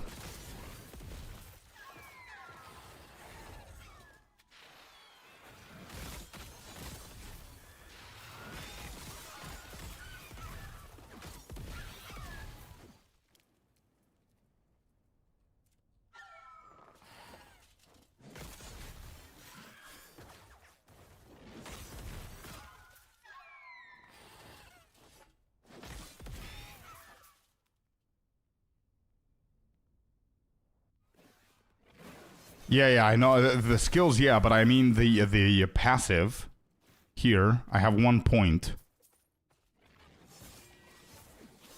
I don't know how many other... What's the cap on this? Is there a cap on the passive points? Do you know? Does it say anywhere? Because if I look at the guide, we have 7 on conviction, 5 on defiance, 3 on honor, 10, 7, 4. Correct. 5, 4, 5, 5. And then it's done. There is a camp, but you aren't close yet. Yeah, but this is what I'm saying. That the guide is not telling me where else I want to go. You know what I mean? So I'm just going to fill in everything else, I guess. I'm going to do it on my own. Melee Ignite Chance, I don't want that. You can put them into Voidknight. Oh, never mind. Wait. They want me to go Forge Guard. I'm blind. Again. You gotta read. Nah, it's 55. It's 20 on the Sentinel, 55 on the Paladin, and then apparently 8 for Forge Guard is what we're doing. Weapon Mastery and Steel Aegis. I died to type that. Sorry, dude. It's 1-for-1 today. You died typing that. I died because of a sub before, so it's fine. It happens. All right, let's put these in. We've got 2 of each.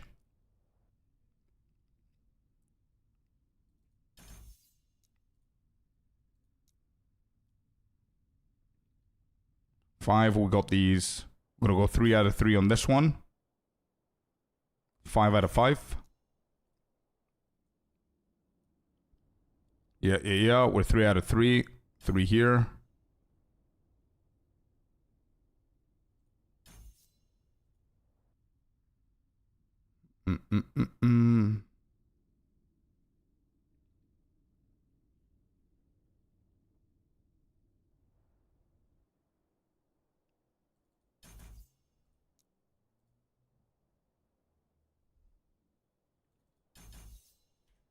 Alright.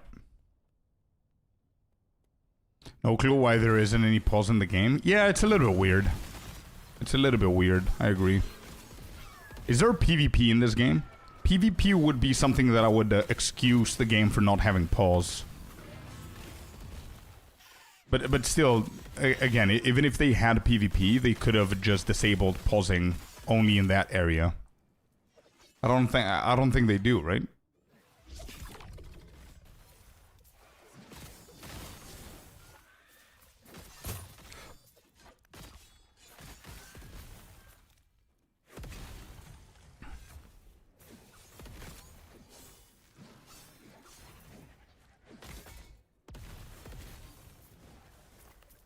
Do you remember when PoE 2 they announced the pause and everybody was mad about it?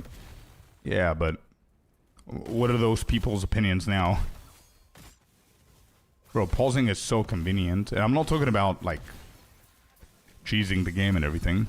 I'm talking about convenience, you know? You want to look up something. There's, like, constant waves coming at you. Or you have to do something IRL.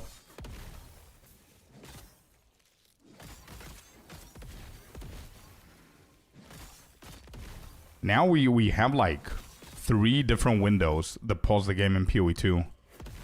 Your passive tree, your the escape, and the atlas, right? Just remembering the past, yeah.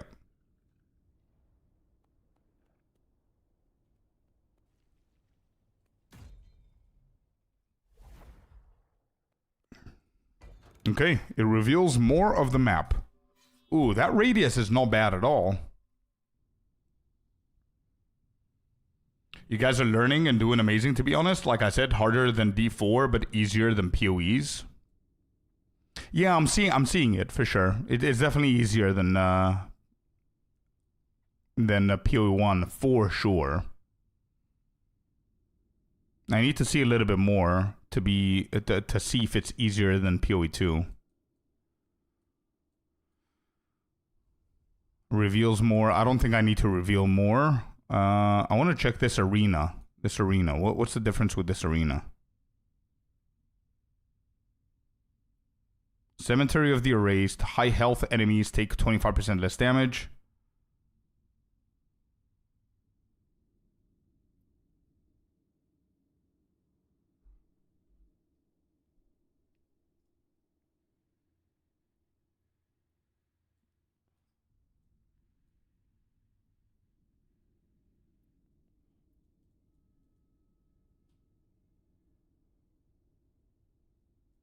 Oh, would you look at that?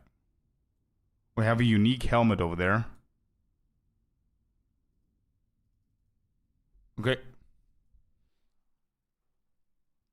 Uh-oh. That's a PoE1 build. Whoops. We need to fix that. I see, can you help, or are you gaming?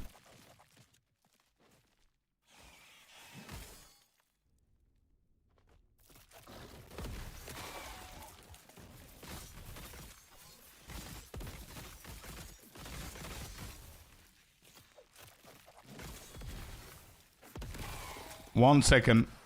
Alt F4. Give me 1 second, man. I could do it, I could do it.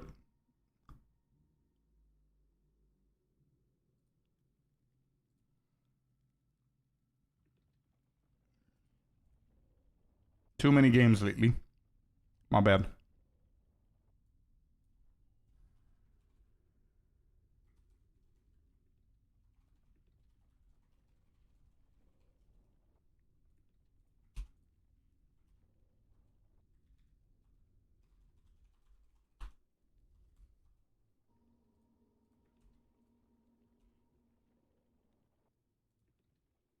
Alt F4, try again, bro.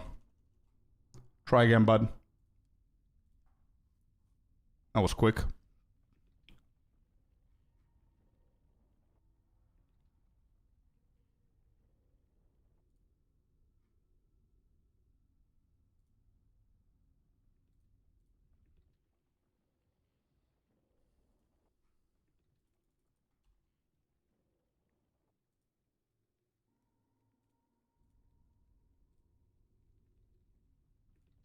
Okay. It's done. Now it should work. You should get the correct one. Alt F4.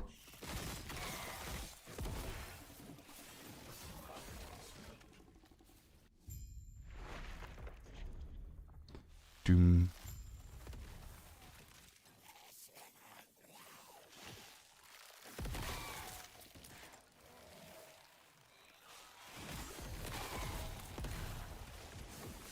Oh wait, this Cemetery of the Arrays doesn't count in the stability.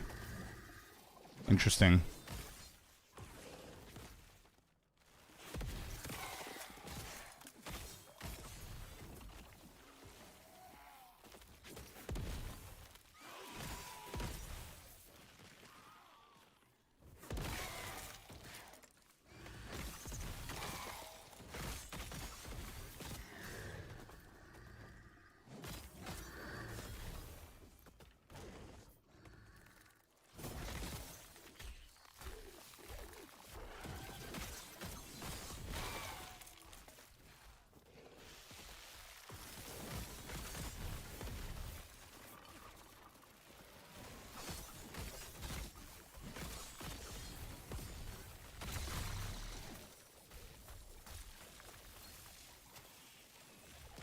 It feels really weird not having a single dodge, by the way. But it is what it is.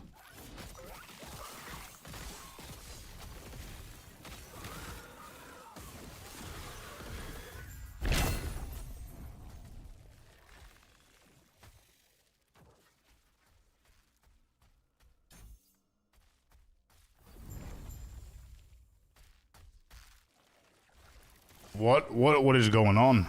What is all this? Wait, there's a new tree now in the endgame?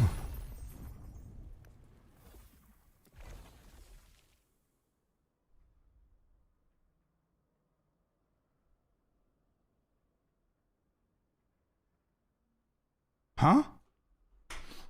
Place woven echoes in available slots. And I have 3 of them. Oh, here? Oh, wait, you can create your own endgame map. Oh.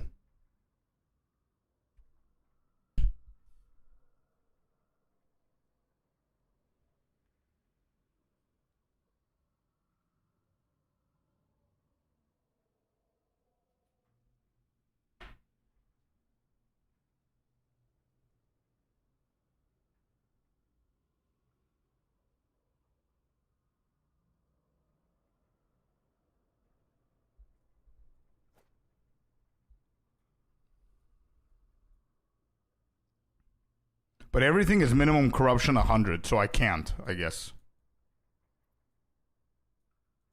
Yeah, I don't think I can at the moment. Okay, good to know.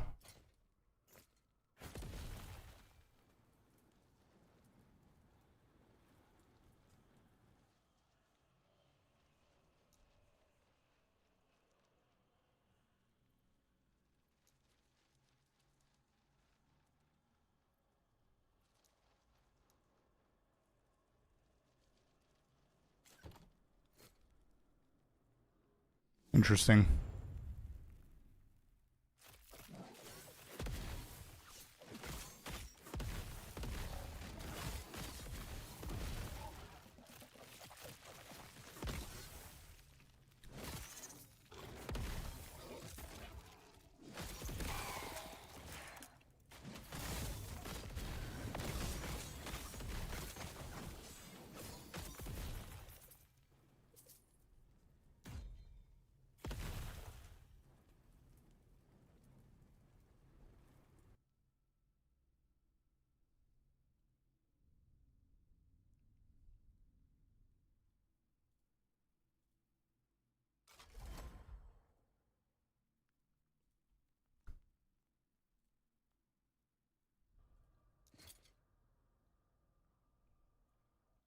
Oh, look at that. It gets me to a spider layer.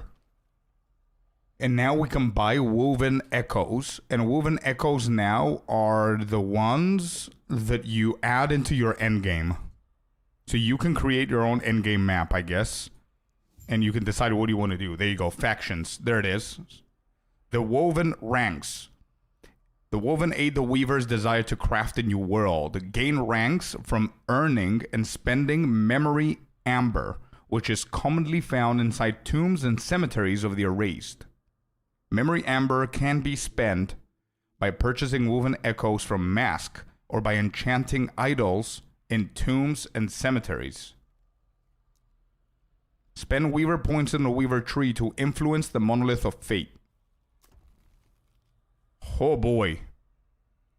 So this is the Atlas tree. That's it. I don't think there's any other way to interpret this.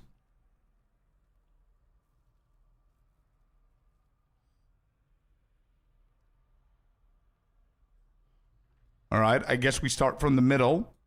And we have 4 choices. Your echo rewards have a chance to be doubled on completion. Tombs of the erased are more common on your echo web. Your echoes have a high chance to spawn a champion. Additionally, champions have a chance to drop additional exalted items in your echoes.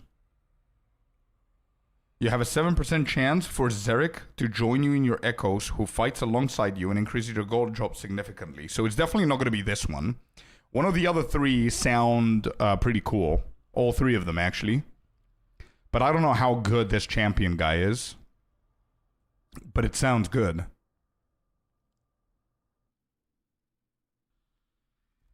Tombs of the Erased are more common on your Echo Web. I guess you need a couple of points in there. Your Echo rewards have a chance to be doubled on completion. This might not be bad for later on. Okay. Let me see if there's anything else. Monolith.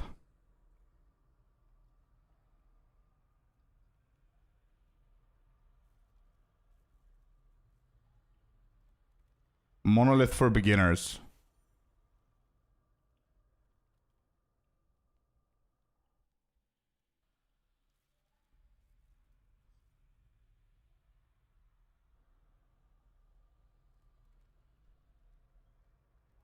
Found it. There you go. We can read. Yeah. I fixed it, I see. I fixed it. I told him to try again, but he hasn't tried again, so probably they're not here. Weaver Tree. Your experience in the Monolith of Fate can be customized through the Weaver Tree. This is an additional feature added by the Woven faction. In order to unlock this faction and gain access to the tree, you must find a special cemetery echo located in your timeline and complete it. We did that. Beautiful. This is completely voluntary activity that adds a lot of depth in the endgame, but can be overwhelming for new players who are just learning how to engage with the Monolith of Fate.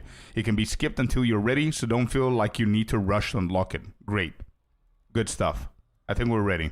By completing one of the 3 level 90 timelines, Spirits of Fire, blah blah blah, and slaying the Harbinger, empowered timelines. Okay. So, the Woven Faction overview. The Woven Faction focuses on providing considerable depth in the endgame. Mutually exclusive with item faction and blah blah blah. Unlocking it, we know. Okay.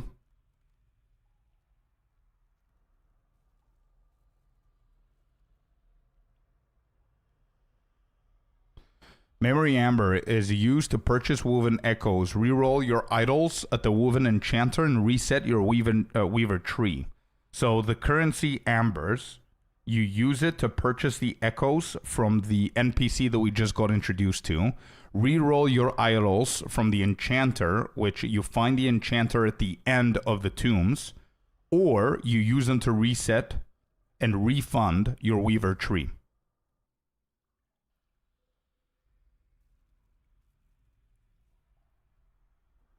Okay. Woven Echoes are the ones that you purchase, are a type of items that can be placed inside your timeline's echo web to become a special type of echo. Yeah. They can be collected as drops from enemies inside cemeteries and tombs. Take the chosen echo from the bottom right inventory and place it into one of your open slots. It then links to nearby echoes, allowing you to access it. Okay, so you can choose. So you can have like something like, yeah, you can set up your endgame. You can go for items, you can go for whatever. Cool. Let me see the planner. Is there a planner here? There is.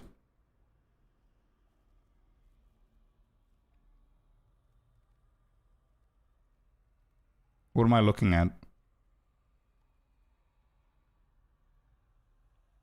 This is not even set.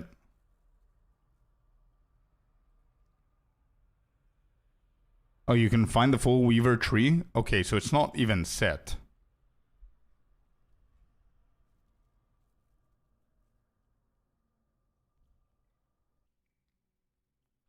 Idol enchanting. This is going to be very interesting, actually. Idols were previously a static drop that could not be altered in any way, but with the introduction of the Woven Faction, class-specific idols can now be enchanted to provide even more power.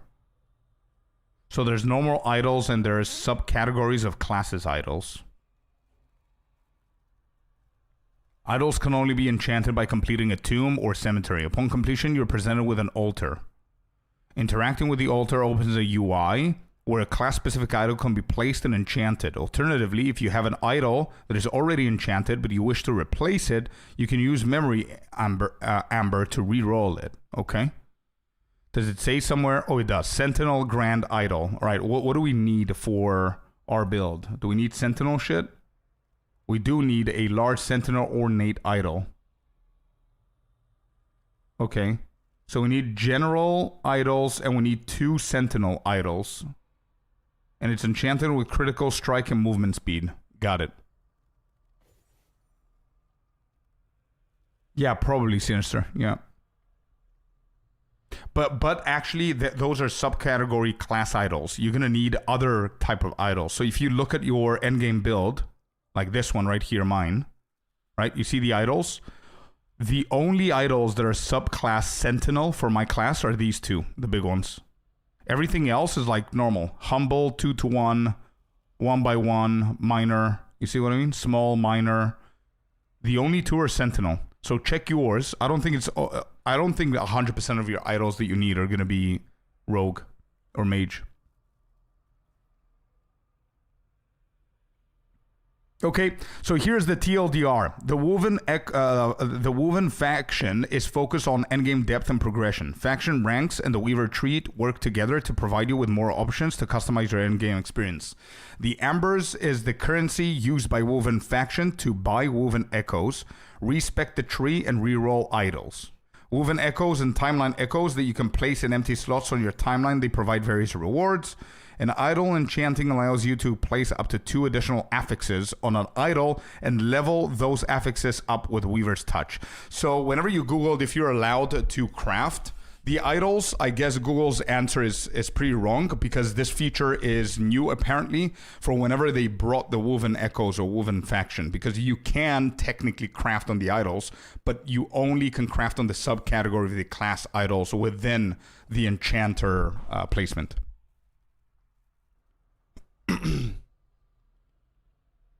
Alright, glance the endgame build. Almost there, exciting. Exiting Crystal Caves at the moment. Gotcha. Okay, so I don't know if there's like a good Weaver tree that we can follow. I don't see anything for my class. I don't think there's anything to do with the build.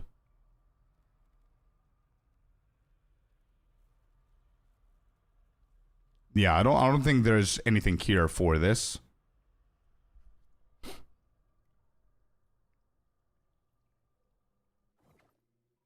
Yeah, make it what you want. Yeah, you're right.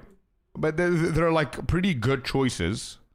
I don't want to miss out, you know what I mean? Tombs of the Erased are more common on your Echo Web, which means that even if we get more of them, we might potentially get ourselves better idols. But then your Echo rewards have a chance to double on completion. I'm okay with skipping that. 7% chance for Xeric to join you in your Echoes. I don't like this guy.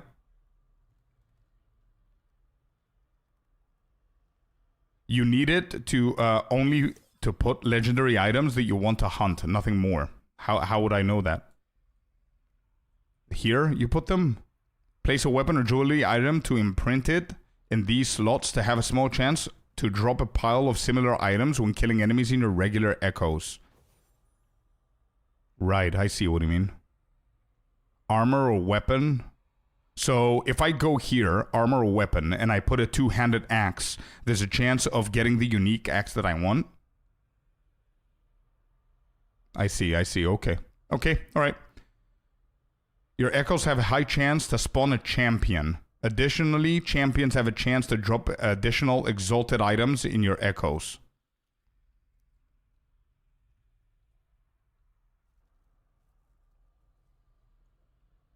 I'm going to increase the Echoes. Just get fast as possible.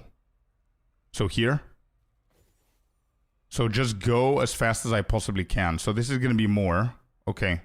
I don't want to confirm this. No. How do I confirm? No. Close. How do we open the faction?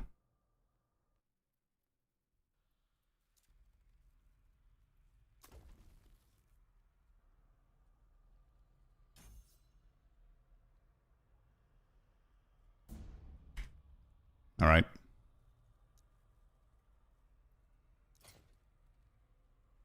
Okay.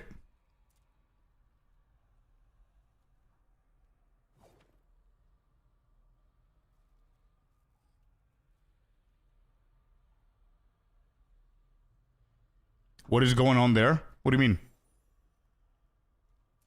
I don't know. You said go as fast as possible, so I'm just going here. That's going to be 1, 2, 3, 4. 1, 2, 3, 4. So I'm going to have 2. So here I can place an armor type. Here I can place a weapon, or weapon and a ring in these two. Somebody, okay, High on Bush is saying, I think the Weaver Tree is mostly up to you and what sort of content you want to do. Yeah, I'm going to target farm these, and we're going to see another time. It's okay. I don't think it's that important at the moment. Even the guide is saying you can skip it for now. It's okay.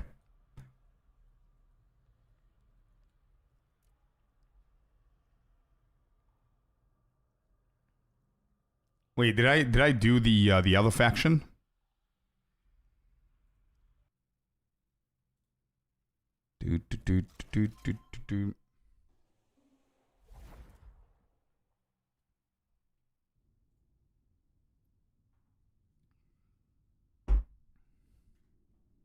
Yeah, I'm good.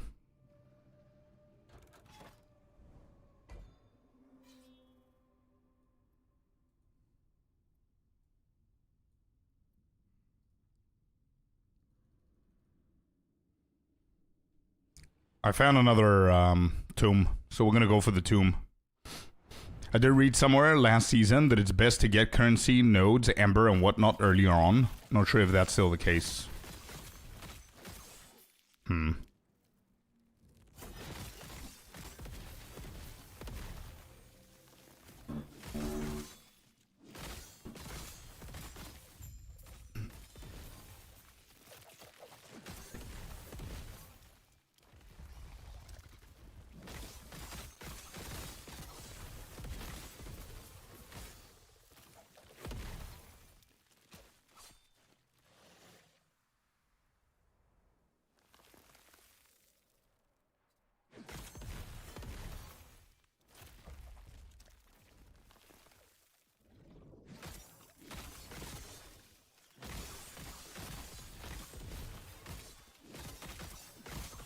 Alright, here we go. Big boy. Give me something.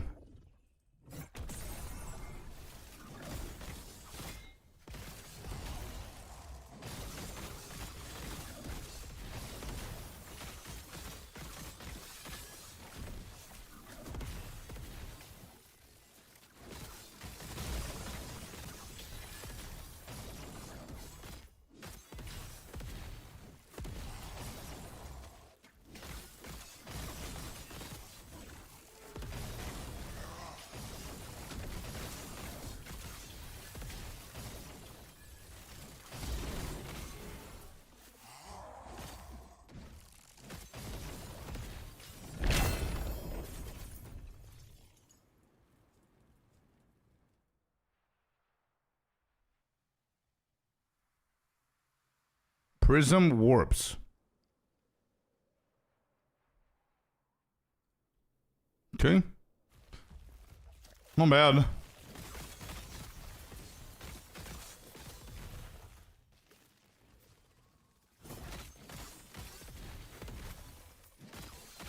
So I think we're looking for cooldown reduction is the main thing that we want to shatter in this build. Reduce channel cost, actually, sorry. Channel cost. So we can transition to the next one. It's pretty important.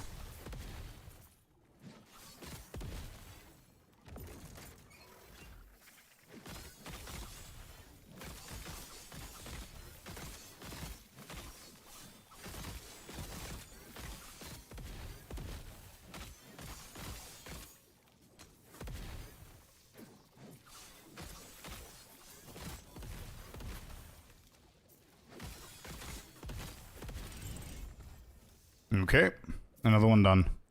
Let's get everything. Off we go.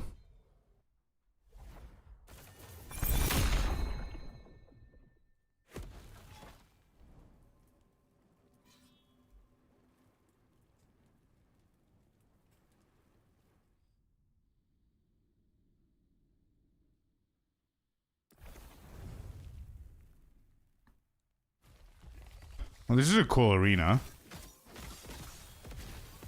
It's not even a boss, huh? Scale Charm. Dungeon Charm. Use when entering dungeon greatly increases the number of loot lizards in the dungeon. Nice. So you can juice up the lizards that you find.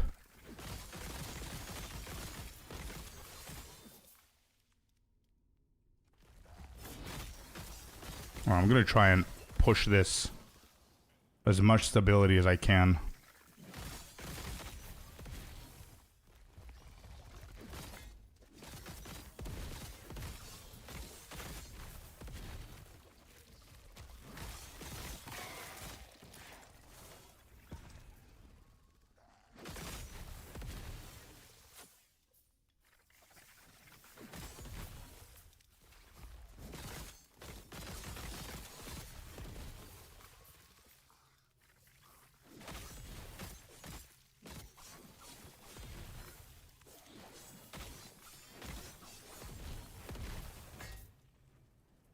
Okay. Let's get the shrines.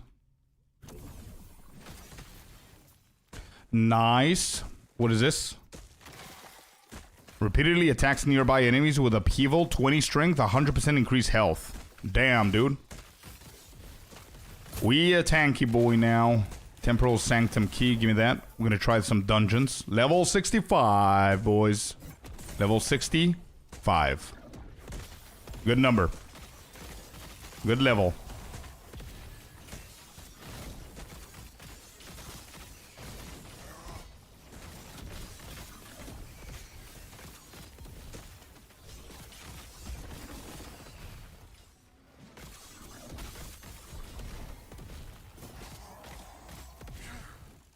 Where are you going?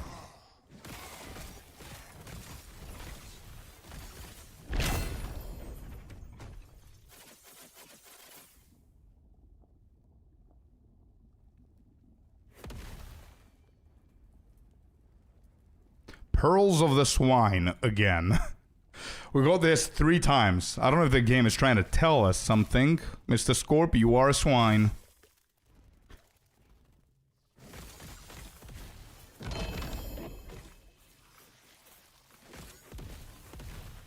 Cleansing Nomad Belt of Purity. What is this? Chance to cleanse all elements. No thank you. Monument of Protection. And that's an axe? Melee damage for shield bash. Yeah, this is a shield portraying an axe. It's dressed up as an axe. Does not look anything like an axe. It's a shield identifying as an axe, is what it is.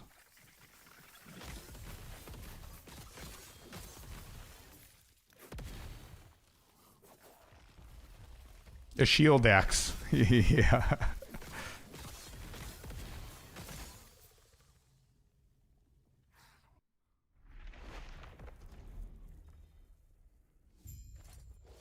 Bro, look at it, bro.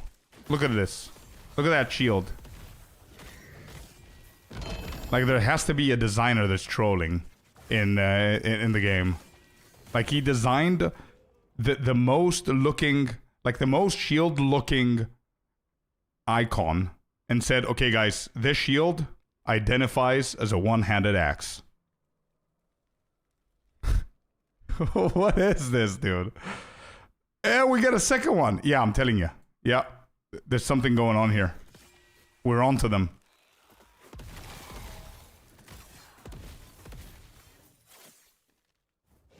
Wrong art.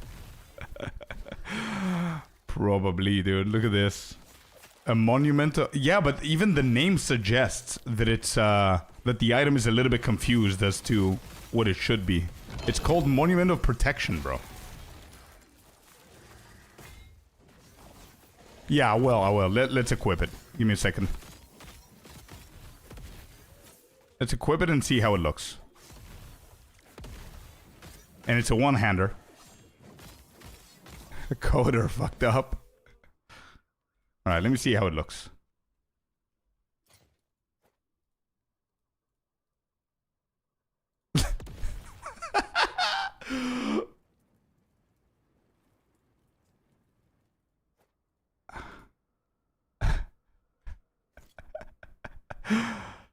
How is this an axe?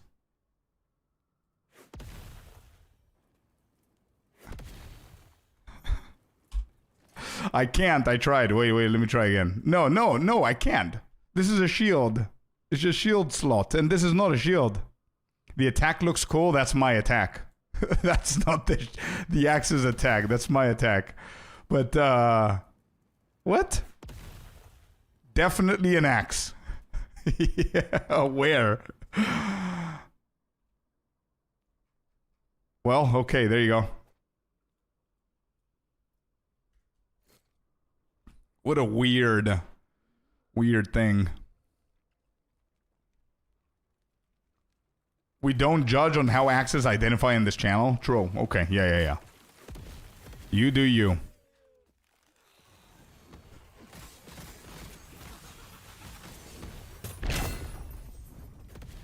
Monument of Protection. Meanwhile, it's an axe. It doesn't protect shit.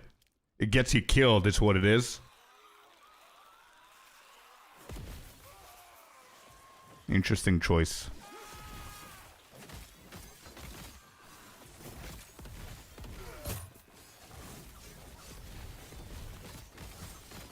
Oh. Are these guys stronger? Damn. Oh, there's a ton of them, that's why.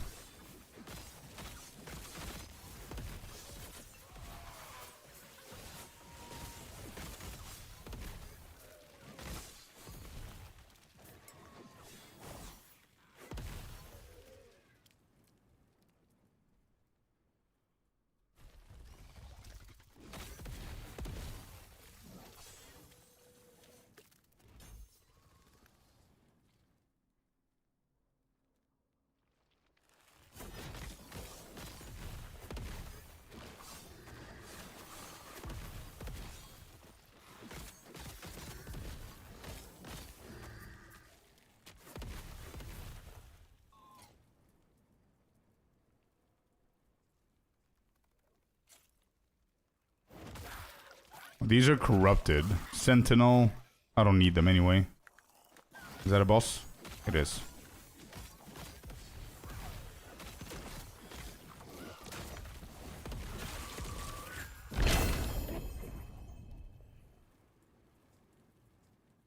Health regen and health. Beautiful. This is one of the better idols that we found.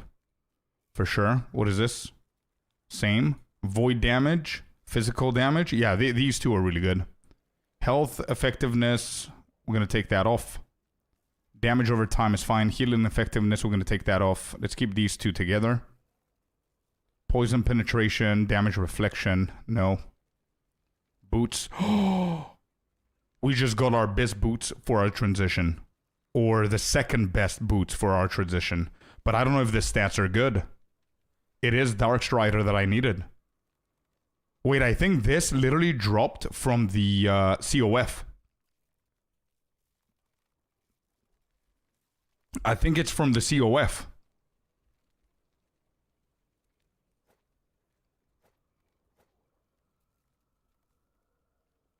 One charge for Void Cleave. Melee Void damage. Increase movement speed per added melee Void damage. Increase Void damage. Okay, so I'm not going to equip it now. But we're going to save it because that's our prime boots for starting the next build. I mean, it's the second best. I would love to get Army of Skin. Is an option for higher movement speed. That's it. We have another one. Right, what do we have here? There you go. Complete the objective to claim loot fit for a great sentinel. I am a great sentinel. I'm the greatest. Greatest sentinel. Where do we do it? Here? We have access? Yeah. Awesome. Nice. We just reshaped our endgame. And we've got enchanters here. Harness the power of Weaver to craft a class-specific idol. The grapest. Yeah. The shieldiest, bro. I'm so well protected that I literally have access per trained shields, bro. I'm a triple shield protected sentinel. Nice. So you can open your inventory as well while you're doing these. Small idols. Can I add small idols here? No, of course. Reach rank 5 to unlock Reforge. Weaver idols. Ooh, there's reforging as well. If there's reforging, that means that we can 3 to 1, maybe? Or something similar? So these are the best idols that I need. Right here. This one. This long thing right here. That's what she said. Dark Forging Ornate Solar Idol of Rot. A whole paragraph of a name. Area of Void Cleave. Chance to inflict time rot on hit. I don't want either of those. So this is a bad one.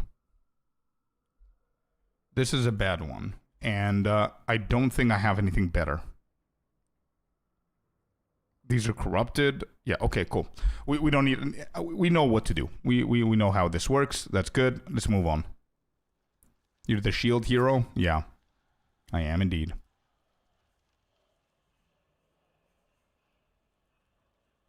There we go. Legendary.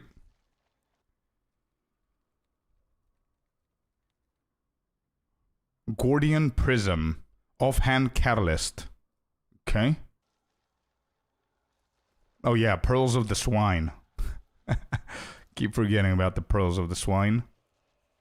Prism Wraps. We don't need that. Then these shields right here. Most probably we can just delete those.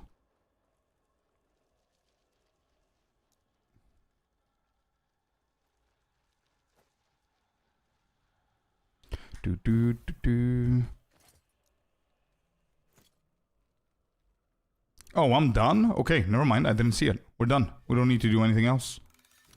Just go out here and we can literally go to the map that we added ourselves. Which is where? Exalted Relics.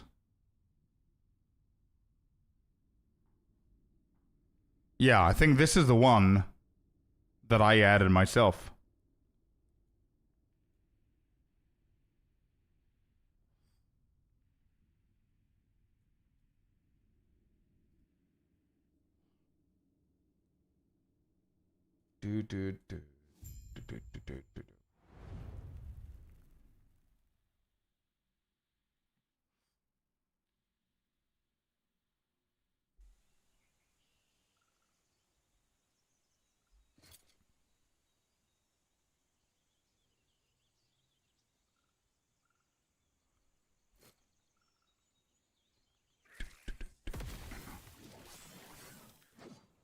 Slay all 3 patrolling horrors. On it.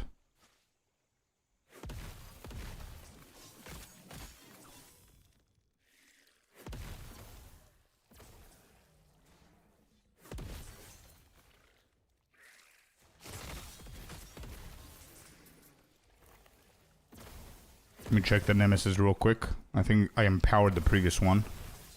In the hopes it's gonna hit the chest, I think.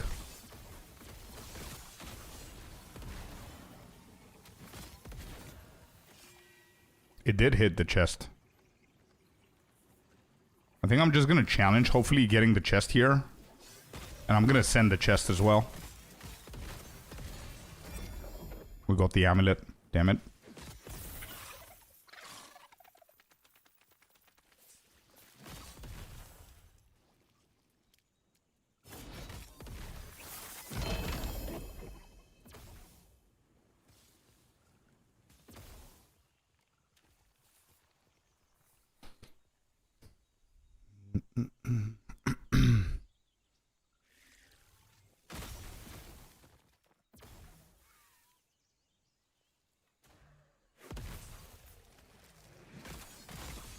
The patrol is here.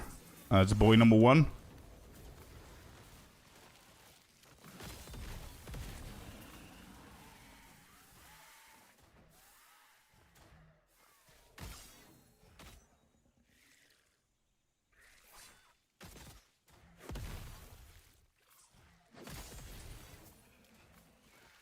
So now if I wanted, I have the default filter. It's either I have the option to A, just slide the strictness a little bit higher. But after reading it, I don't think it's a good call to do it now because it's going to hide a lot of stuff. Or B, I can go within the settings and custom make what I want it to hide.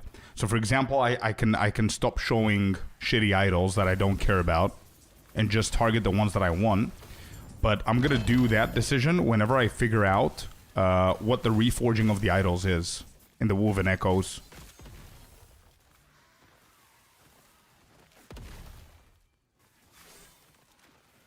Muramat's Hut. What is this relic? Curse damage, curse spells, cast speed, and gain when you use harvest. Okay, useless for me. Warpath melee damage. Oh shit, wait. Is this something? I think this is prime for the build. +1 Warpath, 69 mana. Yeah, I think this is pretty good. Yeah, we just need to craft health. Can I get health on this? Let's see. Let's go. This is going to be our first official craft that we want to hit for our build. Let's do it. Here we go. Remove the shattering. And we want health. That's right. We need health.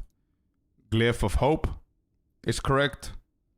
Reroll all implicits on the item. Rune of Ascendancy. No. Alright. 32 Forging Potential. We want to add health, and we want to increase its tier. Mana is a tier 5, which is pretty high. It's 5 out of 7. 4 out of 7 on the Warpath. Health. Hit. 29. Not bad. We're going to push it higher.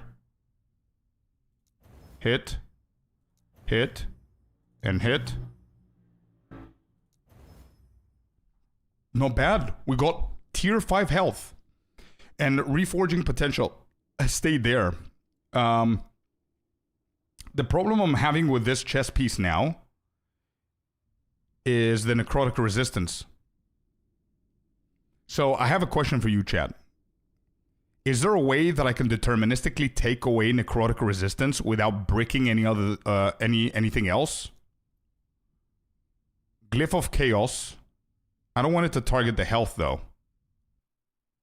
Randomly changes the upgraded affix to a different one that can spawn on that item. For example, if you use a fire resistant shard to raise. Wait. So if I change this to increase health. Oh, I don't have increased health. Wait, so is there no way?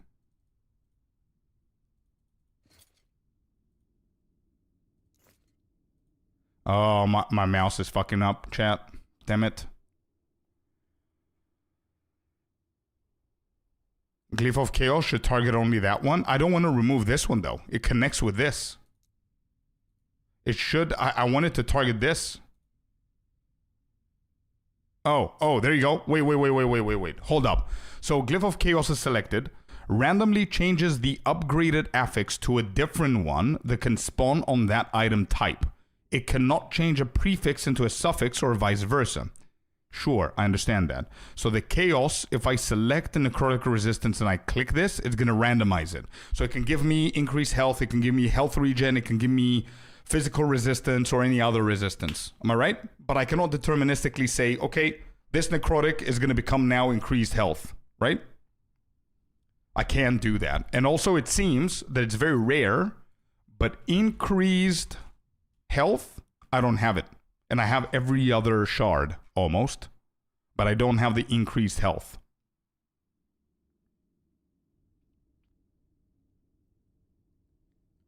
Spam Chaos until you get health. That's I think that's the most logical thing to do, but I don't know if you're going to land it if you don't have it.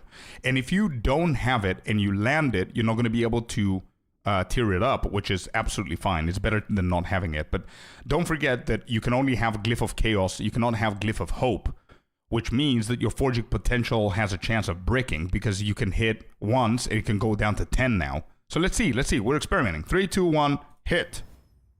Health regen. I'm going to stay with this. I'm going to stay with that. Yep. I am definitely staying with this. I'm going to settle. Instead of increased health, we're getting health regen. Increased health regen. Instead of increased health. Look at the difference so you know that I'm not trolling. There it is. You see? Increased health. Percentage increased health is the rare one. So if you guys need this for your builds and you find an item that has this shit, don't vendor it. Make sure you shatter. So I need to remember that. I need to remember that there are two very rare mods for our build, which is reduced channel cost, this one right here, and increased health. I need to pay attention to those.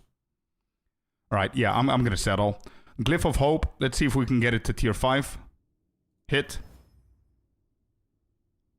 Requires level 66 to forge. Wait, what? Oh, I cannot hit it more. Nah, dude, nah. It's not worth it because don't forget that you cannot easily trade in here. You can gift it, but even if you want to gift it, you need to have the resources and all that shit. Anyway, this is a good item. I think with the sword in your... What? The sword in your inventory. This?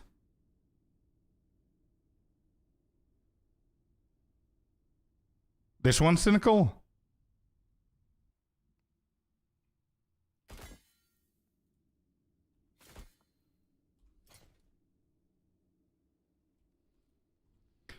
Okay, so that's not bad. We've got 2 items ready. The green one and red one. The sword, this. For your build? Yeah, if I could have gifted it, I would. I don't need this.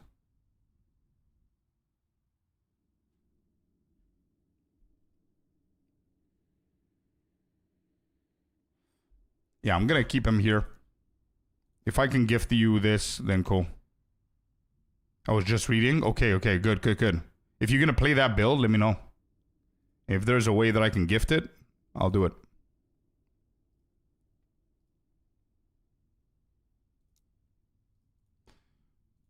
Alright, so here's what we're gonna do. Stash tab 1.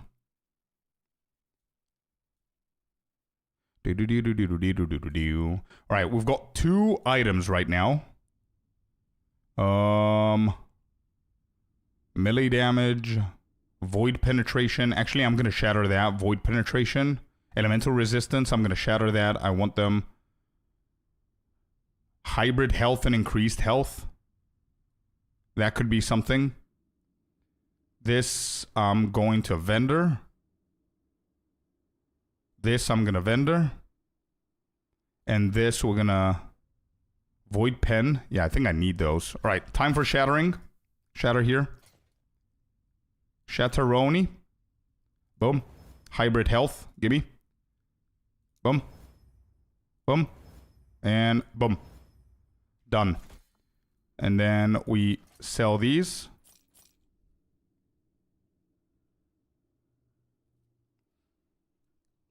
Awesome. So now we've got 2 items for the transition of our build. I think the only thing that we could do is find the splitter now with this boss. And I'm gonna actually transition.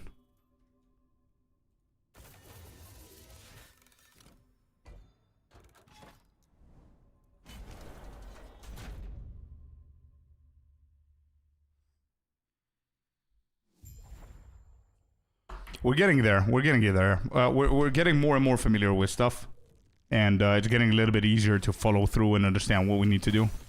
Which is cool.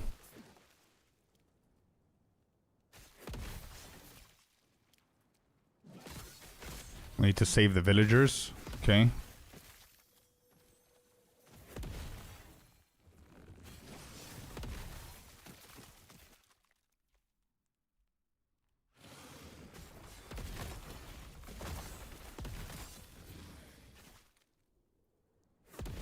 Two out of 5.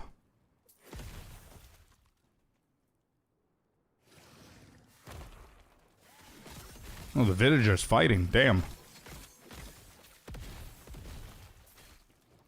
Oh, never mind. It's somebody else. Oh, wait. This is the dude? Who are these? They're just soldiers in here. Okay.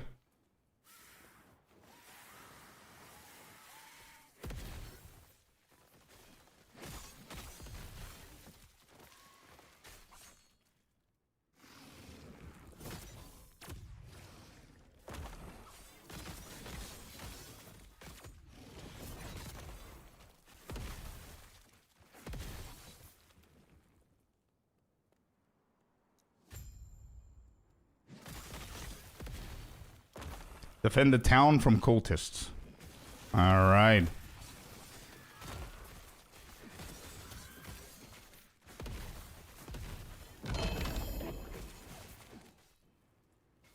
Lessons of the Metropolis. It's another unique boot.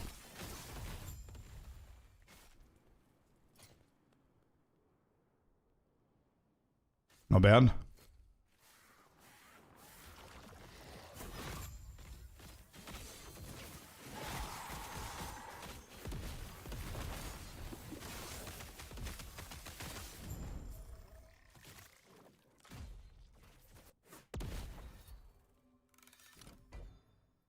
Quest number 2, and we're almost there to the boss. I think we need one more map, juice it up as much as we possibly can, and we're gonna fight the boss. And imagine we get are two-hander axe from the first try. What are the chances there? Crazy luck if we get that. I don't know what the drop chance is. I think it tells you. What is the drop chance? Oh, it doesn't tell you. Never mind. It just says it drops from him. Corrupted bonus don't become shards when shatter. I don't think you can. Yeah, I don't think you can shatter. 10 chapter Celestina. However, you can stop doing the campaign at chapter 7 and just go to the end game. You will miss +2 attribute points. Some people are saying that it's fine. Some people are saying that it depends on your build. But to be completely honest, by the time I realized I'm in chapter 7, I was at 9. So I just finished. It's pretty quick, especially later on whenever your build gets online.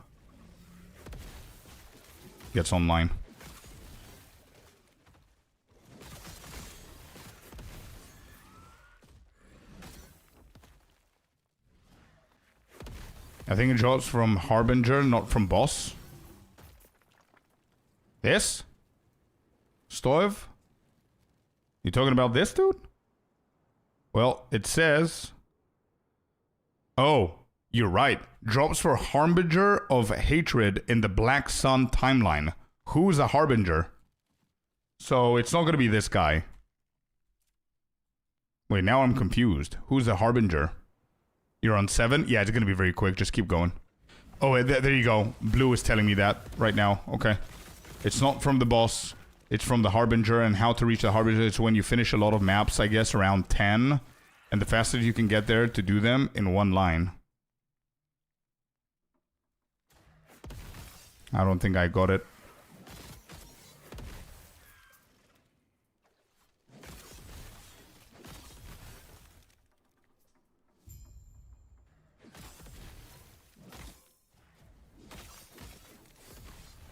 So when you finish a lot of maps, I guess around 10. I've definitely done 10 maps. When you mean maps, you mean these kind of maps, or do you mean like zones? Like the whole echo system? Like the Black Sun thing?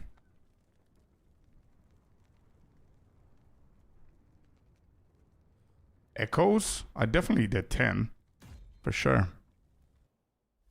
Alright, hold on. The game is gonna help us.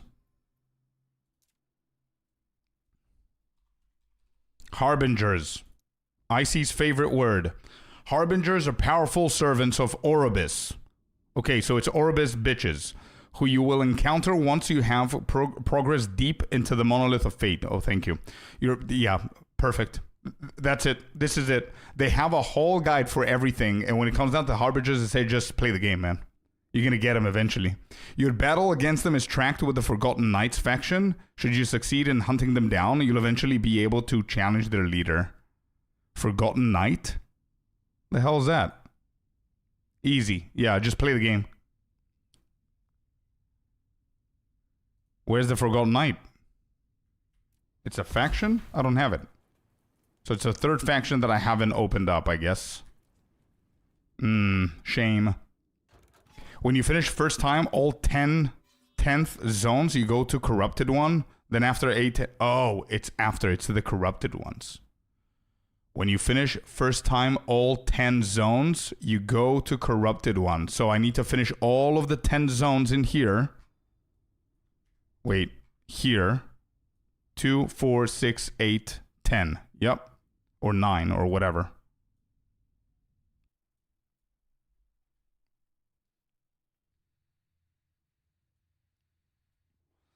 Alright, so that's not great. So we need to find on an Adachi of Acid two-handed sword then.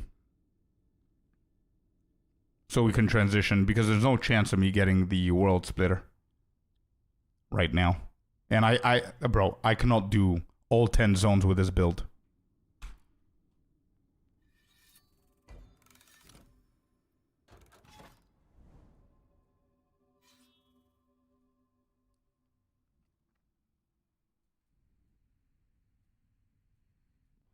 Locke is saying the game is 1% the difficulty in gearing wise than PoE. I can feel it already. Yeah. I can feel it already. I'm just getting spoiled by the game. Early on, it was insane with loot.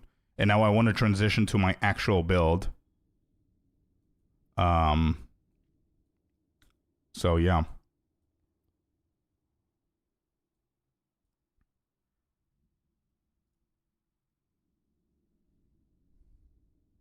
Okay. Stoev, thank you, dude. Now I understand a little bit better. So Harbinger is going to be, once you finish the first layer of the endgame, which is a normal endgame, you need to complete all 10 or 9 or 10 or 11 or however many zones exist. So you just need to do 2 quests and 1 boss in each zone, complete all of them. When you do that, you can then go to the corrupted layer of the same zones. And whenever you do 8 or 10 maps within the corrupted, then you meet the Harbinger. And you fight that dude, and there's a chance, I guess, you go to the Black Sun. And you fight the Harbinger there. Okay.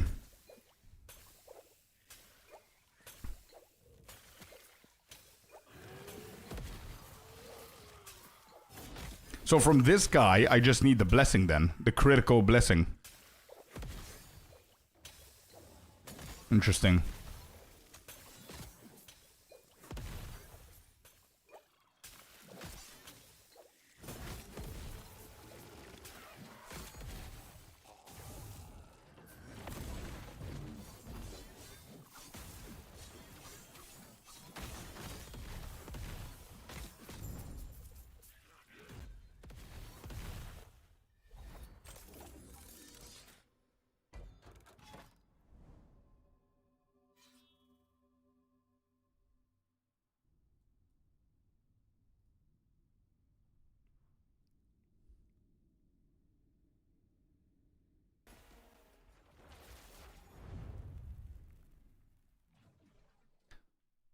So basically what we're looking for is like a good two-handed weapon that has like decent stats that I need, or I can craft.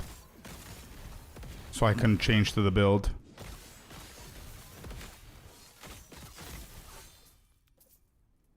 So therefore, if we're not going to be able to get the Splitter of Worlds, or whatever it's called, then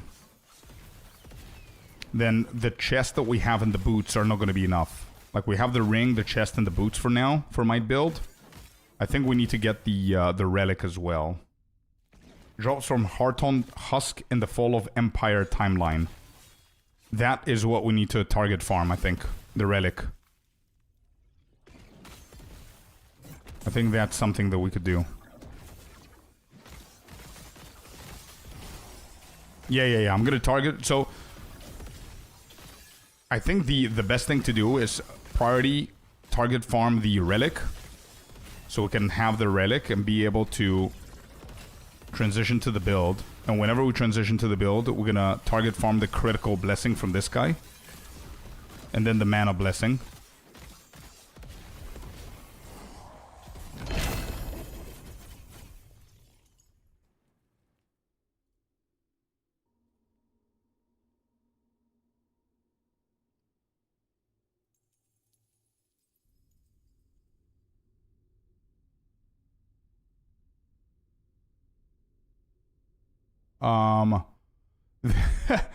This is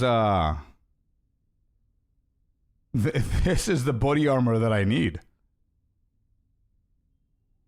Wings of Argentus is an option over Titan Heart for higher movement speed with haste. However, your survivability is going to be lower. Wait, what's haste? Nah, I don't want that. Yeah, Titan Heart is good.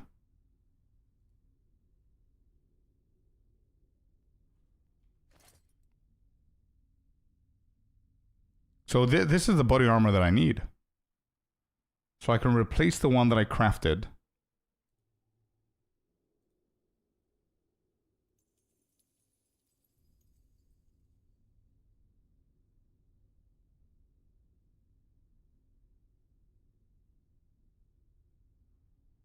It's pretty good. So how... I need to figure out... Is there potential for legendary? No, I don't see any. Okay, not bad. Okay, we got a better chest. Good stuff. Can I egg this and empower it? Is that how it works? Like, can I keep it in my inventory and use it if I find an an egg here? Is that something that people do? So I can potentially try and empower it. Yes. Okay. But what's the guarantee that he's gonna give me that item, and I'm not gonna lose it? Or is there no guarantee?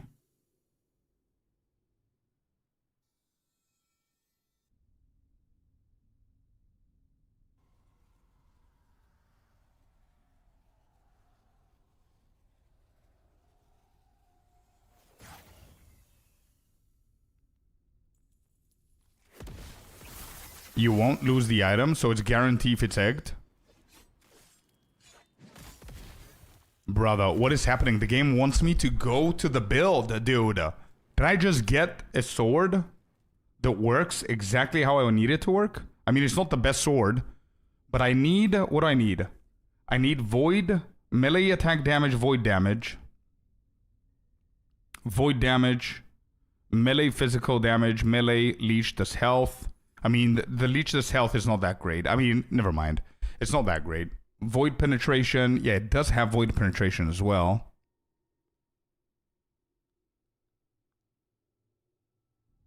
So you can craft it as you like? Yeah, okay, okay. So I need to keep it in my inventory then until I find an egg.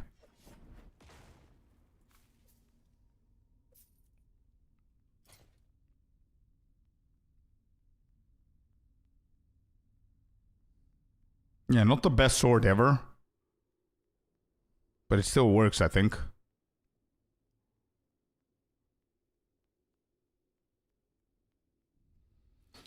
You can use Shadow Beacon Mace for beginning. I don't know what that is. And I don't know how to search it.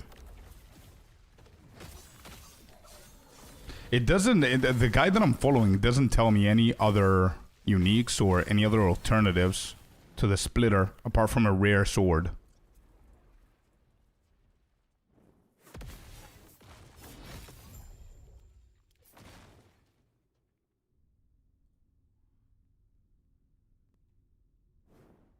You can swap now. I think I can, yeah. I'm just worried about the relic. Wait, what does the relic give me? Void damage. So yeah, the void damage in the new sword is not perfect having it here, but it still helps and compensates for not having the relic.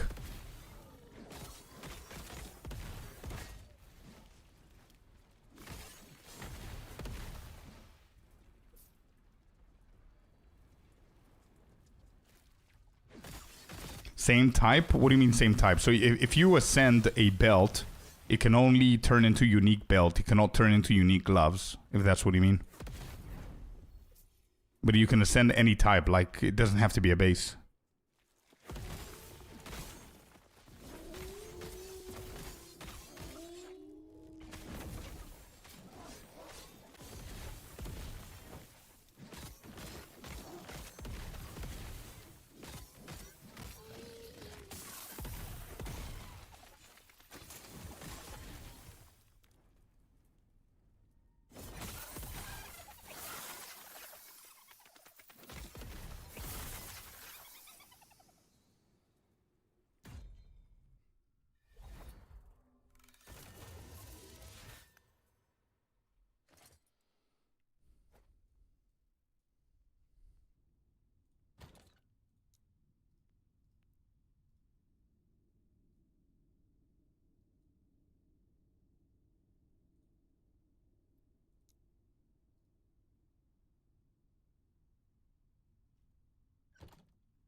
Void pen? Yeah, I want all the void pen that I can get here. Okay, so if I use this... Yep, there you go. That's why I need the void pen. Look at that. We can craft more void damage right now. Melee physical damage. I don't really love that. Melee physical damage.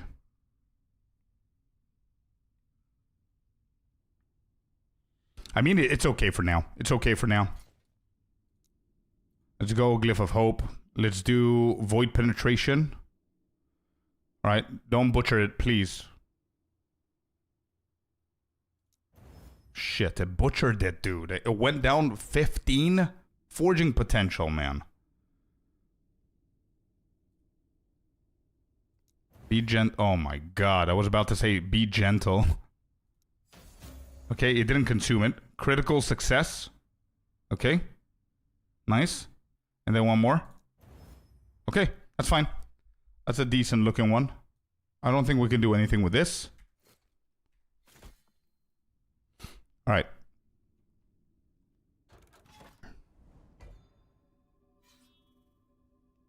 Let me do the boss echo, and then we can look into other stuff.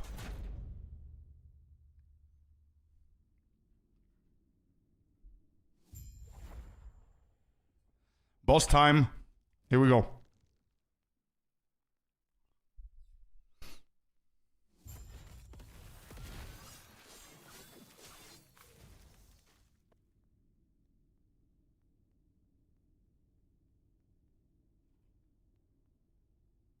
Remnants? Oh, do I need to kill 2 people? Okay, find the ritual site. Here we go. Obviously dodge that. I can be dodging without dodge roll. This is pretty hard without dodge roll. But I have Monsieur Crab. Apparently this guy's name, the crab that I'm summoning, is called Monsieur Crab. Fancy name for a crab. Mr. Crab. He hits like a truck. Yeah, but what he doesn't know is that we are a truck. I literally tanked him. Dark Shroud of Cinders. Yes, baby, let's go. We got it. Bro, I'm telling you, the game wants me to go here. Why can I not select it? Oh, I can. There it is. 23% critical strike multiplier. That's what we need. Yep. Got him.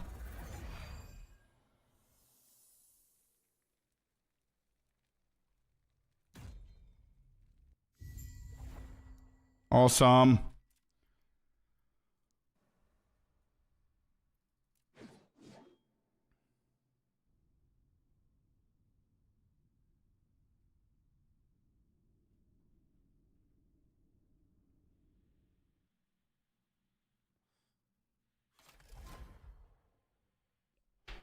I need a huge mana pool, apparently.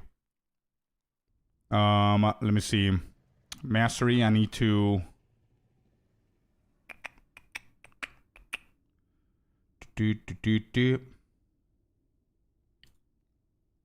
Respecialize your mastery.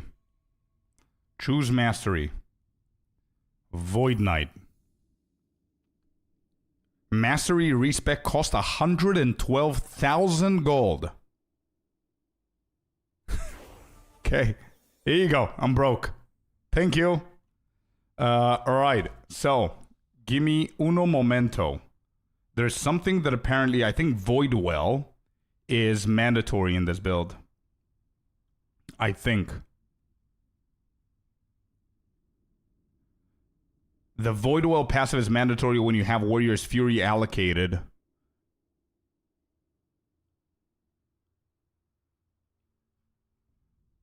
Okay. Alright, here we go. So, big respec, chat. Big one.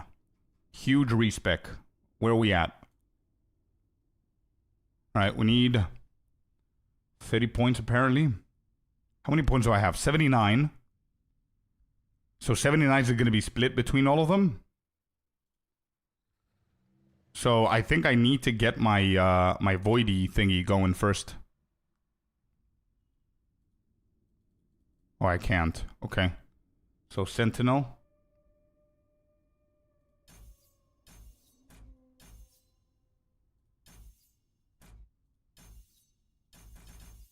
Five here. I'm going to do 5 on this. And that's basically it. And then we need... Have increased attack and cast speed while you have a sword or axe equipped. Okay.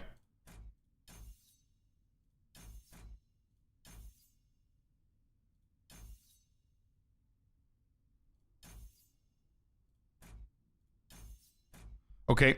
I'm going to stop there for a second. just so I can guarantee myself that I'm going to go all the way here. Well, you have 3 or more Void Essences. If you drop below 0 mana, you consume 3 Void Essences to set your mana to 30% of your maximum mana pool. Yeah, that is pretty mandatory since we're a mana stacker.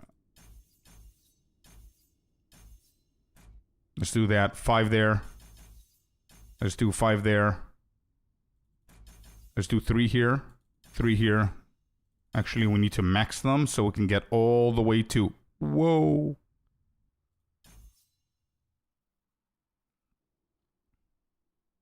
Alright. 5, 5, 5. These are done.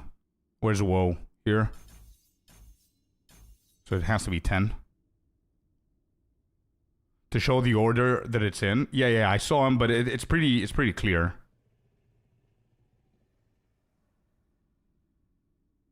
Well, shit, it isn't. Whoops. I fucked it up.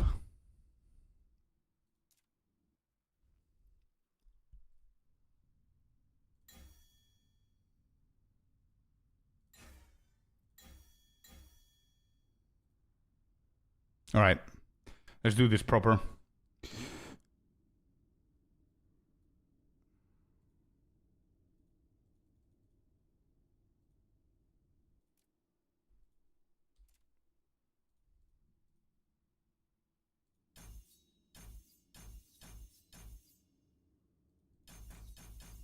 Five here. So all 8, 4. Shit. Oh, that's fine. Okay. So he goes to 20.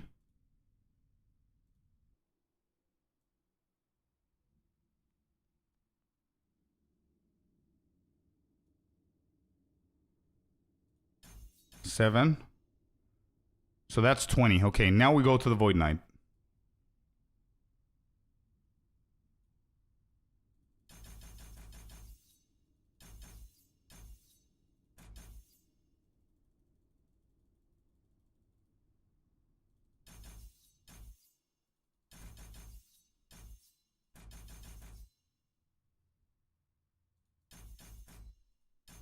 Five. 4 there. 10, 5, 5, 5, 4. So we do need to go 5 here as well. Unlocks singular purpose. I think we'll go 5 out of 5 on this one. Correct. We need 1 up here. 4 there. We got our Void Well, which is a prio. And then we go back to... What? Oh, we stop from this and we go into what? Into Paladin? Really? Defiance? They put only enough in to get the bonus needed from that node? Yeah, I see.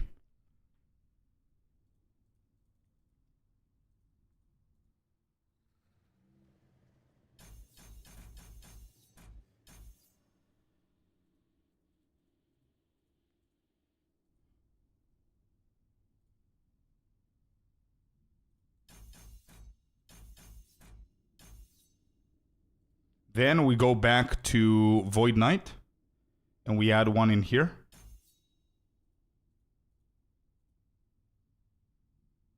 Actually, we spec full. Okay, done. First one's done. Let's go for the abilities, the exciting part.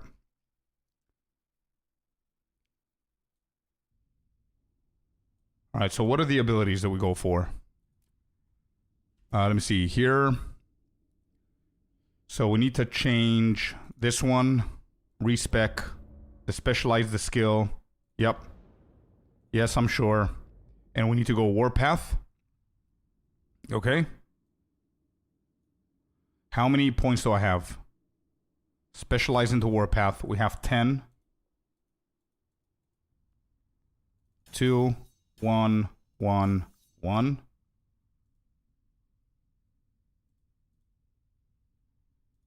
Three on this one. Here 1. 1, 2. Okay. Then this needs to be respec. I really like the fact that you can respec and the punishment is simply that, hey dude, Here you go. You can respec if you want to, but the punishment is you need to play the game a little bit more so you can catch up. I like that. Devouring Orb. What is this? Creates a Devouring Orb at the target location for 10 seconds that deals void damage over time to nearby enemies. Beautiful. Cool. Let's get this shit done. How many points do we have? Spec 10. Okay. 1, 1, 2.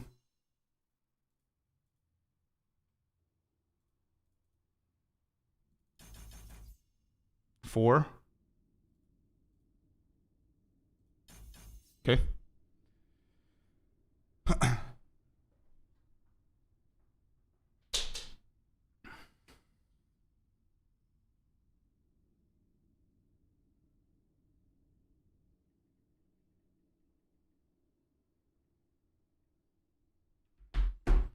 You will recover the points lost faster as you until they reach the point you respect them before. Yeah. Okay, that's done. Then we don't need this. We need to respec this. The specialize, yes. And we need to respec to anomaly. Done. 10 points into anomaly.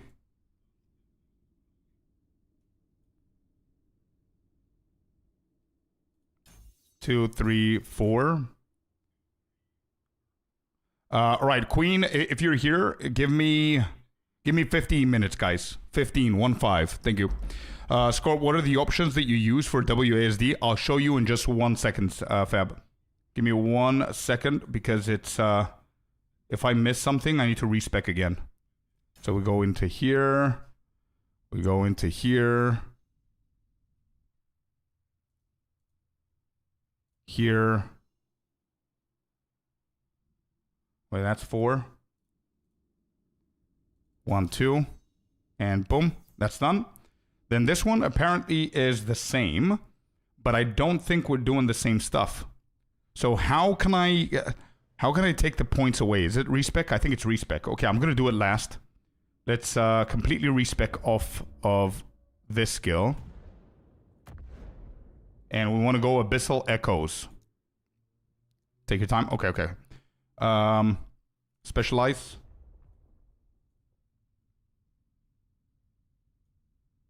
One, 3, 3, 1, 1. Beautiful. Okay, so last thing that we need to do is change some of these. Fabs, look at this, bro. Look at this. You ready? Here we go. Settings. Gameplay. Yep. Keyboard movement WASD.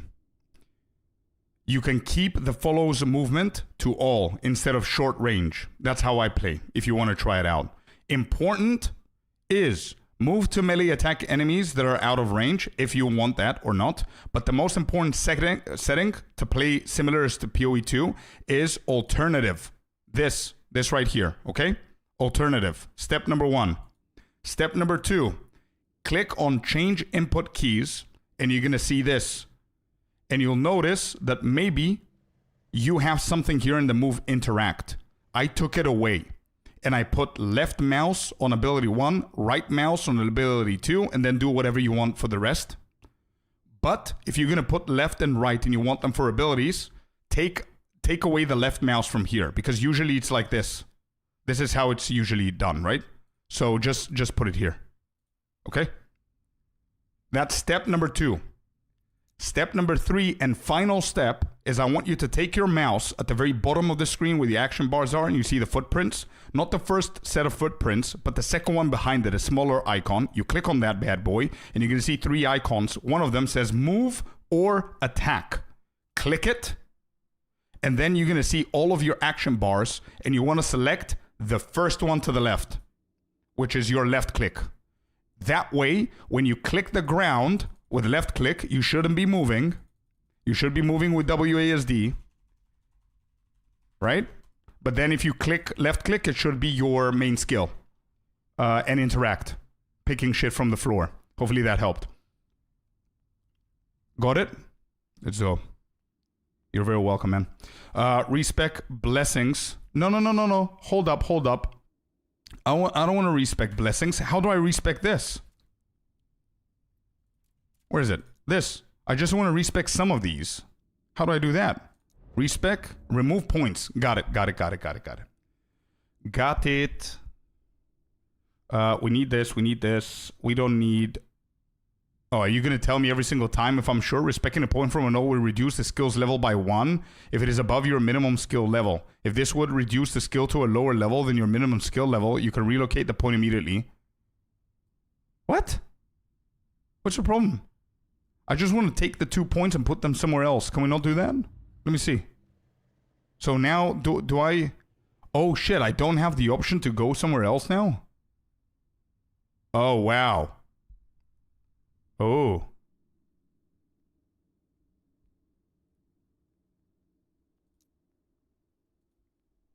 Huh. Alright, well, whatever. We're gonna respec the whole thing, I guess.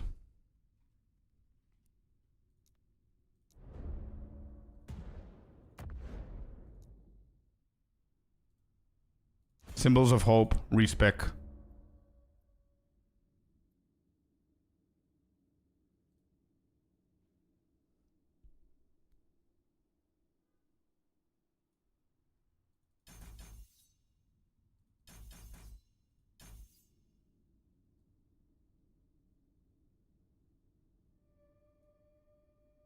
Four, one. Oh, we go full on here. Okay. I think we're done. So, alright. We're a purple boy now, Chad. Got a ton of skills. So what's the skill pattern here? What's the rotation like? What am I looking at? So Warpath. Uh-huh.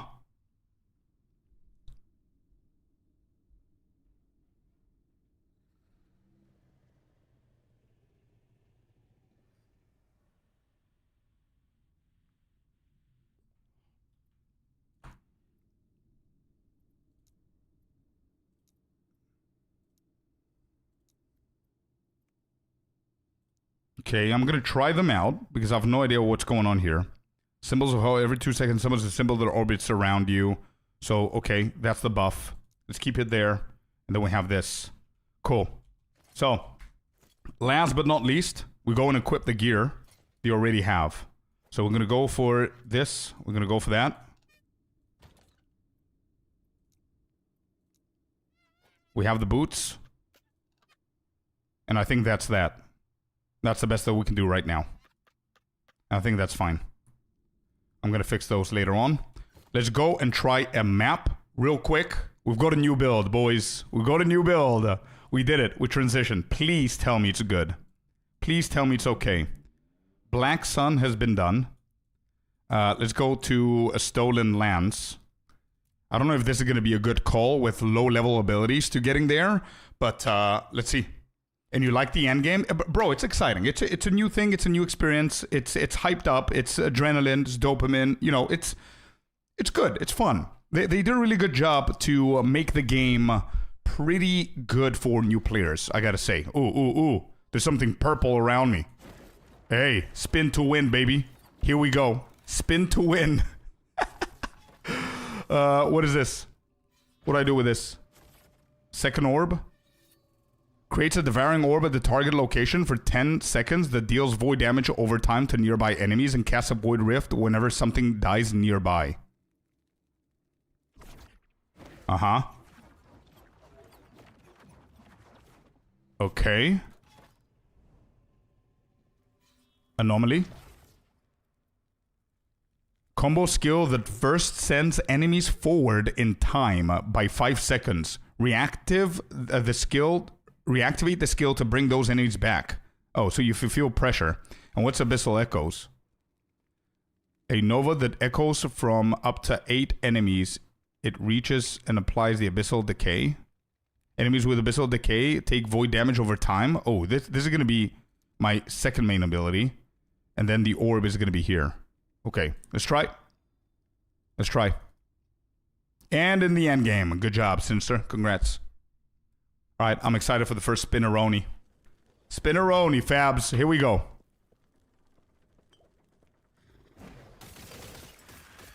Okay.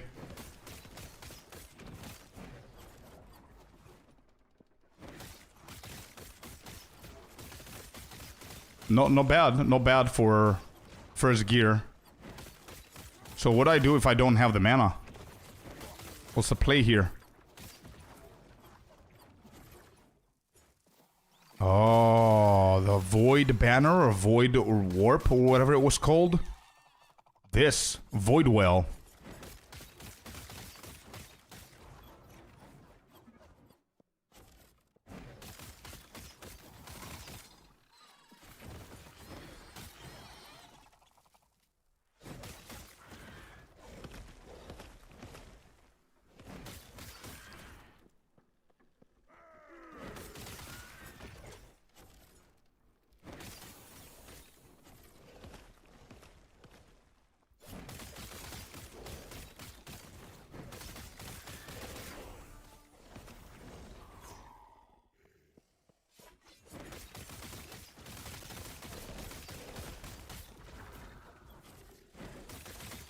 Spin forever.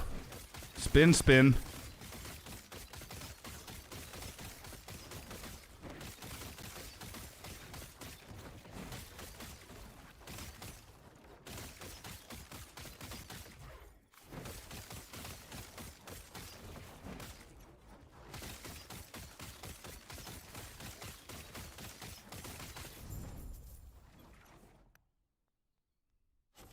Not bad. Not bad. For the shitty gear that we have and no levels on the abilities, not bad. Not bad at all. We're like very low level on the skills because we just got everything transferred and then like transitioned into the new build. So everything is super weak at the moment.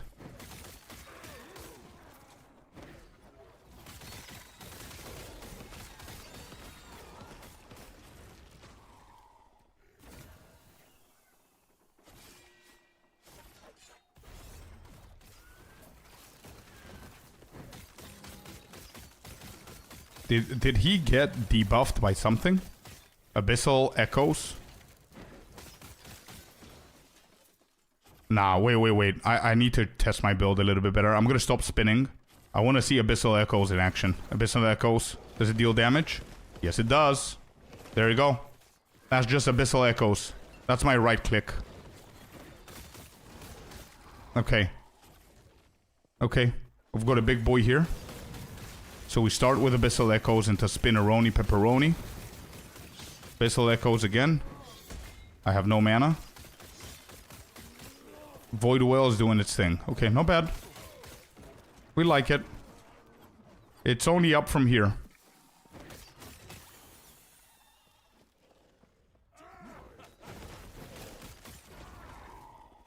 Damn, something melted their ass.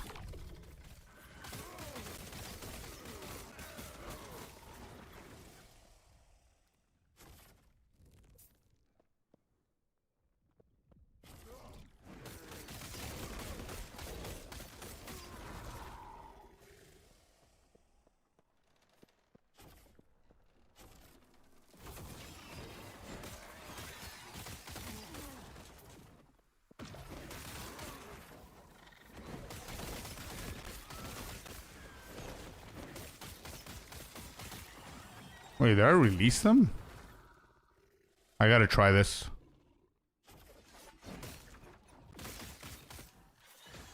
So let me try this. Boom. Does it get them in the future? How does it work? Combo skill.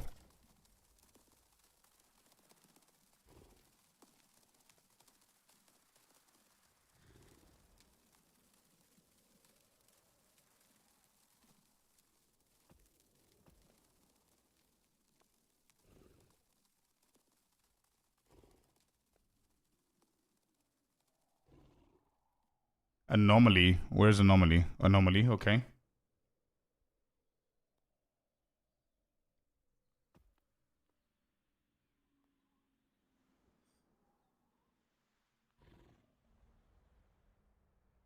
Symbols of hope, but don't manually cast it? What? Okay.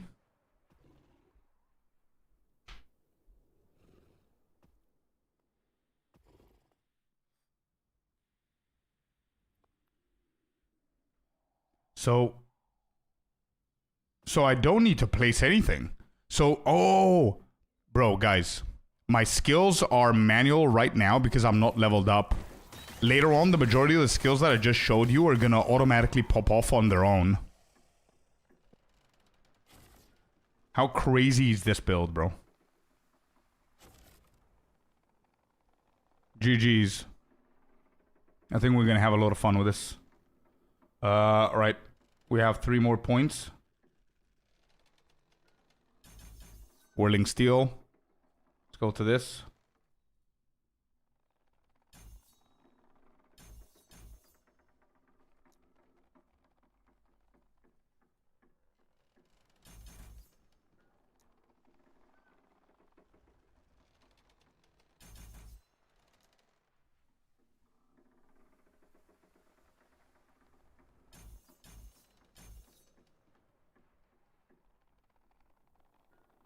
Look at this. Abyssal Echoes deals significantly more damage. Multiplicative with other modifiers. But no longer chains. Your endgame build once you use a gear set? Hey, bro. COF, man. 100% Circle of Fortune. The second or the third tab of reputation gains with Circle of Fortune allows you, if you find a set piece, you find the whole thing. Yeah, look at the white damage. Whew. Yep. We're juicing now, boys. We're doing it.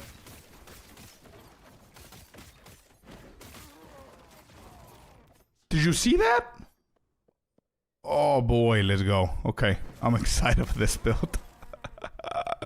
I'm excited for this build. We chose the correct one. That's all I gotta say. So, do we want to max out this one? No. Then we go in here. Okay. No bad. Not bad at all. Well, chat. Unfortunately, this is it, man. This is it. We had we had a good 6-hour stream today. It's Friday. However, we have guests over. And I'm going to go have fun, IRL, touch some grass. But I'm so excited for the build, man. It looks really good. Thank you all very much for being here. YouTube, Twitch, chat. Much love to all, every single one of you guys. Good luck in the games that you're playing. Have fun. Anyone playing Last Epoch, you guys are going to surpass me 100%. But yeah, this is fun. I'm glad that I got convinced to play Last Epoch 100%. Thank you all very much for being here once again. And I'm going to see you on the next stream. Have a beautiful day, night, happy Friday, and happy weekend, everyone. Stay healthy, stay fun, have fun, and most important, like we always say, peace. Most important of all. Thank you guys very, very much. Have a beautiful night. Peace, chat. See ya, boys. Bye-bye.